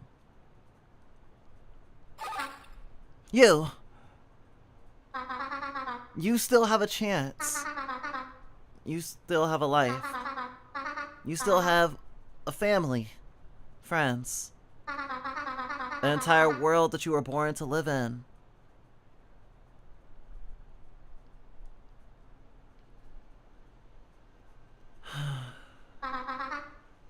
I have nothing. I am nothing. I'm a ghost.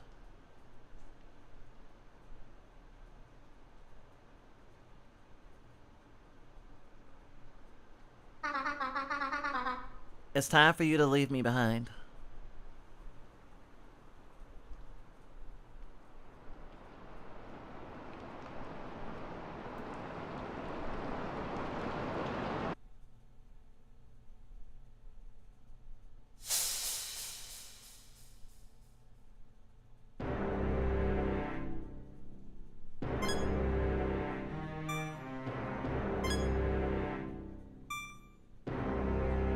It feels so weird watching someone else go through my menus.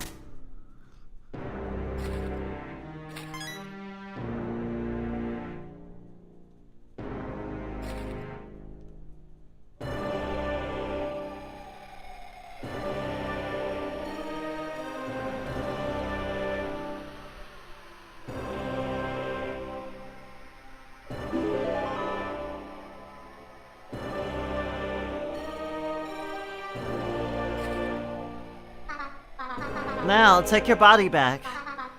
Possess me. And remove the amulet.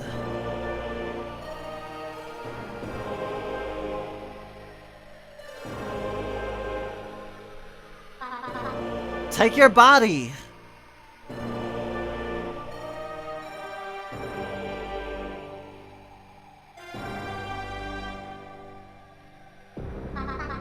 What are you waiting for?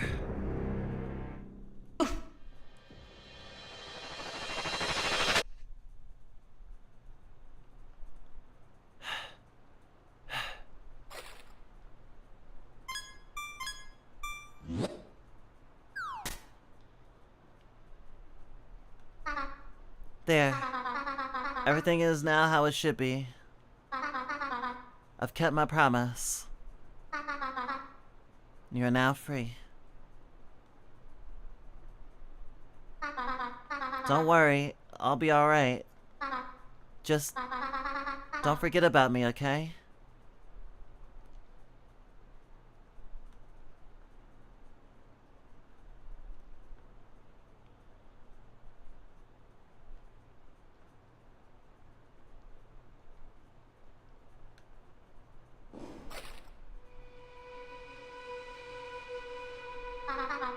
What are you doing?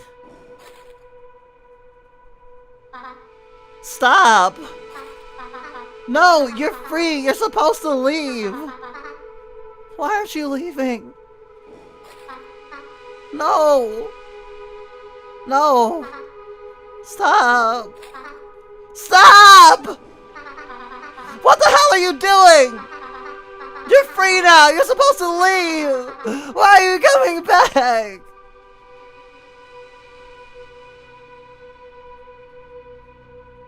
These are all such good responses. You and I aren't so different. What do you mean?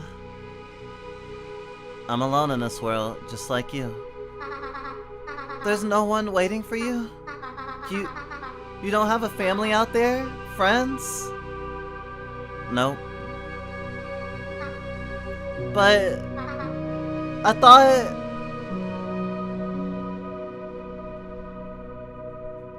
I don't think you're nothing.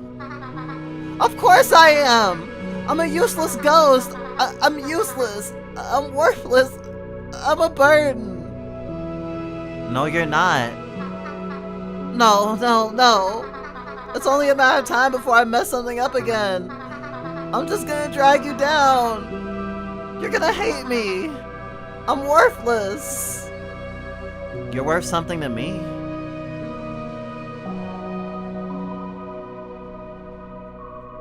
We're friends. I won't leave you behind. But what else can we do? I can't leave with you. You can't leave with me. Then I'll stay here. With you. But why? This place is hell. There's nothing for you here. You're here.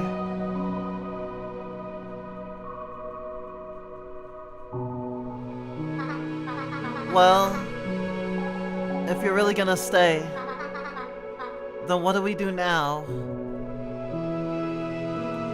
Let's go to Elysia. You really want to go to Elysia that bad? I want to go with you. I want to go with you too. But are you absolutely sure? Yes.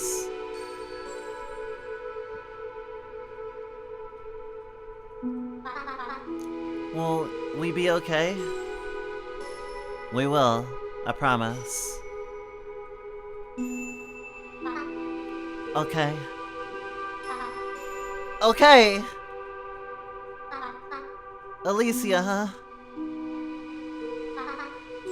Paradise. You got the amulet! You put it in your inventory. I remember. There's a fountain near here. To the right.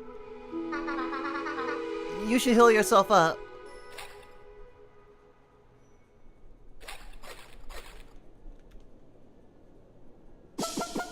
What do you call a lesbian dino? A Licholotopus. Oh, that's pretty clever.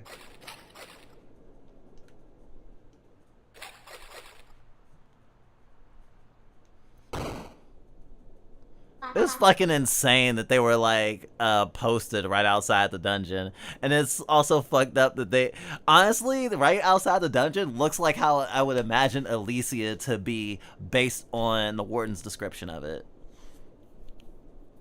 Also, we never fought the knight, so we'll probably have to do that now. The door, it opened.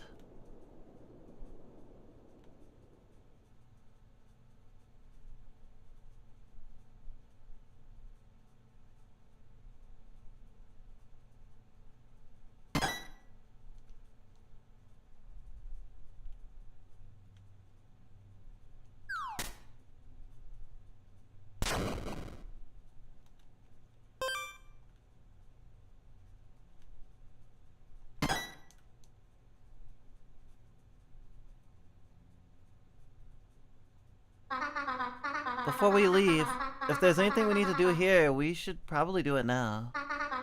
Because after this, we're never coming back.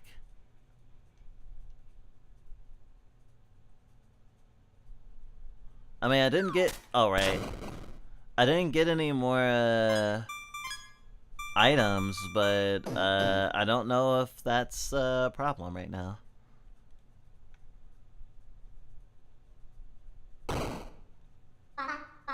Wait, what?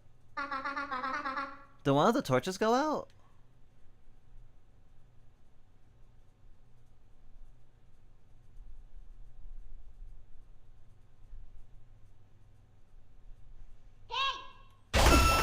Oh!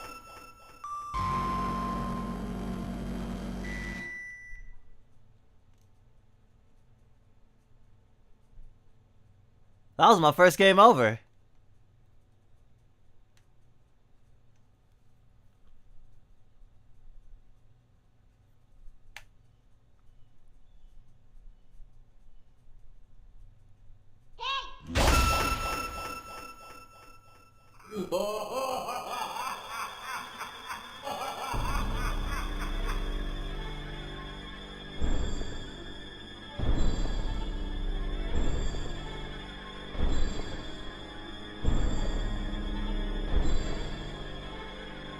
Oh no, it's the knight! It's you! What do you want from us? Why are you even here? I don't understand. Huh? The vessel. Why didn't you take it? Why did you give up your chance? Because they're not a vessel, they're my friend. I'll give you one more chance. Take their body and surrender to me their soul. Do so and I shall let you pass unharmed. No way, I refuse. I'd never do something like that. They're my friend. Your compassion has made you weak. If you will not take up this vessel, then I shall take their soul for myself and rend their flesh from this mortal coil.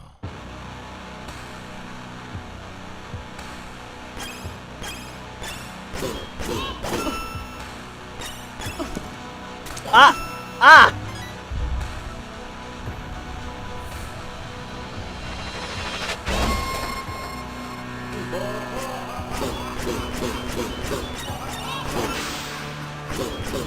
Ghost Fairy! Let's go! With the power of B and epilepsy on my side, I will win!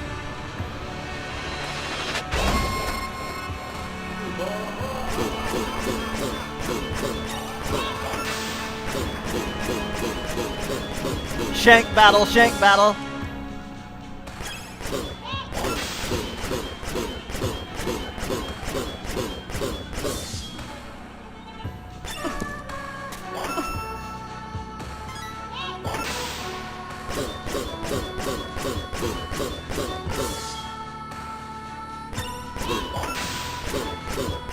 I think this is how we defeat Donald Trump as well. Stupid, worthless girl! Why prolong your suffering when you can take their vessel and be free? If the life of one stranger stays your hand, then you truly deserve to be trapped here forever. You're right. I deserve this. I'm stupid and worthless. Even God has forgotten about me.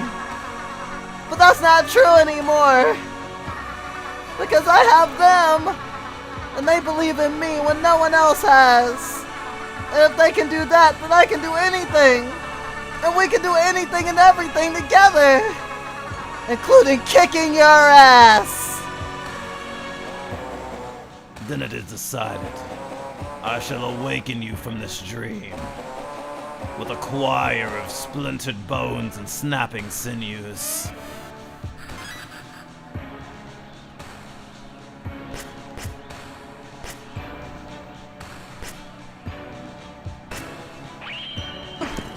Ah!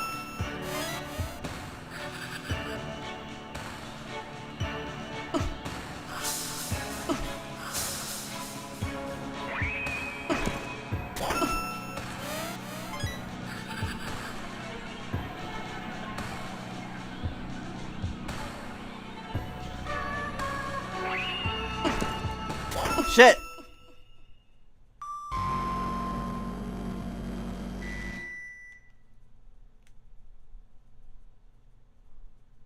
I guess he snapped my sinews.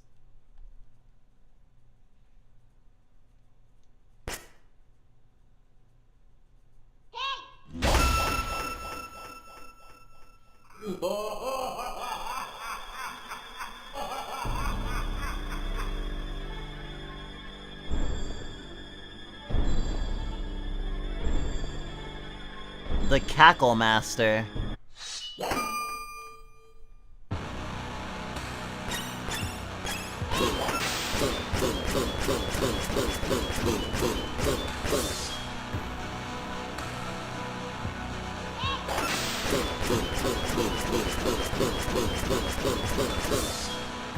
B is quite strong at this point, huh?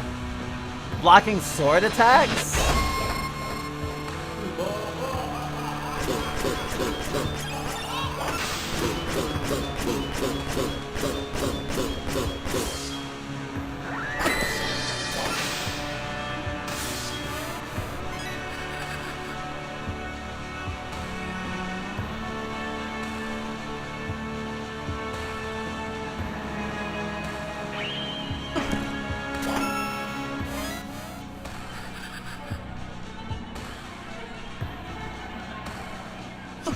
the B button.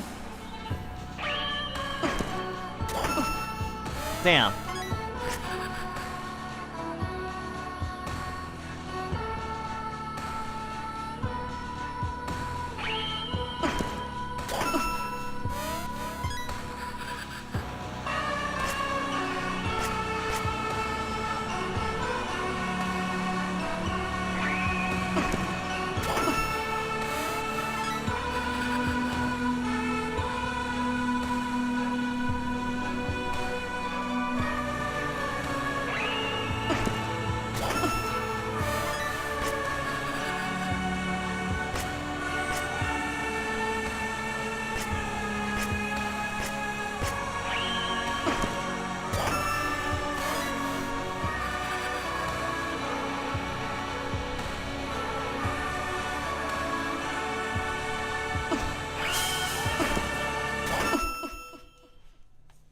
Alright. I'm not sure how to continue past that part.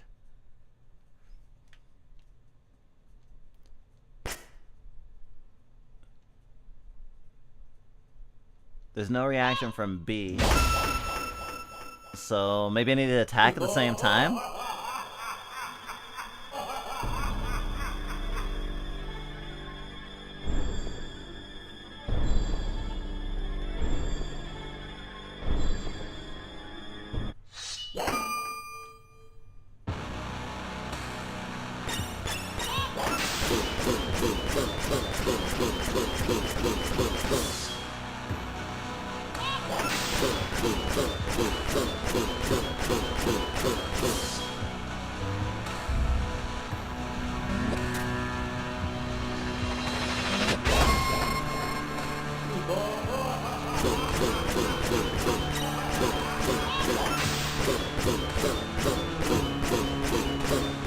Why is my soul so powerful?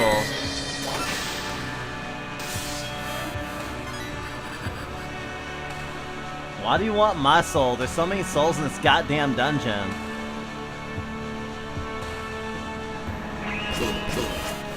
Ah!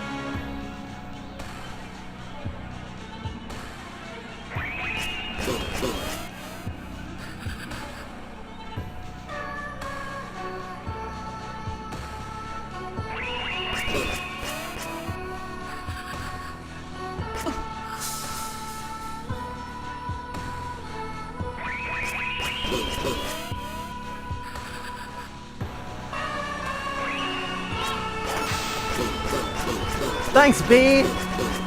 I believe in you!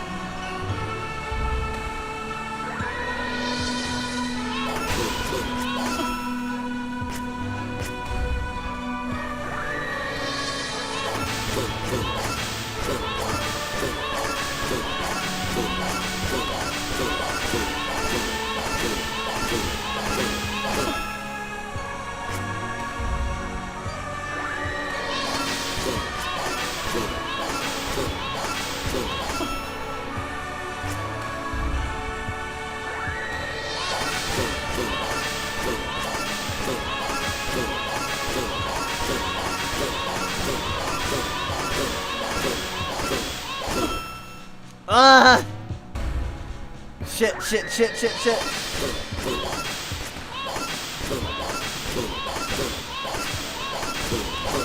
Ah! Shit. I stabbed at him before I let B block. I was too bloodthirsty.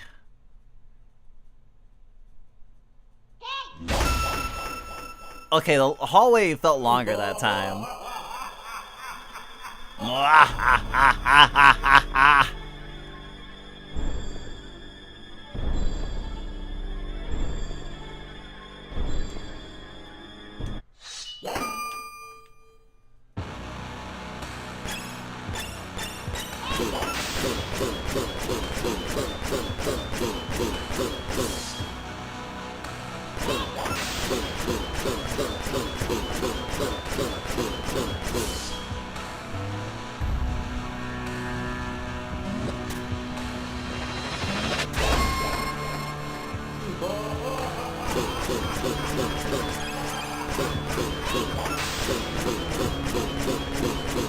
I will kick every one of your asses. Shit.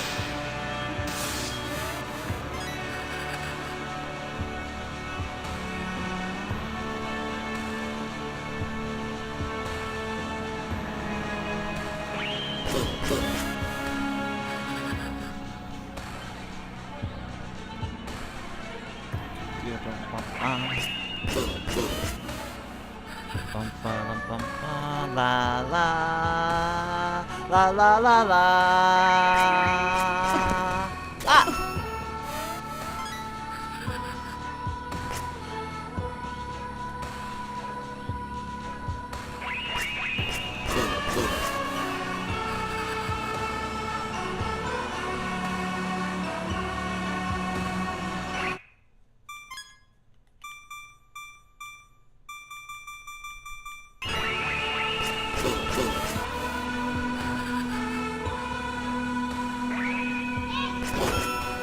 Ah!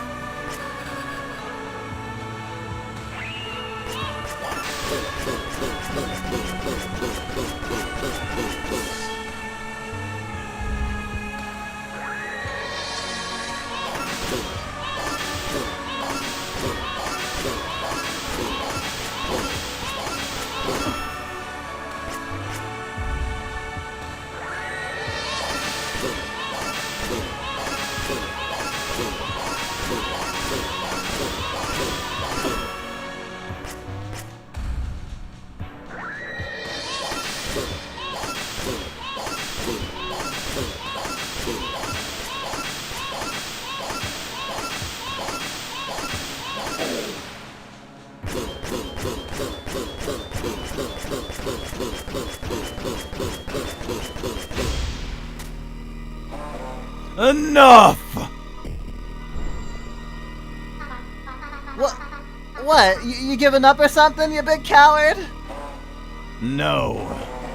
I merely grow tired of this pathetic game. This is your final warning. Submit to me or else. Ah. Such a fascist. It's like, oh, just kill your friends. I promise. Everything will turn out great. Oh yeah? Or else what? Or else this.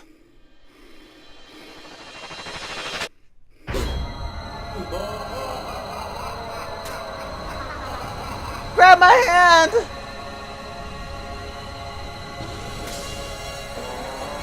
Disgusting! You dream a dream of friendship. But I dream a dream of power, of absolute control, as I command all the souls of the damned, and wage war on the gates of heaven itself. No! I won't let you take my friend! And as God's severed heads fall to my feet, I shall sit upon that anointed throne, with all of existence trembling beneath me.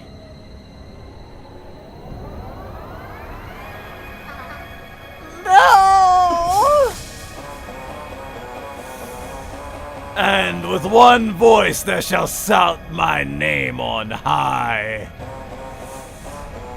For my name is Dolomite!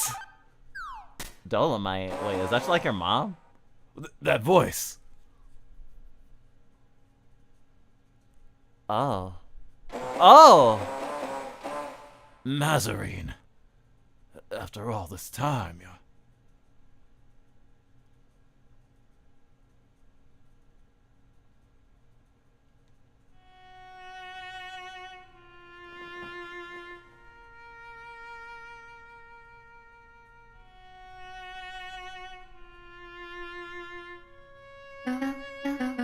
Please. Let them just have one more chance.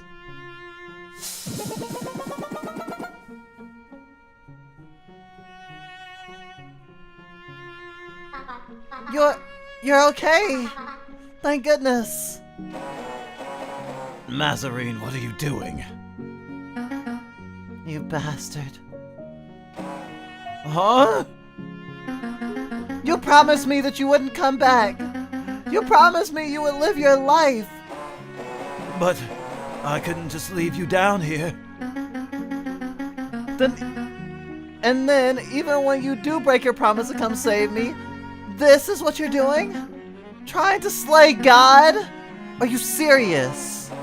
But darling, I was gonna kill God to try to bring you back and... But I'm right here, aren't I? Did you even try to look for me?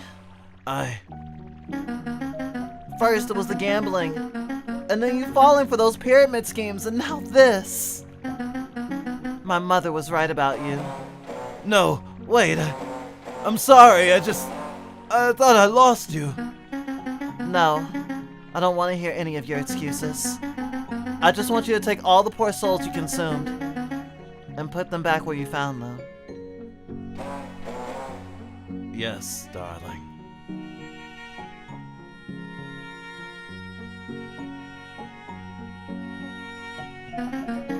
I'm sorry for all the trouble he's put you through.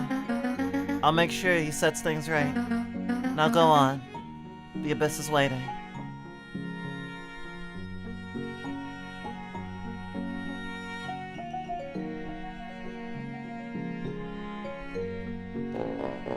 Farewell, fair maiden.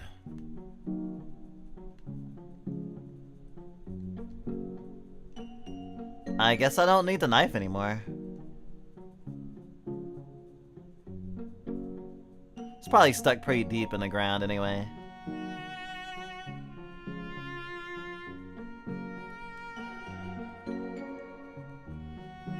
Damn, not even an ellipses. I guess he was in love with her or something. Or infatuated, rather. Can still see the hearts. We're back. We made it. The abyss. An infinite void stretching on and on. Forever. Terrifying, isn't it? Not while I'm with you.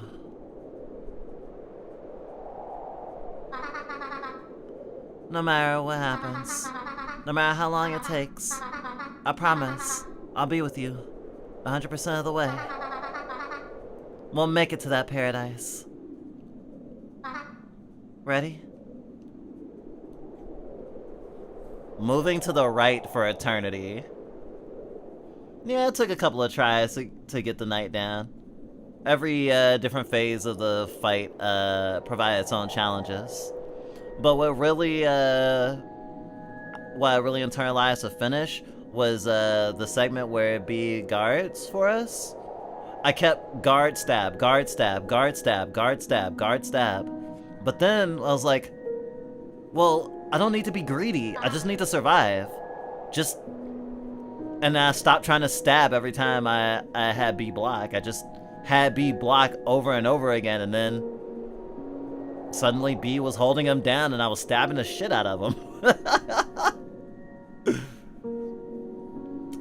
B has been so useful.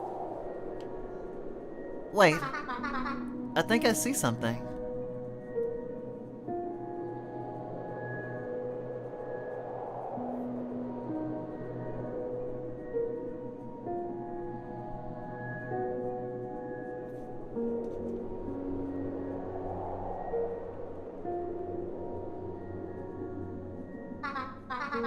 There!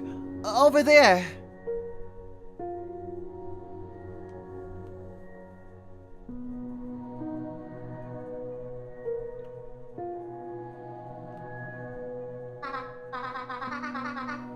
It's okay.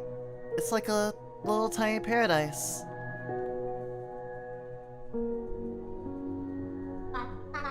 Hey, over here.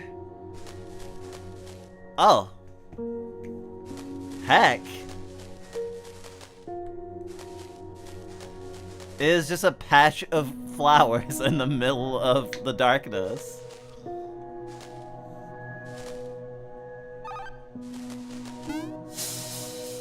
She has legs? She materialized. Look, look! I have legs! The old lady was right.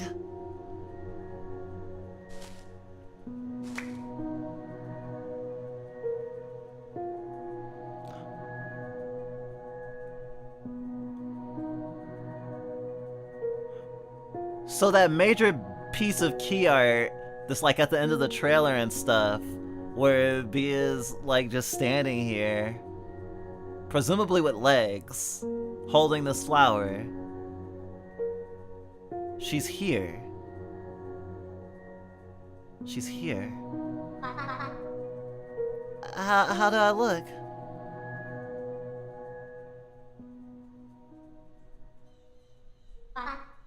Wait. Do you feel that? There it is again. Come on, this way!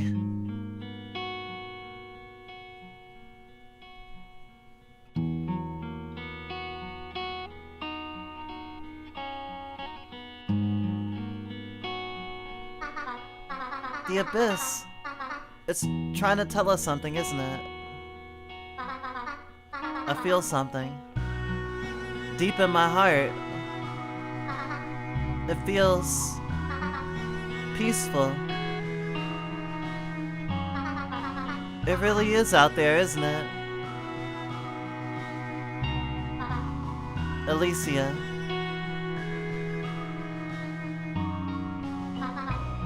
You know, meeting you was the most important thing that's ever happened to me.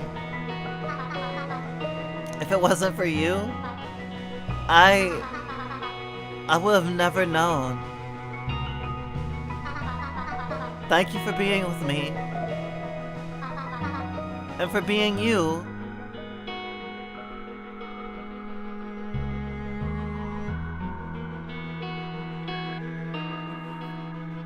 Oh! So that's where that comes from. I saw this key art online. Or the sketch.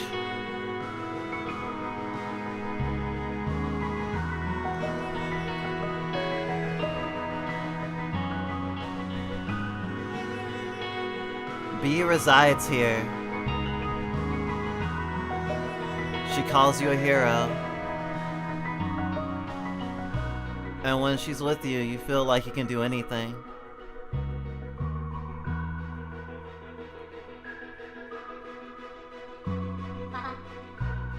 Ready? Hell yeah. Let's go.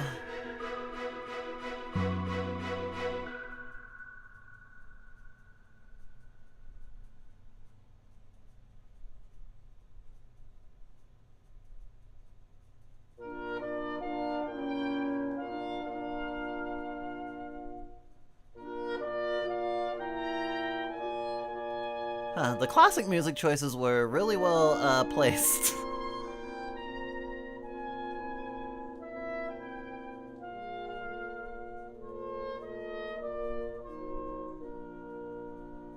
Well, I guess Fly of the Bumblebee isn't classical music necessarily.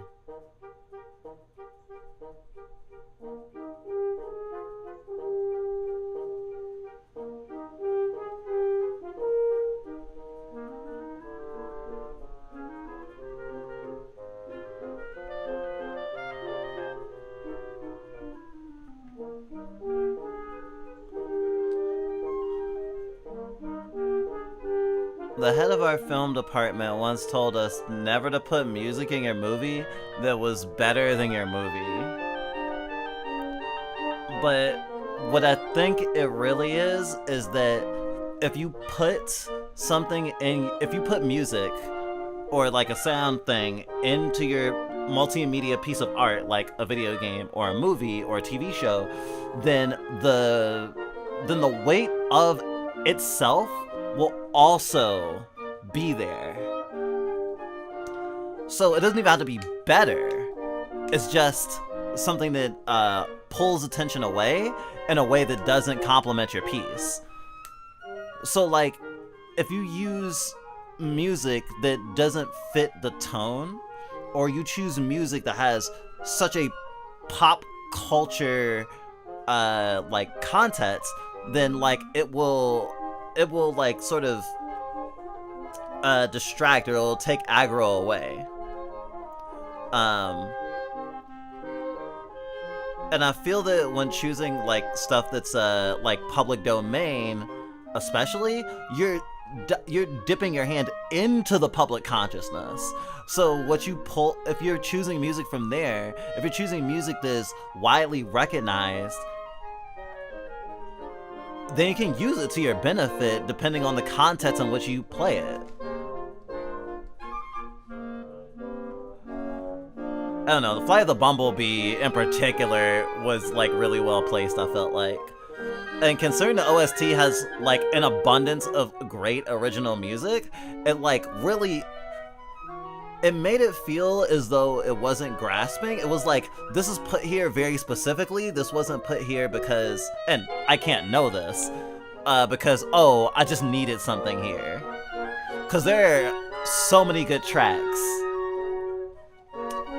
So like, knowing that even with such an abundance of original music, that music that had a history and that people would recognize and that was public domain was also chosen, you know, kind of, I don't know, it makes me think of the music as more coherent, and wanting to think about the coherency of those things together. Oh my god, they're frolicking. They're fucking frolicking in the darkness. The end. You know, it's like Daisy in Digital Circus. It hits in a very similar way. Total Deaths 4 ending, Believe, which starts with a B.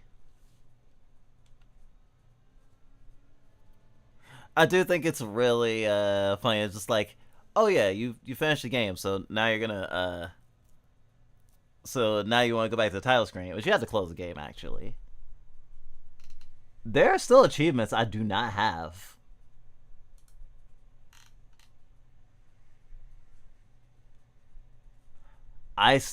Oh, the letters are between. Oh, that makes sense.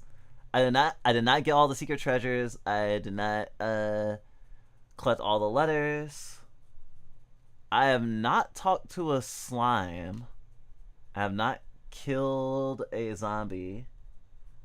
There's also a hidden achievement. Fulfill Rotbrand's request. So it looks like I'm gonna have to do another playthrough. But I think I'll give it a little bit of time to marinate within my soul. I think I'm at the point where I could probably do I could write a review. Damn. Thanks for playing. I hope you enjoyed it. Oh no, I couldn't have possibly enjoyed it. I mean, I don't know. All the screaming with glee at the top of my lungs was definitely me having a bad time. I'm being sarcastic. It was great. Thank you. Thank you for the effort. It takes a lot of time and energy to like see a game through from beginning to end. Especially when you have like especially something you want to say, like jam games and stuff are also really great too. But like, I don't know, keeping the discipline to keep at it and keep chiseling away slowly and slowly and slowly. Like, have a lot of respect for you, VitBoy. Music too. The music's fucking awesome. Picked up the album on Bandcamp, and it will make my bus rides so much more dungeony. 2-bit meddler. Yeah. I'm built different. I left B behind. Fucking hell. You should be. It's amazing. as a dungeon synth composer ourselves, we game recognized game. Any hoosies. I think that's all the time we have for today, actually. I am going to try to do a little raid. But that is the end of our second Big Ghost playthrough, and it felt really good. I probably gonna go on my game of the year list. Honestly, it's definitely I have a lot of feelings about this. I'm gonna have to sort out, especially when it comes to death and stuff. Also, I am reeling at the fact that we don't get closure about whoever stole B's body in the first place. Like, I'm actually kind of mad about that. I'm actually wanting that to be explored, but that isn't really within the scope of what the game is doing. And if we leave the dungeon, we get fucking murdered. So, certain things you just never know. Maybe it become inconsequential, just like how in life, the people who hurt you, they go on to live their lives. Not everyone's a war criminal. Sometimes people are like do very bad things, and they have a pattern of behavior too, and they never get and justice is never happens, and that is also part of life. It's not a part of life that I like, but it does happen. The people that wrong us, the people who hurt us and betray us, we don't always get to see them get comeuppance to rebrand and create a new life to anything. Sometimes we are stars in like shooting stars in the night, I guess. Got a lot of feelings. I didn't get to watch the beginning of the stream. I'll watch it tonight. I'm excited. Oh, I bet you are.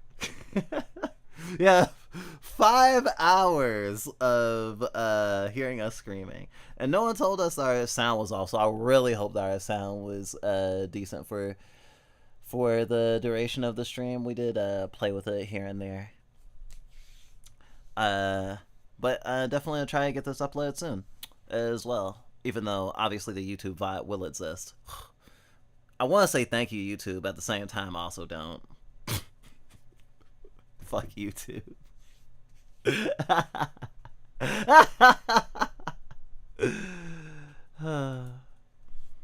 Okay, we gotta do the raid. I actually need to like get the heck out of here. I need to go to martial arts practice. Oh gosh. Oh, while we're waiting, there's the other game. What was it, Silicon Wasteland? Don't have a chance to play this right now. There is a demo, but we could look at the trailer.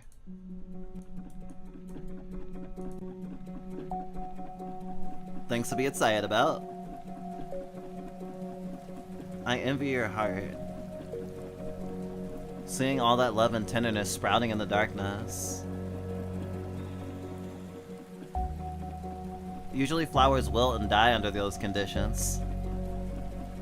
Damn, the rose that grew from concrete feelings. And yet the roots of your heart seem to grow and blossom despite it all.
That's gonna be a visual novel, I'm pretty sure, right? Yeah.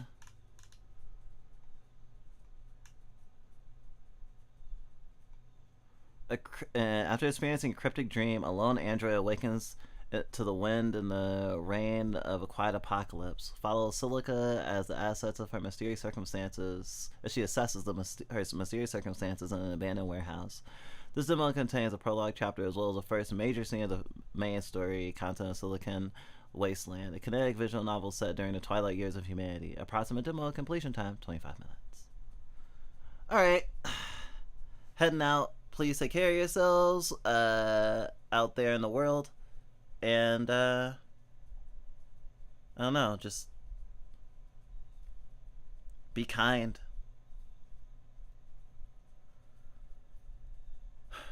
Take care of yourselves. The world and life is filled with happiness and sadness. You got this. B.